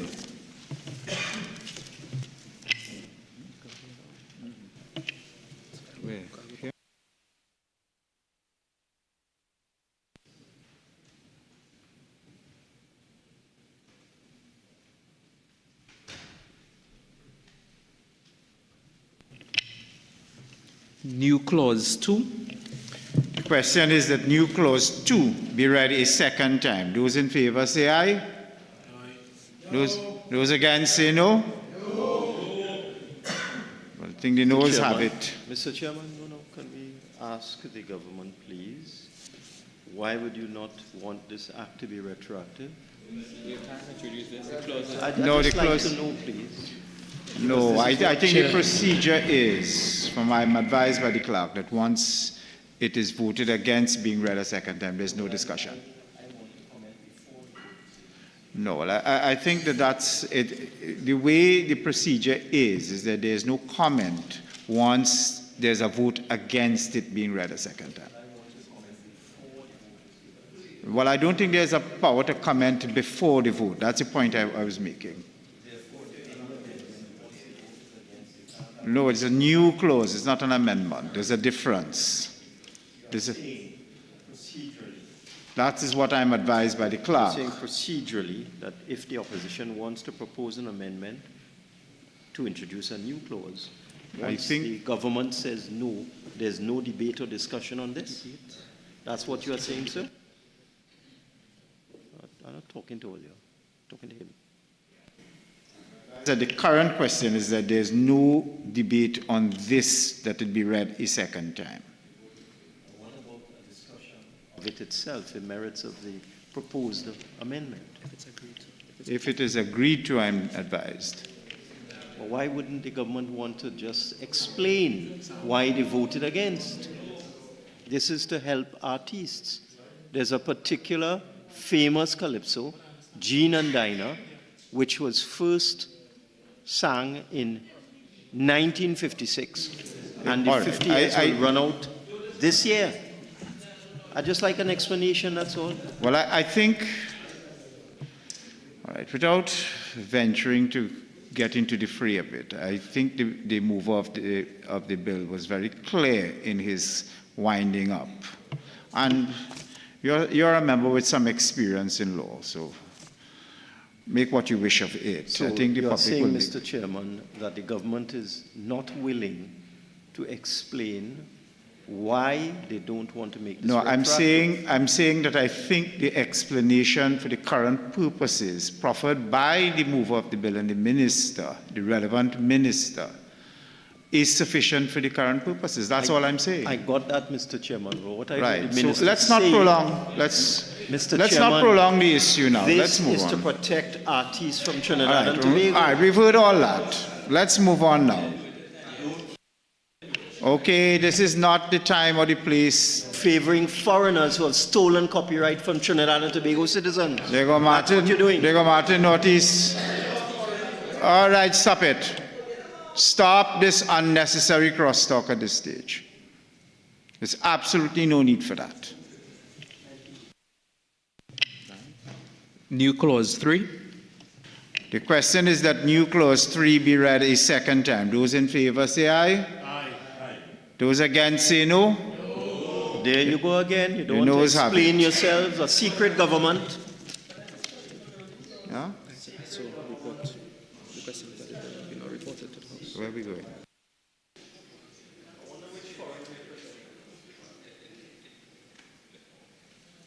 All right. Members, all the clauses having been dealt with, the question, I propose to put the question. Honourable members, the question is that the bill be now reported to the House. Those in favour say aye. Aye. Those against say no. No. The ayes have it. The bill will now be reported to the House.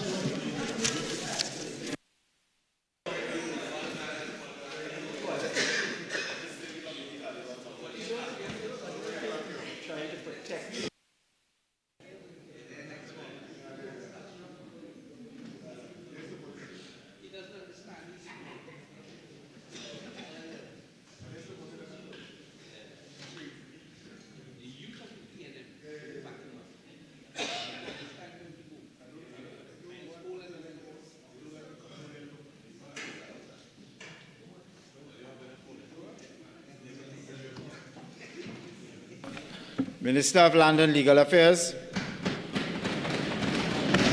Mr. Speaker, I wish to report that the Copyright Amendment Bill 2026 was considered in the Committee of the Whole and approved without amendments. I now beg to move that the House agree with the committee's report. Honourable members, the question is that this House agree with the committee's report on the Copyright Amendment Bill 2026. Those in favour say aye. Aye. Those against say no. The ayes have it. Minister of Land and Legal Affairs. Mr. Speaker, I beg to move that a bill entitled An Act to Amend the Copyright Act, Chapter 8280, to extend the duration of the term of protection for copyright and neighboring rights for authors, performers, and producers of sound recordings, to extend the duration of the term of protection for moral rights for authors and performers, and to provide for related matters, be now read a third time and passed. Honourable members, the question is that a bill entitled An Act to Amend the Copyright Act, Chapter 8280, to extend the duration of the term of protection for copyright and neighbouring rights for authors, performers, and producers of sound recordings, to extend the duration of the term of protection for moral rights for authors and performers, and to provide for related matters, be now read a third time and passed. Those in favour say aye. Aye. Any against? The ayes have it. A bill entitled An Act to Amend the Copyright Act, Chapter 8280, to extend the duration of the term of protection for copyright and neighboring rights for authors, performers, and producers of sound recordings, to extend the duration of the term of protection for moral rights for authors and performers, and to provide for related matters.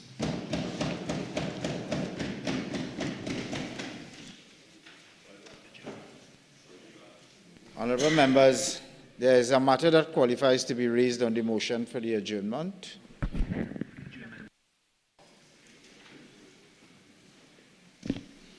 Thank you, Mr. Speaker. Mr. Speaker, I beg to move that this House do now adjourn to a date to be fixed.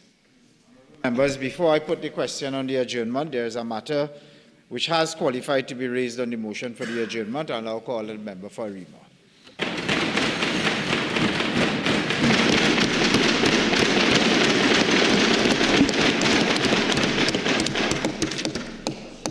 Thank you very much, Mr. Speaker. And Mr. Speaker, I know that in terms of the time for this, it's just 10 minutes. Okay, so it's not a matter that I intend to be very long, but it's a very important matter. And if I can just indicate to the House that it is the need for the government to address the shortage of social development staff in the ARIMA and surrounding offices, which is disrupting service delivery to vulnerable residents. Mr. Speaker, in so doing, I am raising this motion because of the several complaints that I've had over the last, I would say, 2 years from several residents from my constituency.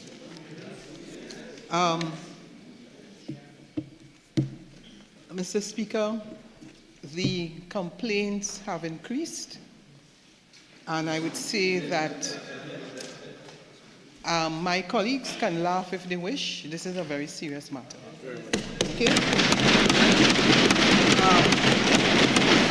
And it may be that they don't have those complaints in their constituency, but I have it.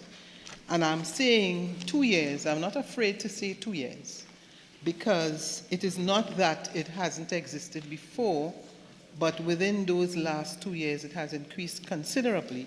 And I would say in the last couple months, it has gotten even worse. Now, why am I raising this complaint? I'm raising this complaint because of the number of persons that have indicated that the length of time that they are taking to get their pension and several other, whether it's public assistance. And I can say, Mr. Speaker, that while several of my constituents have given me consent to actually call their names, I think that in their interest it may not be the best thing to do. But what I would Mr. Speaker, with your leave, ask your permission to make reference to the Ombudsman report, which was laid in the Parliament quite recently. And Mr. Speaker, this really has to do with persons from ARIMA and environs coming to the office and indicating that they have filed applications in 2023, 2024, 2025. It is not that previously there aren't persons that have raised those complaints. Mr. Speaker, I served as Minister of Social Development in 2022 to 2023, so that I am aware that some of these complaints happen from time to time, that people go to the office and they go on a second occasion, they may meet a different officer, they go on a third occasion, they meet a different officer. So we are quite aware of that, and that is not only in ARIMA and environs, that is in other places. But my concern is specific because of the length of time that it has been taking. And Mr. Speaker, with your leave, as I said, I want to make reference to pages 13 and 14, more specifically of the report. The complaints: prolonged delays in processing senior citizens' pension, disability grants, and other social assistance, repeated requests for the same documents, often requiring multiple visits, lack of clarity on appeal rights and procedures, inconsistent application of eligibility criteria. Mr. Speaker, it goes on to say, and I'm making reference, Mr. Speaker, at page 14. Page 14 says that St. George East District covers several large and geographical dispersed communities, including Arima North, Arima South, Aruka, Curep, Lauketa, Talparo, Malabar, Maloney, Dabadi, Trin City, Tunapuna North, and Tunapuna South.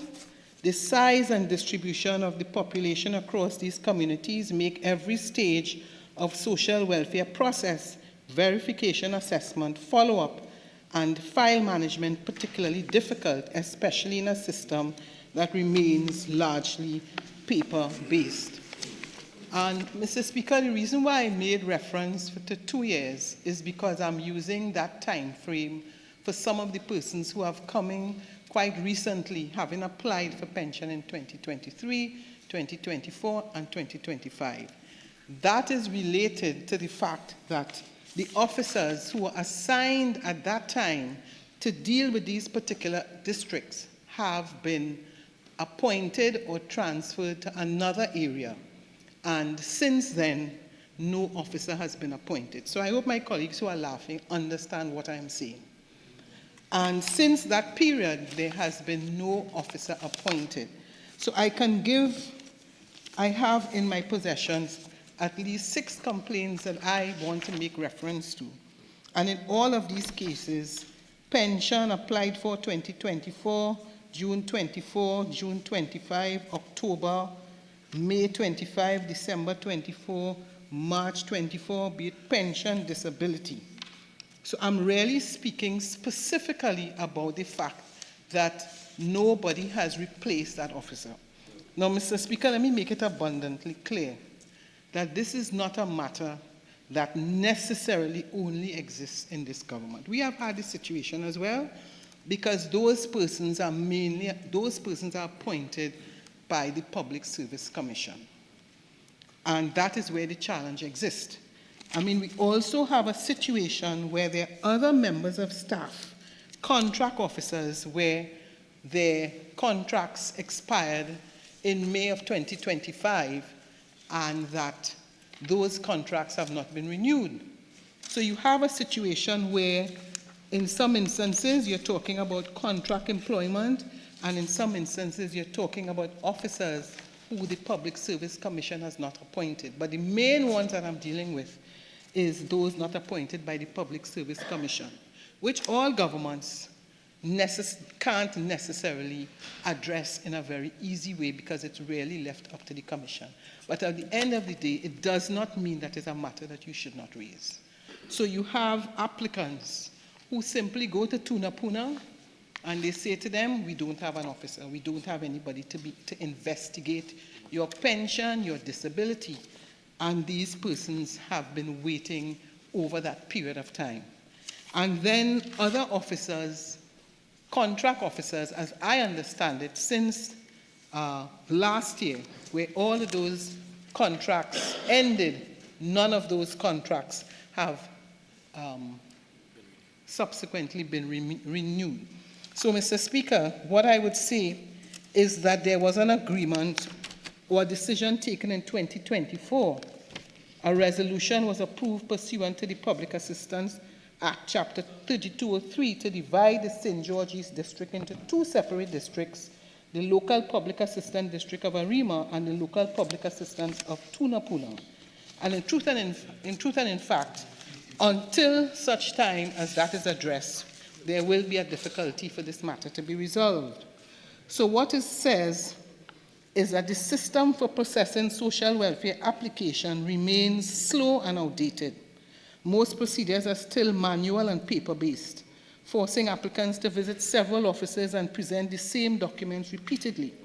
Although a digital data sharing arrangement exists between the Social Welfare Division and agencies such as the National Insurance Board and the Immigration Division, it does not appear to operate reliably. Applicants are still regularly told that the division is awaiting information from other public departments and are left to act as messengers between these agencies. So, Mr. Speaker, I am asking the Honourable Minister to investigate this matter with a view to doing what is within her power to address the situation. Where the issue of contract officers is possible, where the Minister has control, I'm asking the Minister to look very closely into that matter.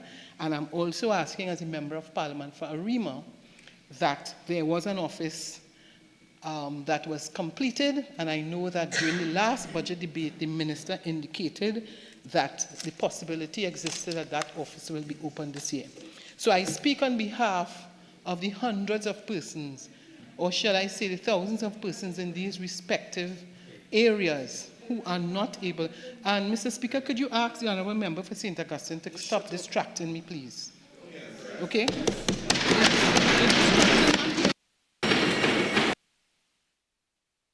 Mr. Speaker, I simply ask my colleague if my colleague could do what was within her power to have this matter addressed. Thank you.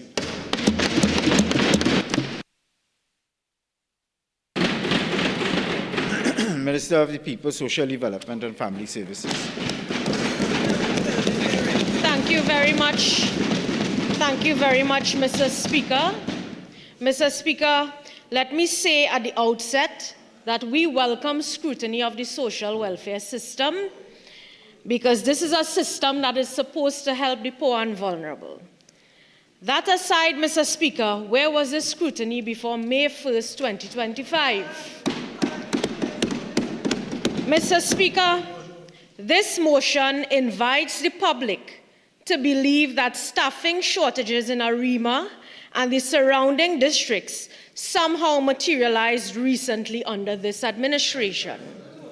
Mr. Speaker, that is clearly false. I heard the member said that it increased recently. If you all were not listening, I was listening, all right?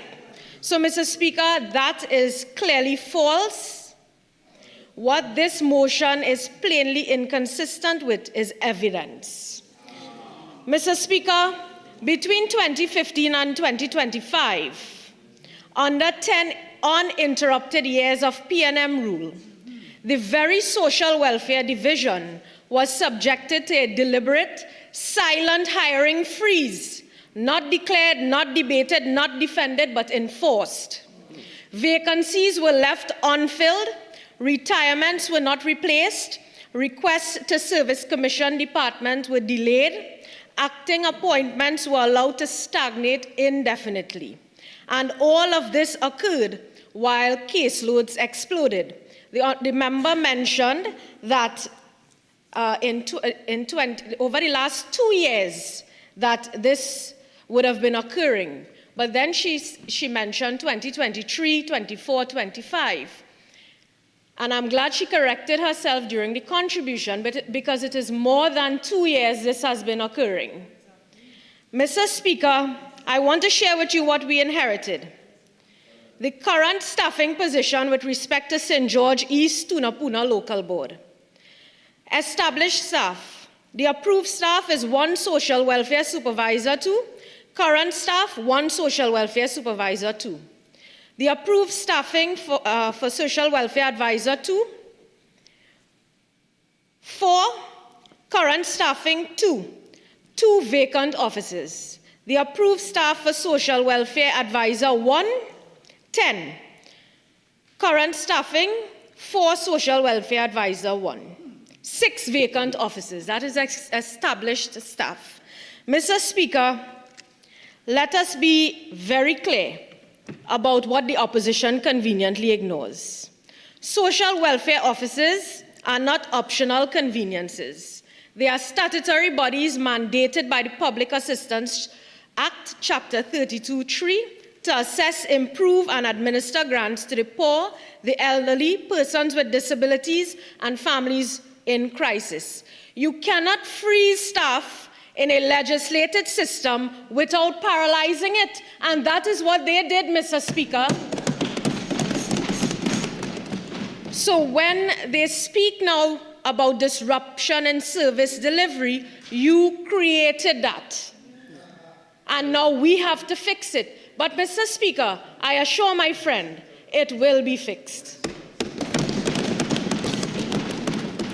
Mr. Speaker, the Eastern Corridor, Tunapuna, Arima, Sangre Grande, has for years carried some of the heaviest social welfare caseloads in the country. By 2023, Tunapuna had 29,421 active cases. Caroni had 29,205 active cases, while the national average stood at just over 15,000. Mr. Speaker, what the now opposition did as it relates to that particular Eastern Corridor, Tunapuna, Arima, etc. Let me share with you, colleague. What you all did, you all opened Arima Social Services Center in April 2025, in the height of the general election, without staffing it and without outfitting it. So now I have to do it. We have to do it. And Mr. Speaker, I give her the commitment that we are doing it. Go into the office and you will see for yourselves. Mr. Speaker, further, they leased a building which served no purpose. And let me not speak about who's the owner. But the particular man, he wrote me a letter asking when I'm opening it. That same guy, Saddam. Mr. Speaker, I just want to share with my colleague that we have been dealing with backlogs. You spoke about the Ombudsman report. I have been responding as it relates to any matter that comes from the Ombudsman. We understand these matters are of utmost concern to the public, and we are dealing with it. We are dealing with backlogs from NIB, immigration, the central board that you all left, over 200 cases not deliberated on. And I will tell you about all local boards in the future because we are dealing with that as well. So you all allowed backlogs to pile up, pension applications to languish, frontline officers to drown, and now you are coming to say to us that we sent home staff when their contract positions ended. Mr. Speaker, that is totally untrue. Mr. Speaker, when contracts ended, I knew of the concerns because we were getting it. Several MPs raised that with me.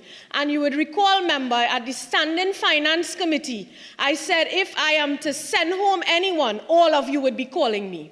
When those long-term contracts ended, I spoke with the PS and said, PS, bring it as short-term. We cannot leave it so. And there were still areas existing without officers. So, Mr. Speaker, I want to share with you what we have been doing since we assumed office. We have actively engaged the Service Commissions Department to fill the Director of Social Welfare and Deputy Director of Social Welfare positions. We have also actively engaged service commissions to fill long-standing vacancies. We have also redeployed staff to stabilize frontline services. We've continued temporary and short-term officers to address immediate pressures. That is how we were able to deal with over 6,000 cases backed up at the NIB, Mr. Speaker. Mr. Speaker, and I want to share with my colleague and all members of this House, where we are lacking officers, we've identified it, and we are almost finished with a recruitment process for 25 officers where there are no officers to help deal with these cases. So I want to assure the public that we do not intend to add to your stress. We are trying our best to resolve this issue. Arima, we have 25 short-term officers coming on board to deal with these matters, not just in Tunapuna, throughout our nation. So all of our MPs can breathe a sigh of relief. Mr. Speaker, we are not about encouraging delays within the social welfare system. I want to assure all colleagues who are representatives and facing these issues. I myself face these issues because after Tunapuna is the Karani local board, the second largest. So we have the issues existing, but we are not sitting on the issues, Mr. Speaker. We are dealing with the issues. I ask the members of the public to exercise some patience with us, just like we cleared the backlogs, just like we are giving disaster relief and home repairs, which they left and they never give to the people. We will give the people their pension, we will give them their disability, we will give them their public assistance grant once they qualify and they meet the criteria. I assure them of that. I assure all colleagues that we are fixing it, and very soon, all of us and the public will breathe a sigh of relief. I thank you, Mr. Speaker. Boss.